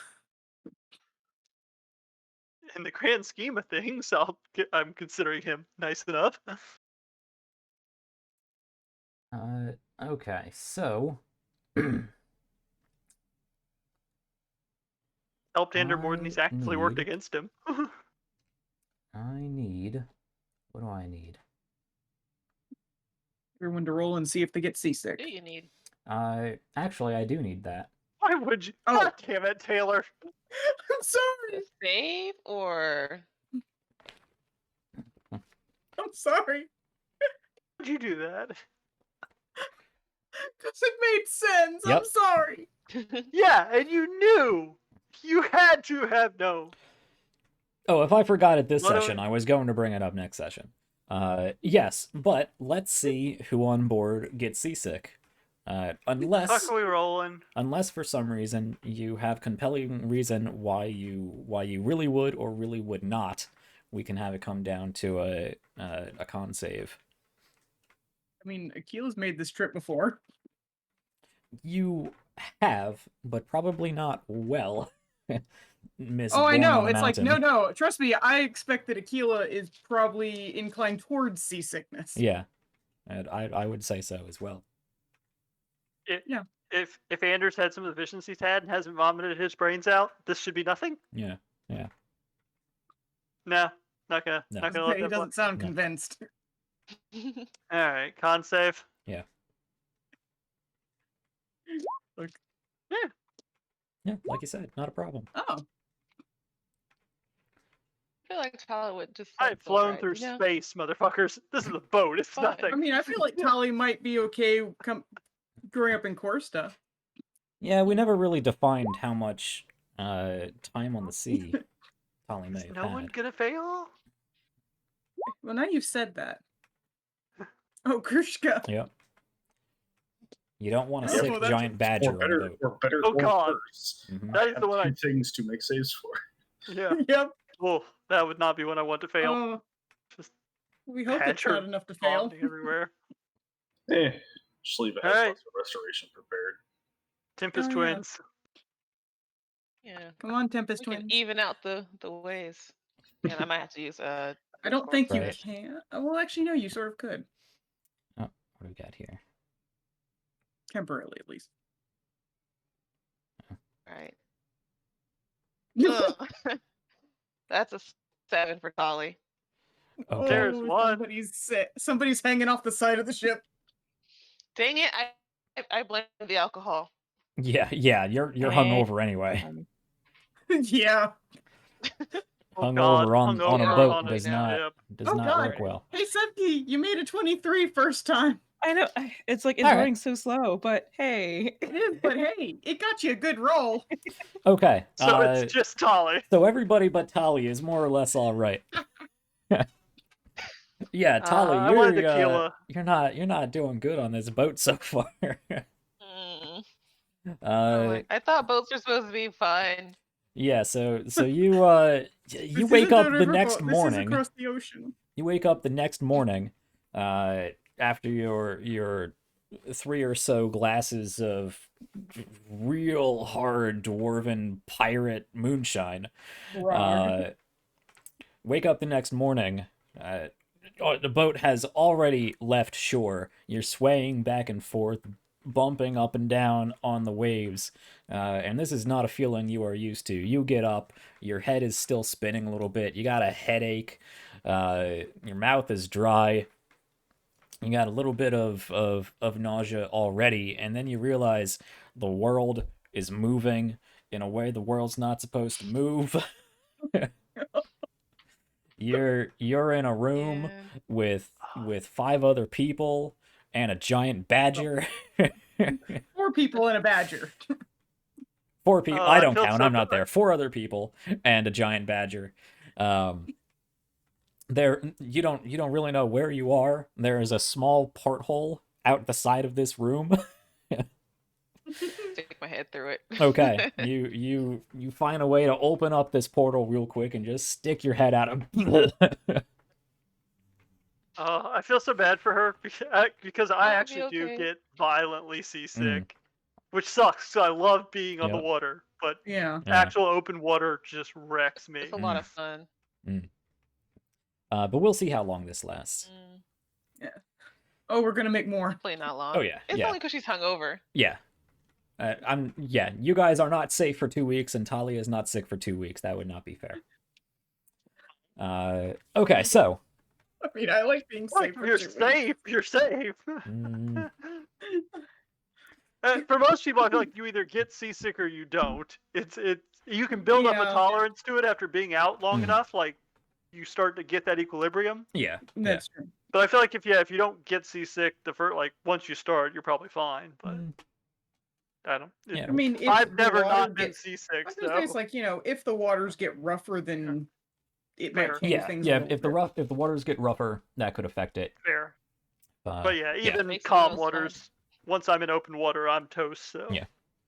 bit. You're one of those. That's terrible.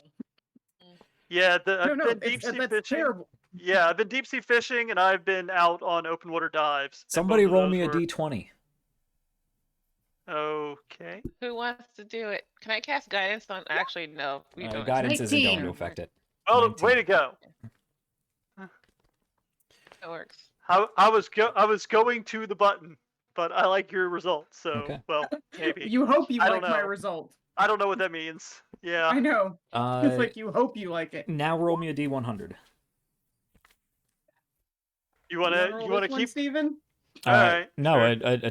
Taylor initiated this. This is on her. Oh. That's fine. Oh That's fine. no. Ooh. No. 64. Okay. That's Okay. kind of the middle-ish. Hope it's good. That's good. We all die in a boat. That is gonna suck. A Kraken die. immediately. attack. Water walk prepared. 64. I have 2 potions of water breathing. I have water, Nice. water breathing prepared. I also have water breathing. The first day on this boat is actually very calm. It's a nice day. There's a cool wind blowing in the more or less appropriate direction that the sails can pick up. There At least are just Uh, hanging there over are the Can boat. can I, given that there are seemingly no outside influences, uh, can I approach the captain, the Sure. navigator, somebody who seems to be controlling the way in which this piece of lumber is moving across the water? I might be able to help go faster if you need it. Maybe I have some new things to try out. That's not alarming. How are you planning on Yep. doing that? Um, well, I can make the wind blow. Me Oh, too. why didn't you say so? Tally can't do anything right now. All right now, no, but he can help. Except it's only for a minute, but still.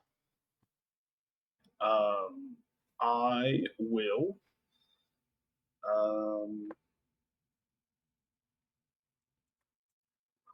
Asking for their guidance for directionality and whatever.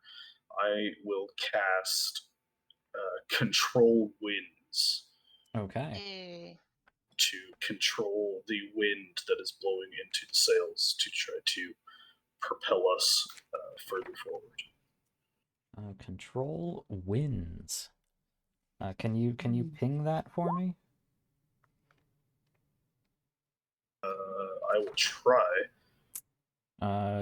Is that or what book is that? It's not in the player's handbook. Oh, there it Okay. is. I don't know what book it ends up in. Okay. It's from the Elemental People. Okay. Place. Okay. Probably in ours. Probably. Concentration up to 1 hour. 100-foot Mhm. cube of wind that you can Wow. see. Easy enough. And This that you is can see? yeah. Is that what you said? Yeah. And that's Makes no sense. yeah. 100-foot cube of air that you can see within range. But that's fine. That's the whole ship. That's hilarious. Like air is invisible. That makes no sense. I mean, it's, you know, it is it's there. It is a 5th level spell though. Yeah. Okay, so you have an hour. Yeah, this is one of your big spells. Okay, so for an hour, unless you break your concentration or use your action to do something else, you can let's see, gusts. A wind picks up within the cube, continually blowing in a horizontal direction you designate. You choose the intensity. If the wind is moderate or strong, ranged weapons, yada yada. If the wind, any creature moving through it, yeah. So it'll make you faster. And if there are any problems within the next hour, directed behind the sails, we can look at the other stuff. But sure, let's see. Strong winds.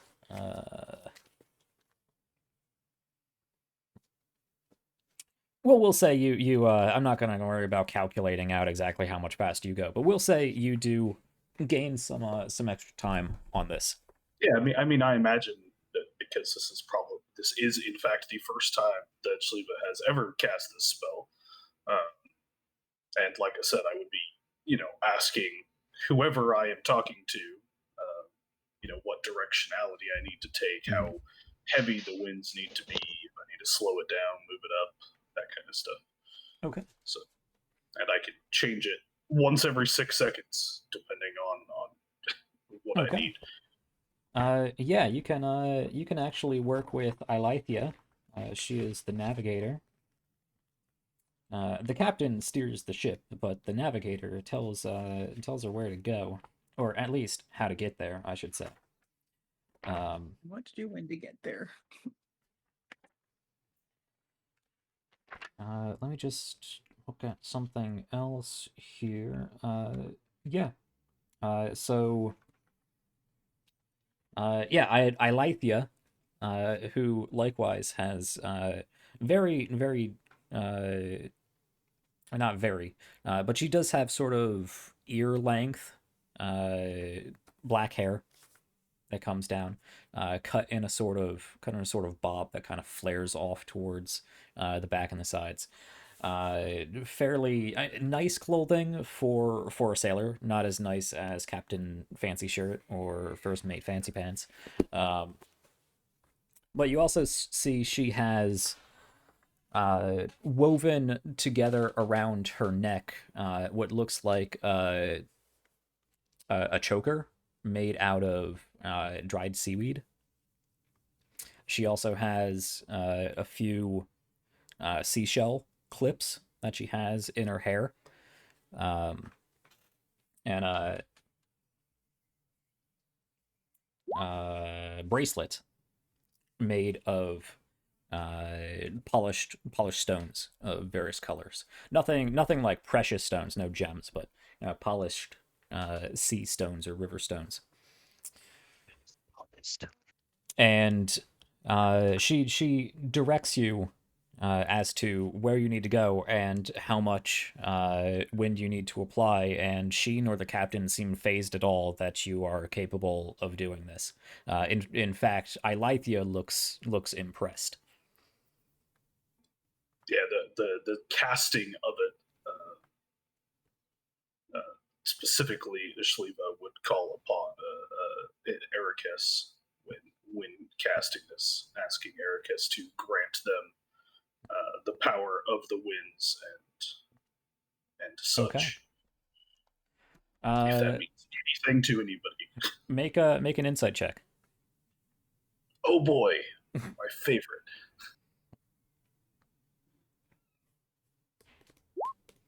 Okay. I will never roll over it. I mean, you get a plus. And you actually 4, have a decent right? bonus, yeah. Yeah. It is wisdom based, and I am a wisdom based caster. Yep. Okay. Yeah, so obviously you say this invocation or this prayer or whatever you want to call it, and beseech the winds to move in your favor and provide you a safe and swift journey. And Ilithia does sort of look over in your direction and give you a nod.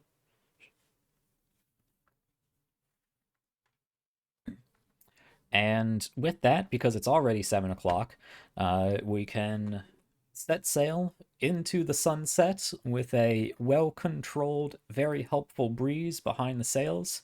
Crystal clear, calm water for us to sail through.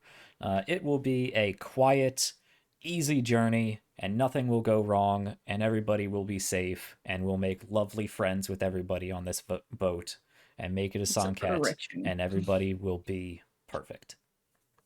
That's awesome. Yes. Definitely. Well, thanks The for end. jinxing it, Jack. I actually think I might have possibly been right about the cultist thing. Talia has a What was question. the cult thing you were right about? Yeah. Sorry. What day of the week is it? It's the 12th of Weirdomar, right? But what's the It is a Mine. day? Okay. Cool. Want to keep track? That the navigator was part of the cult of dreamers or something.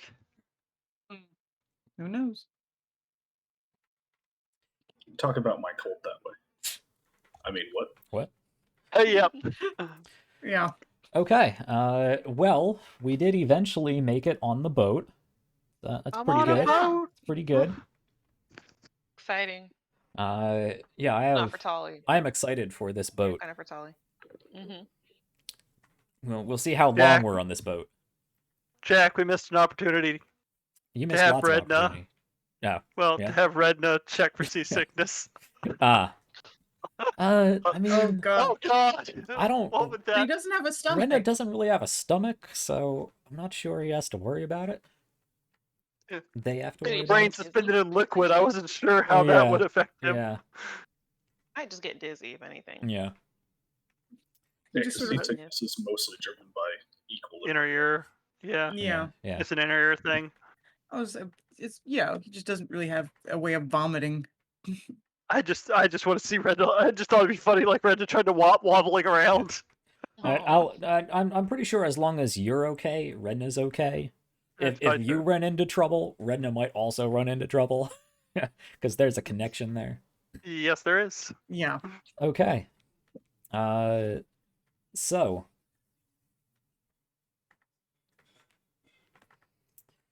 Yeah, I guess that's all we have time for. I'm not ready to be done yet. I have so much more I want to do. There's nothing to do. It's going to be a nice, quiet boat ride, like you said. I know you That's just true. said so. That is true. Welcome to Songket, guys. Yeah, Yeah. That was a fun boat ride. Yep. That first. we're game. going to get us on cat. We're going to immediately find what we're looking for. We're Yep. going to thwart the cult of worms, and then we're just going to go head back to the pond, and everyone's going to be happy. Yep. And we're going to be heroes, celebrated heroes. Mm-hmm. Yep.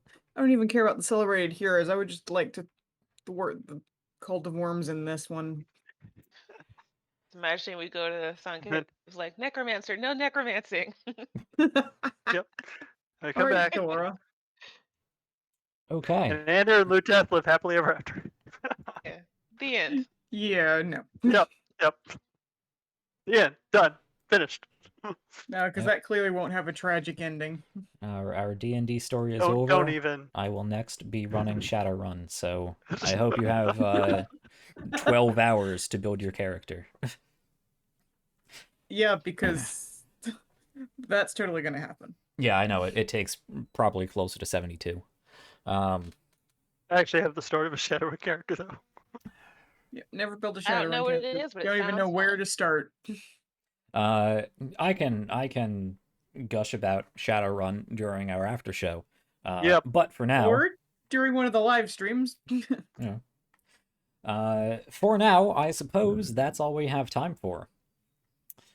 This session blew by, and honestly, I had a fun time. I think we did some fantastic roleplay. I think we learned things about every character. We had important conversations between each other and with other NPCs. We learned things about the world. We got some fancy toys to play with. We met some new NPCs, and now we're on a boat. So I'm excited. I'm on a boat. Yeah. And I think everybody had a nice chunk of time for their own things without anybody overwhelming anybody else. Ander didn't show hog for once. You prepared more things for me to work for. Yeah, well. But we had a lot of, I think everybody had a lot of great things. And I'm looking forward to seeing, what that all comes to. And what we get up to on this boat. I'm really excited about this boat, guys. Anyway, I guess we'll have to wait till next week for this boat. Does it turn into a submarine? If you punch some holes in the bottom, it does. Yeah, I was going to say, the question is, do it on purpose or not? Yeah, you just punch some holes in the bottom, and you get Ander to erect the dome on the top, and there you go. You have a submarine. Pretty sure that's not how that works. And then I don't know. Do you have control water yet? Yes. Yeah, there you go. Tolly sure does. You got a submarine.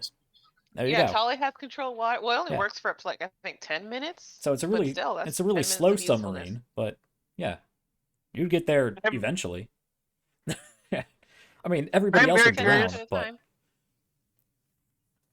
I am curious how the dome would react to being fully submerged. Oh, we'd have 8 hours. Yeah. Well, I believe Sevgi also has either water breathing or water walk, one of them, right? Water breathing, Water yeah. breathing, yeah. And I think somebody else has water I walk. have water walk. Yeah.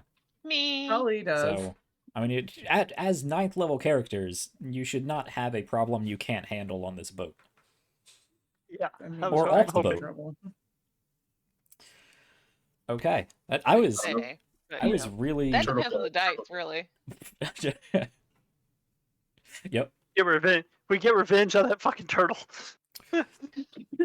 Sure. Fucking turtle. Yep, the battle turtle.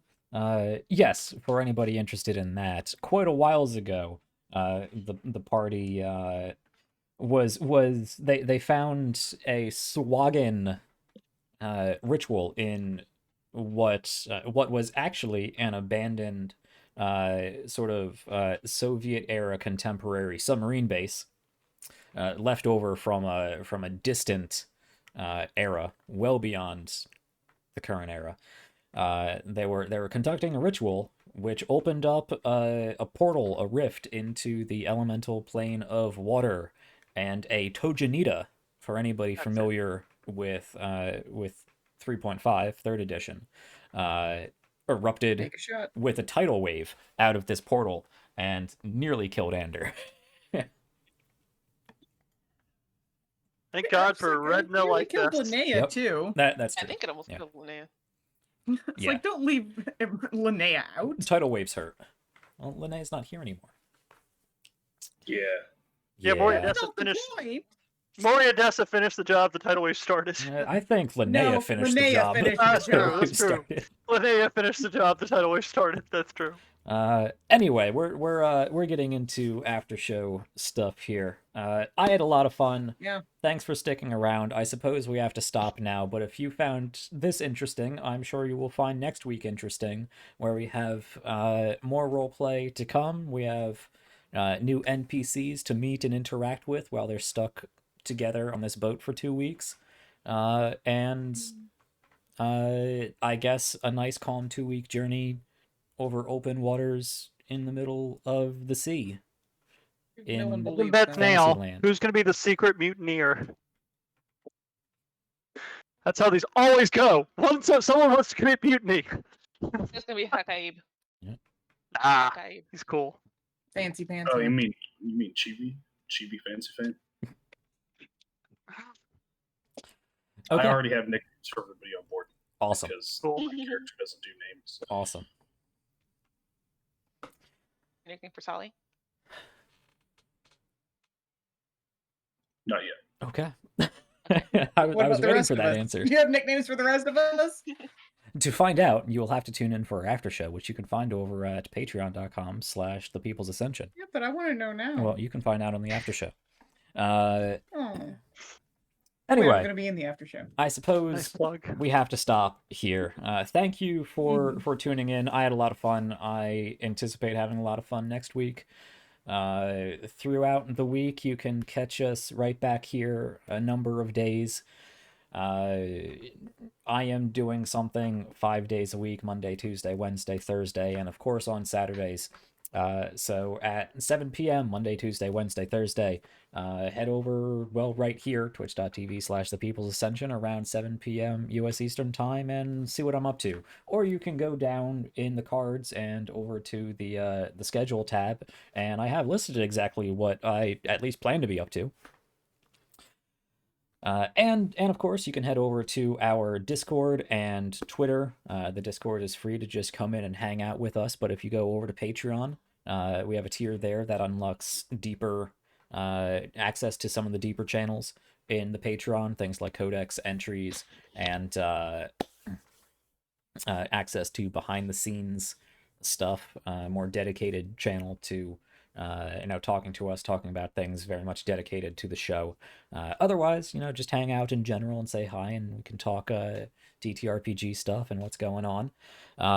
And of course, Twitter, that's there as well. I'm trying to get more into that, or get back into that, because it's very important for a growing channel. And as I already mentioned, Patreon, if you want to get access to these after shows that we're about to do.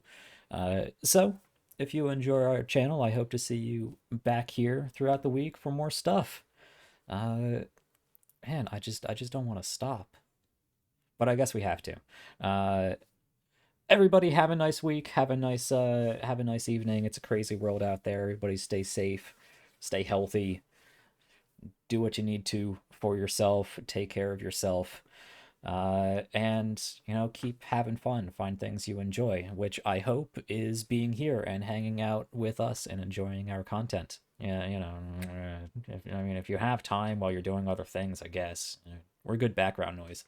Yeah, I hope I to got see you nothing guys. better to do. That's why I'm here. Yeah, that tracks. All right, everybody, take care. Thanks for watching. We will catch you next week on another episode of The People's Ascension. Enjoy your heart tomatoes.